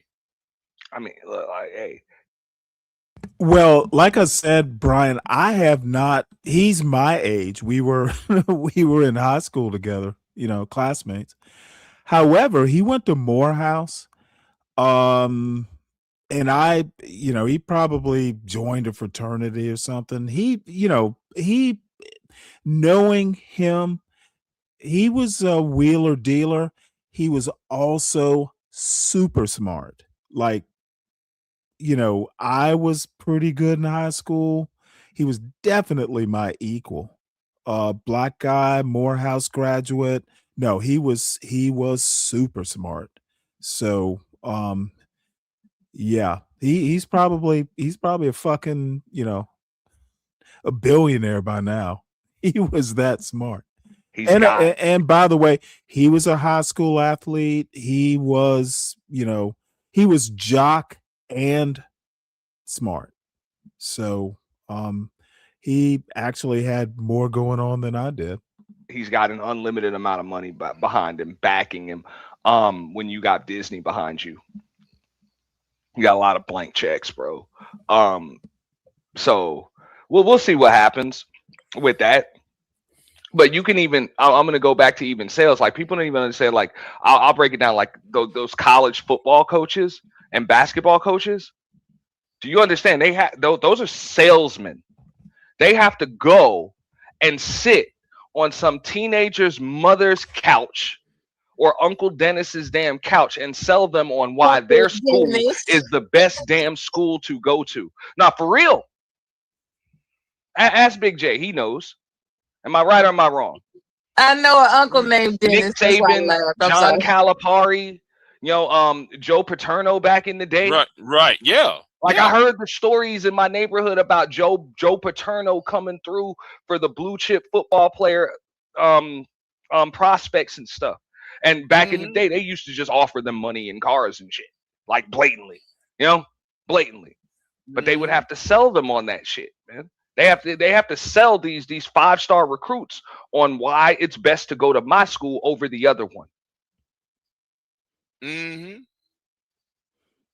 So like sales is in a lot of different facets of life that people don't even want to get into. And I'm not saying the sales, again, I'm not saying that it's for everybody, but it's amazing that even more Black folks don't just consider it as a profession. That's all I ever said. Because a lot of us have the natural charisma to do it, and people don't even consider it. Yeah, like how people are how can I say recruiters for colleges, especially the athletes. They be taught, they be showing up. I mean, the college athlete recruiters. Even the military recruiters, Mella. Those military recruiters. They used to come to the damn high school. I went to them. They didn't come to me. I went to them. Yeah, the military recruiters. But the ones, see, the military recruiters actually, they kind of work on a quota system. So, yes. I don't get, let's see, Zhang says, I don't get why jocks are derided as dumb. My experience, though, limited to high school sports, was that the athletes were pretty smart on average. Did you go to a private high school? I've known some pretty dumb jocks, even at my little, private Catholic school. It's not like they were slobbering idiots. They could tie their shoes. A lot of them were not particularly interested in, pursuing the academics. So, when I say smart, I pretty much mean, focus, as in, like, hey, I want to make an A in my calculus class. A lot of athletes were smart. They just didn't care about the book so much. They be sitting there with the booth at your school and stuff on career day and just showing up at random time. Those are salespeople. No, Tyrone Thompson. You're right. Recruiters are convincing you that this is the best deal you got going. Yeah. Right. Tyrone Thompson. Those of us who know him, right? He's still on YouTube, right? Over there, Talk Real Solutions. He was a recruiter for the United States Army. Yeah. That's why, man. He making all that mad. That's why he making all that mad money from recruitment. in communications. Yeah, recruiters, they lay it on thick. Yeah. I've heard some stories from people about what their recruiter promised them, and I was like, wow, that's like the script. Now, I do notice this though. And I remember when I was in high school, real quick, Big J, when I was in high school, after I took that damn ASVAB, man, I had recruiters from every damn branch of the military laying it on extremely thick. Extremely thick. Man. Real thick. Now, I was there before 9/11, and I regret after not 9/11. considering that shit too. I should have considered. I should have given more consideration. Now, before 9/11 happened, right? They, it was just the Army, right? The Army, we need you, woo, woo, woo, woo, woo, right? And I went to college. 9/11 happened. All of a sudden, the Navy starts showing up. The Navy showed up at your dorm. The Navy showed up at your mama's house. Mm-hmm. The Navy showed up at the classroom because, like, right. I almost joined the Navy. You got this big-breasted woman coming over there. And yes, I saw. I took notice. No. I took notice. It was some big-breasted. What? Yeah. I said they knew who to send to entice you. Right. They knew. Yeah. So like, they like we gotta send a big-breasted woman to this one. Yeah. I remember this like the day after or 2 days after actually it was like the week after 9/11, right? Every fucking class I went to, like, it was always some big-breasted woman showing up who dressed up in a Navy outfit, and you see the United States Navy, on the and she having that little cute little white uniform and shit, and she talking about I'm here to recruit so and so's class, blah blah blah. If you're interested in joining the United States military or the United States Marine Corps, please contact me. But believe it or not, like, sales is the backbone to any successful business.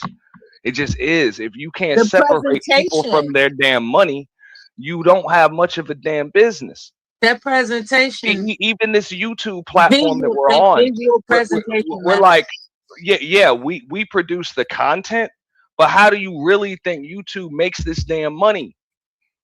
With the exception of the 30% that they take from us with the super chats, they make their money with ad revenue. They have teams of people selling these companies on ad space. RBR always talked about that. I'm just saying. That's why Google is a billion-dollar conglomerate, multi-billion-dollar conglomerate. It's not just because we use it. I mean, that is a big reason. Was constantly talking about ads. But the advertisers and the fact that they got boots on the ground, they got real people, on the ground separating people from their money. Yeah, like real deal. Because if not, people gonna stay on the fence. Oh, I'll think about that. No, I get you to make the damn decision now because it's the best decision to make, and you don't want to waste time. Yeah, enticing people is part of the, because your competitors ain't wasting no time. It's part of the persuasion. I mean, every now and then you got products and services that sell themselves. Understandable. But a lot of people forget that. They just forget about that aspect. So that's why I try to say, like, when people are worried about automation and technology and all of this loss of jobs and stuff, I'm like, go into sales. As long as there are companies that exist, they will need sales people. I met a guy, men and women, and trust me, that is something that more often than not, they ain't gonna give it that. Now, whether or not your ass get promoted to be a partner or a manager or some shit like that, yeah, there's still discrimination as far as that goes. I know that aspect in corporate America all too damn well. Understandable. But as far as just being able to make a company money, motherfucker, hey, if you got that gift and you're able to do that, or you just cultivate the skill. You don't even have to have a natural gift. You just cultivate and you work on the skill, and you have the ability to do that shit. Somebody will pay you to do it. Well, Somebody will pay you a percentage of the revenue you make them to make them money. You know, you're definitely enchanted and, dare I say, in love with your field, and that's beautiful. No, But I also sales is want to not. hold It's, on. it's I'm not. still It's talking. not what I I'm do. It's who still I am. talking, and then you can have it back. What I would say about this bounty situation is it's akin to somebody selling your shoes back to you, right? It's like, you know, I mean, think about the concept. They are selling your shoes back to you. You enter the panel, right? Maybe it's on some wholesome shit. Maybe it's on some convert bullshit. I don't know. But you walk into that panel and somebody pays to kick you off, right? That's somebody taking your shoes from you, right? You walked into there with your shoes on. They take your shoes off by this bounty. Are you really gonna buy your goddamn shoes back? Are you really gonna do that? Because that's the way I look at it. It's like, I'm not buying my shoes back. You can have them motherfucking shoes. I'm gone. And what do you do, Big J or Auntie, about people like that? It's like, okay, they kicked me off. I don't need you. I got other shoes. I don't need this shit. And so what do you do to convince people to participate in this I'm gonna sell your shoes back to you game that's otherwise known as bounties? Now, what I would do, I would recommend people host their own damn show. Make sure you are capable of hosting your own damn show, because what'll happen is somebody will end up buying all of your. I mean, if all you have is panelists to make.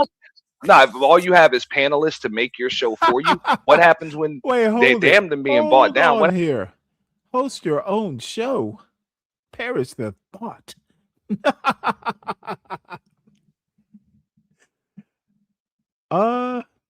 You know what?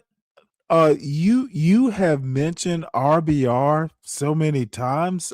I is there any way I can hear the content? I know apparently there's no YouTube presence, but I would like to hear this RBR. Apparently he is truly a legend. What happens when they just don't show up anymore? They What just happens when don't they show find a up. new They hotter wake channel up. to go They to? wake up and realize it's dumb shit because and No, they just don't show up at the end of the anymore. day, It's you like, gotta well, you fuck gotta you. You on you that gotta be shit. able, if it's your name and your brand on the channel, you gotta be able to hold down your own shit. Mm-hmm.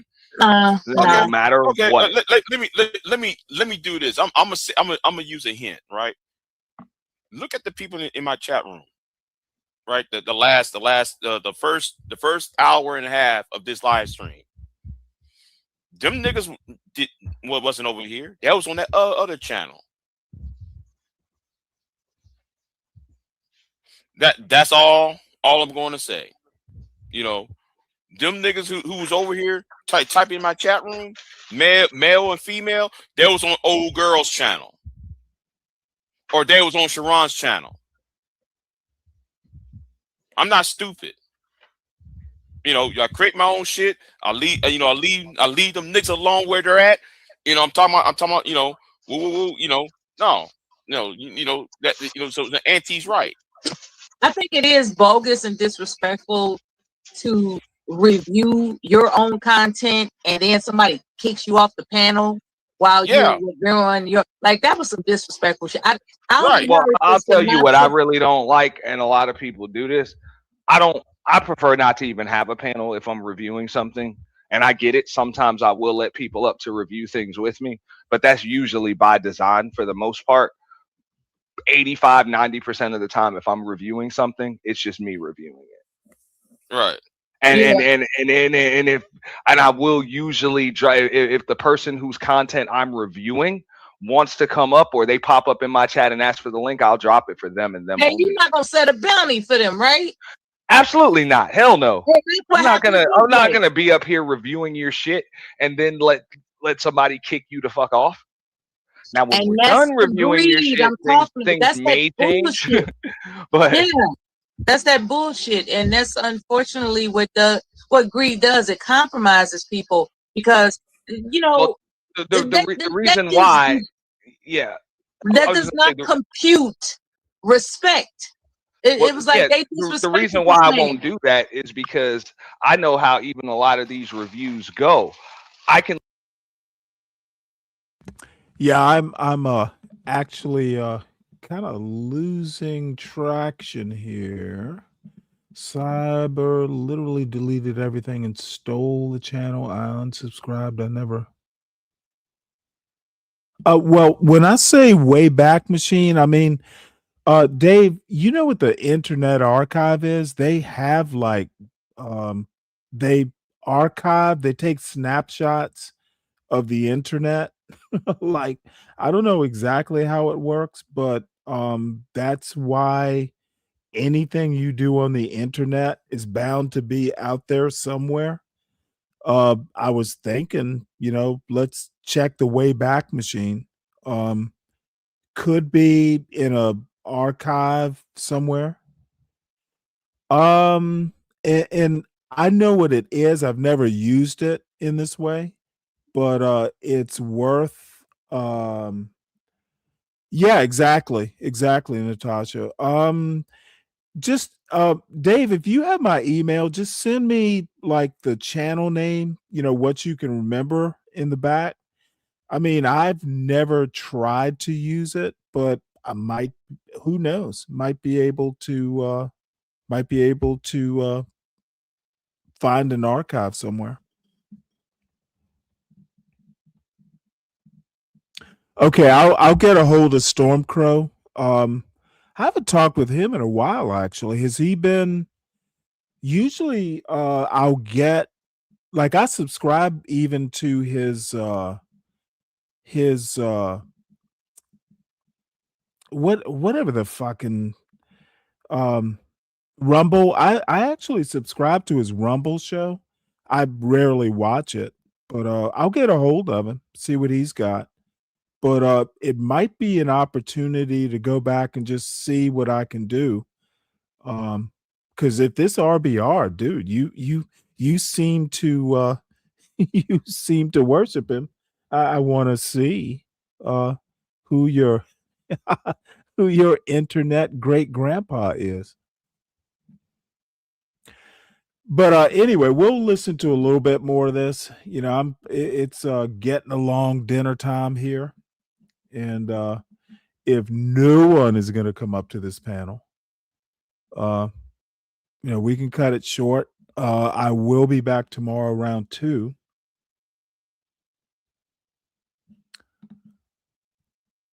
Unsubscribe to RBR. But anyway, in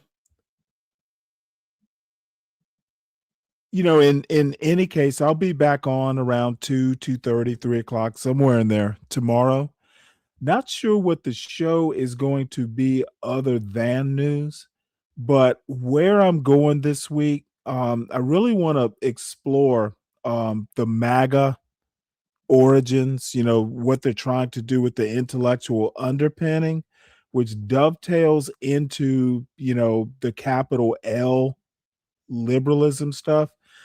Um, what I want to do is kind of plant a flag in, kind of some of my political positions, especially since, BGS and, is it Andre 420? People are starting to this dude actually said I was fucking what did he say? I was far left or some bullshit like that. Let me show y'all this clip. It kind of made me laugh and cringe at the same time.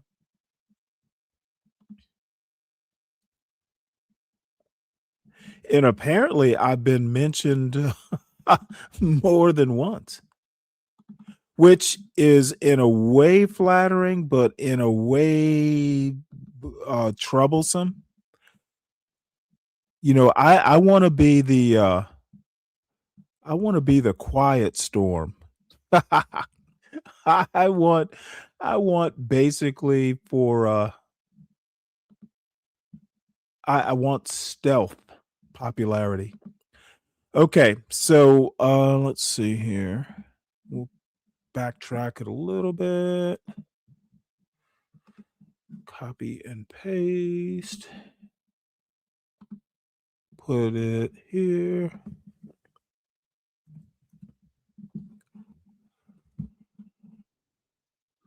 Okay, and then here.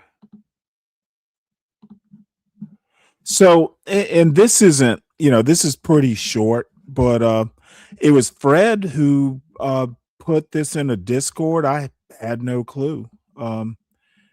That's the wonderful thing about having friends, I guess. So we'll hear what this says, and then we'll look at what Dave posted. All the stuff they're doing, we already peeped.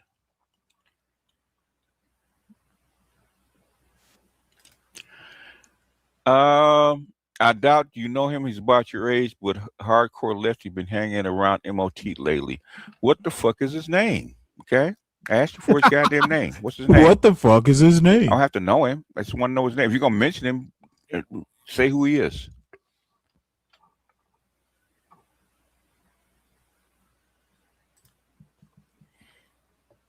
And for cloud the search and that, yeah, Stanley Cross. Okay, all right, I'll look him up. Anyhow, let's get busy. Most of you motherfuckers have no idea what the fuck they're doing. Boy, is BGS gonna be disappointed.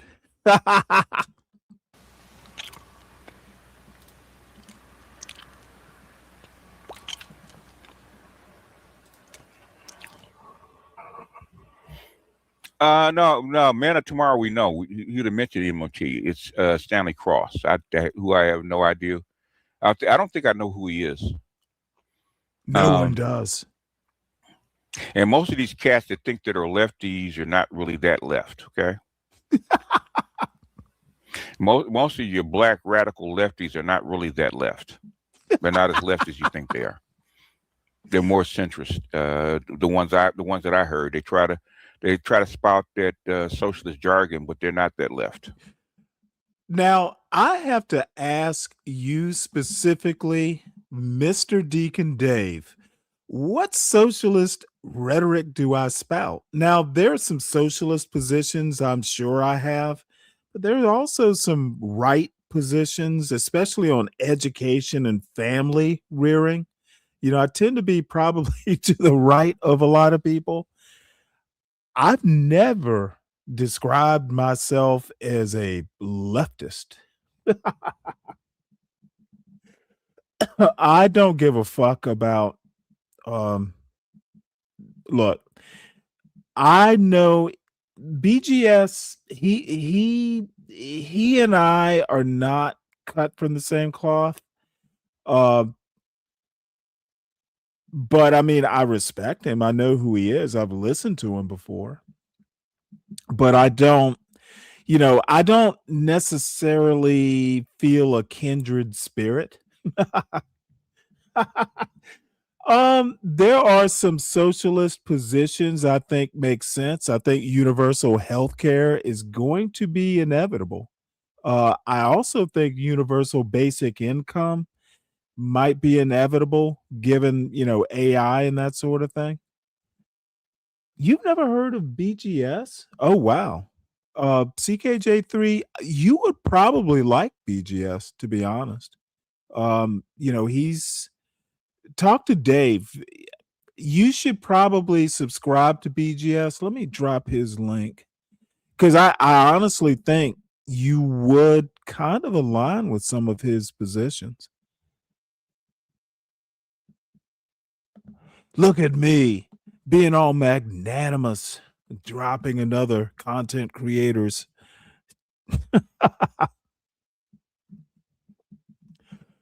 Go ahead and check that link out.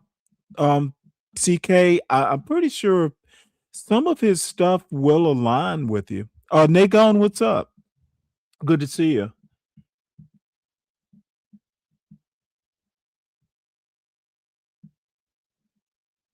Yeah, who wouldn't have socialist positions? Socialism is not bad. It is not communism, for starters. If Dave likes him, then I probably won't. Remember, Dave likes that Jackson guy, and he is a bozo to me. No, I don't think BGS is quite that boutique in his views, but I bet BGS probably would see some value in that anti-MLK stuff that tragedy O Jackson peddles. Hey Zhang, you know what? I would, if I were you, I would delete that comment. So MOT's rent boy Nagon is here. And I gave you a wrench, Zhang. Nagon is a friend of the show, sir. If you're gonna be a wrench holder here, you gotta recognize friends of the show. Chad is the excuse killer, and I don't even care if he's accurate. Yes, Deacon. I know. Accuracy and being factual is definitely not something a MAGA black cares about. Much like JD Vance, you have an agenda, and if you have to lie or fabricate to achieve your agenda, hell yeah, you're going to do it. Hell yeah. Facts are not feelings. Feelings are not facts.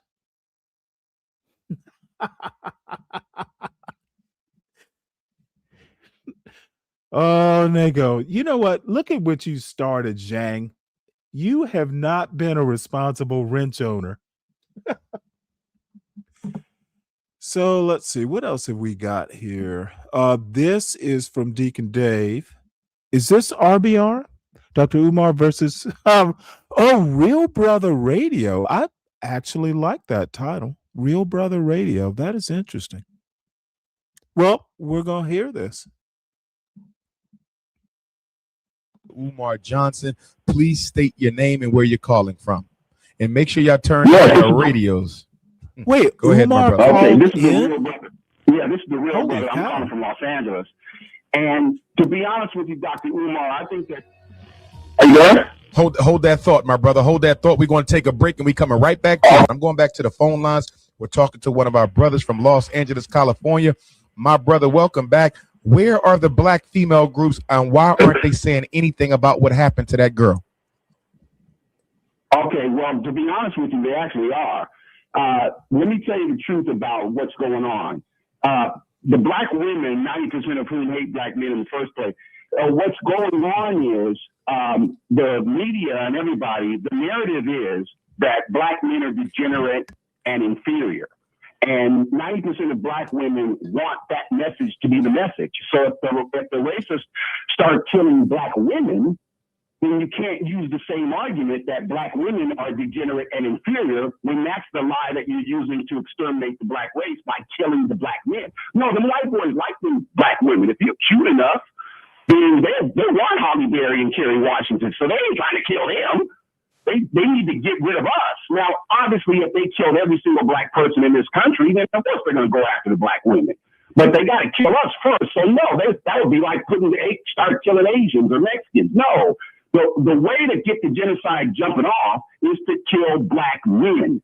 So they don't want to publicize anything that has to do with killing some black women or hurting or harming black women. No, they put them in jail because they're out of line. No, the meme is kill black men and then have the black PhDs go on the radio. All right.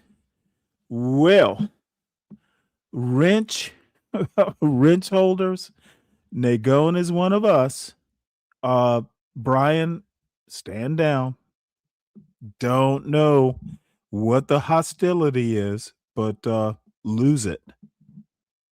and say that it's a system of white supremacy and it's a system of whites are superior, and that's why they're killing the black men and the black boys. And that's not true. And so I think that the PhDs, Dr. Umar and you and Dr. Westling, you guys have to take responsibility for some of this with this lie that these people that are upset that President Obama is running circles around him and he has empowered black men, and they're going to put us in our place and put President Obama in our place by murdering people that look like him if he had a son.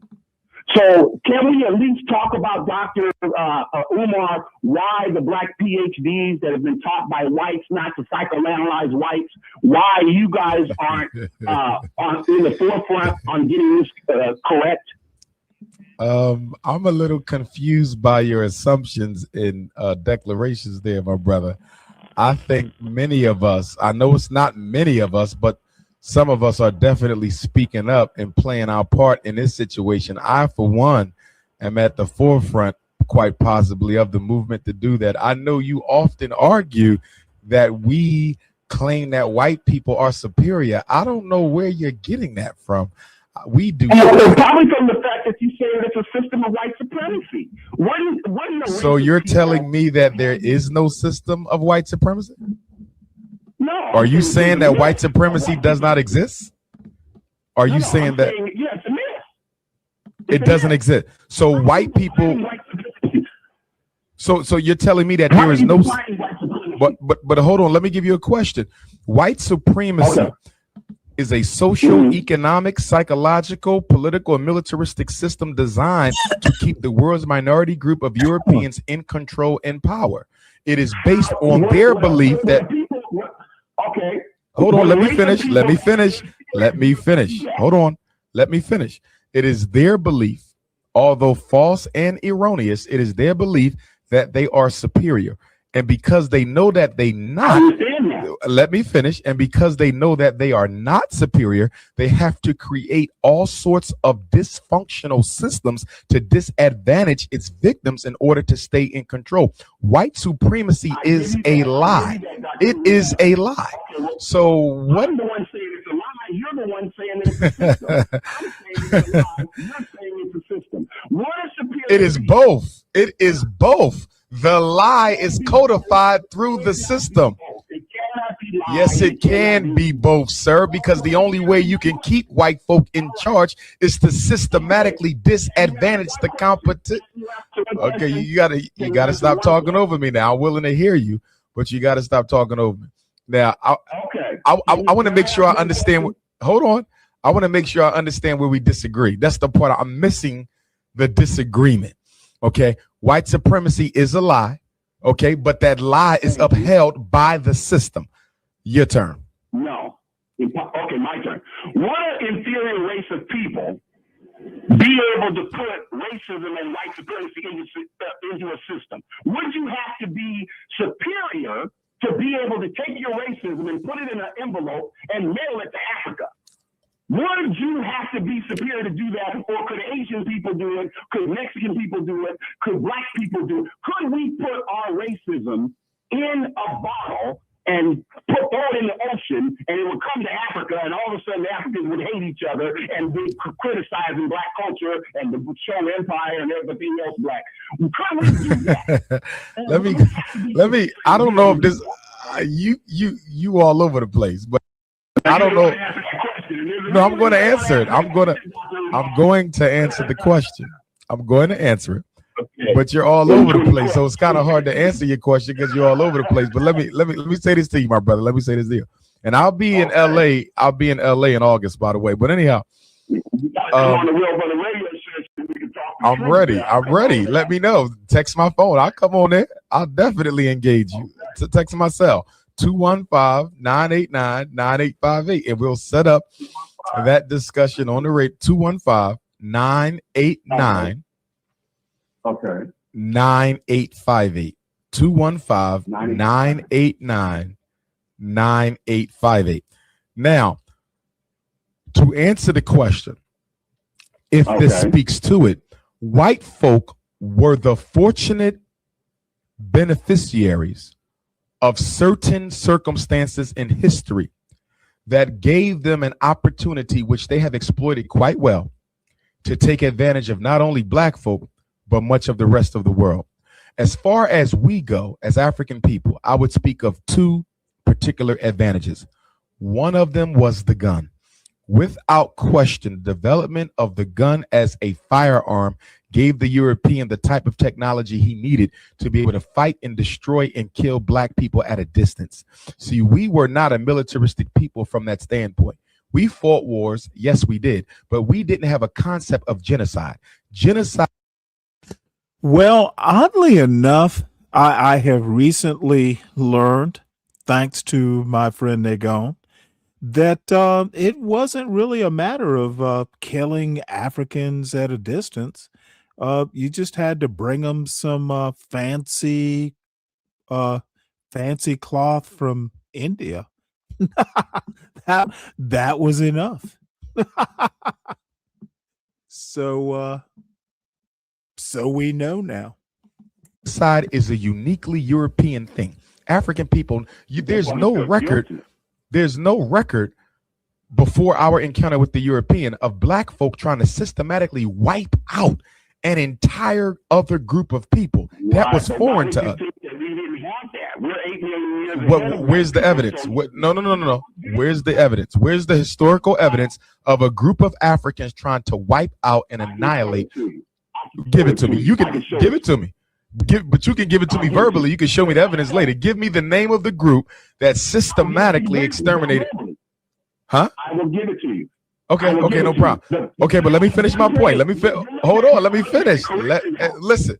Let me finish. Okay. So the gun is what gave them that systematic militaristic advantage that allowed them to push their program. There was another. Would you be? Listen. If you keep talking over me, I'm gonna have to let you go. Listen now. Okay, I'm trying to have a dialogue. The other thing. So we're talking about the gun, the military advantage. The other advantage was us. And what I mean by that, and Chancellor Chancellor Williams talks about this, and that is the fact that when the European came to Africa, we were already engaged in petty differences. We were already engaged in quote unquote tribal warfare. So we were already disconnected and separated from one another. So when he came in, he was able to exploit the already existing petty differences. And then when the gun evolved, that just helped him close the story on the whole situation. So he was just a beneficiary of certain circumstances in history that have allowed him to do what he has done. But now we must turn the tide, because I do agree with you. White supremacy is a lie. But until we do something to challenge the system of white supremacy, that lie will remain in charge.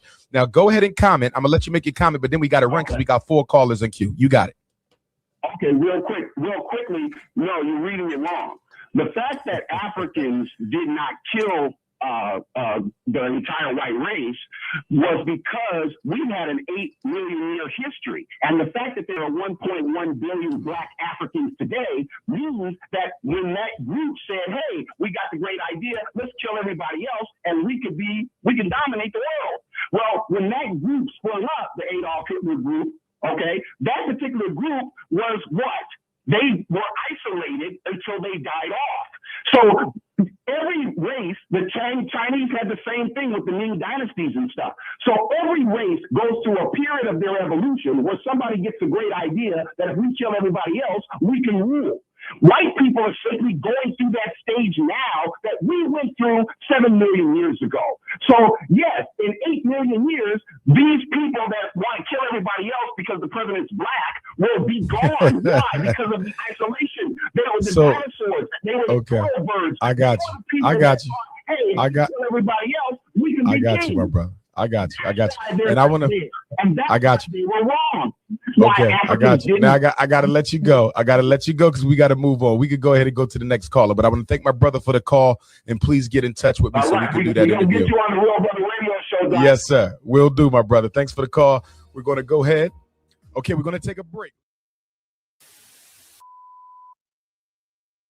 Black PhDs who were taught by white PhDs not to analyze white people, to only psychoanalyze black people. Why are you saying that, Darren? Because they're only psychoanalyzing black people. Really? Yeah, they're not analyzing white people. They're saying white people are superior. That's not a psychoanalyst analysis. What do you call it? Stupid. But 90% of black people simply hate their black race and culture and have bought into the myth that whites are superior. Black people aren't saying white people are superior because they don't believe white people are superior. They're saying white people are superior because they believe white people are superior. Really? Really? And it's getting black people killed. That's why I want you to go to realbrotherradionetwork.com, read the article on the PhDs. It's called Black Media's PhD Problem.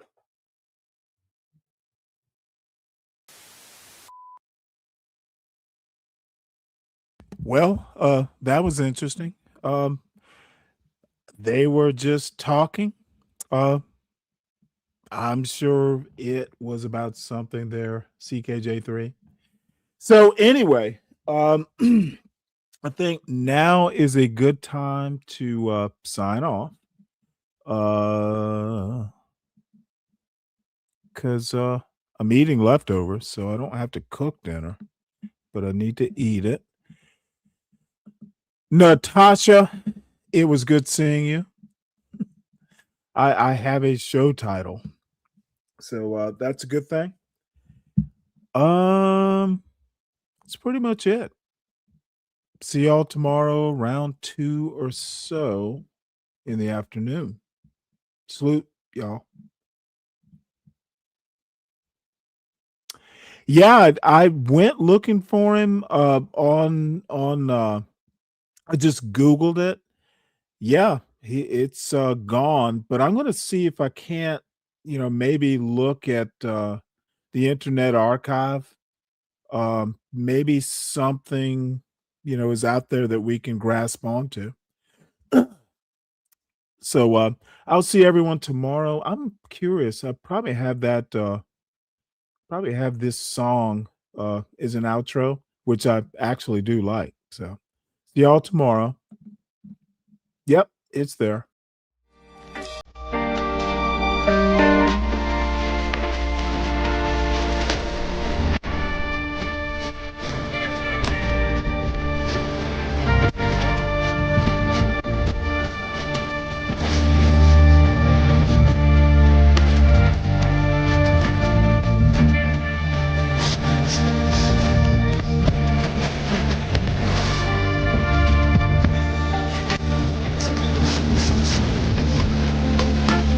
You're going to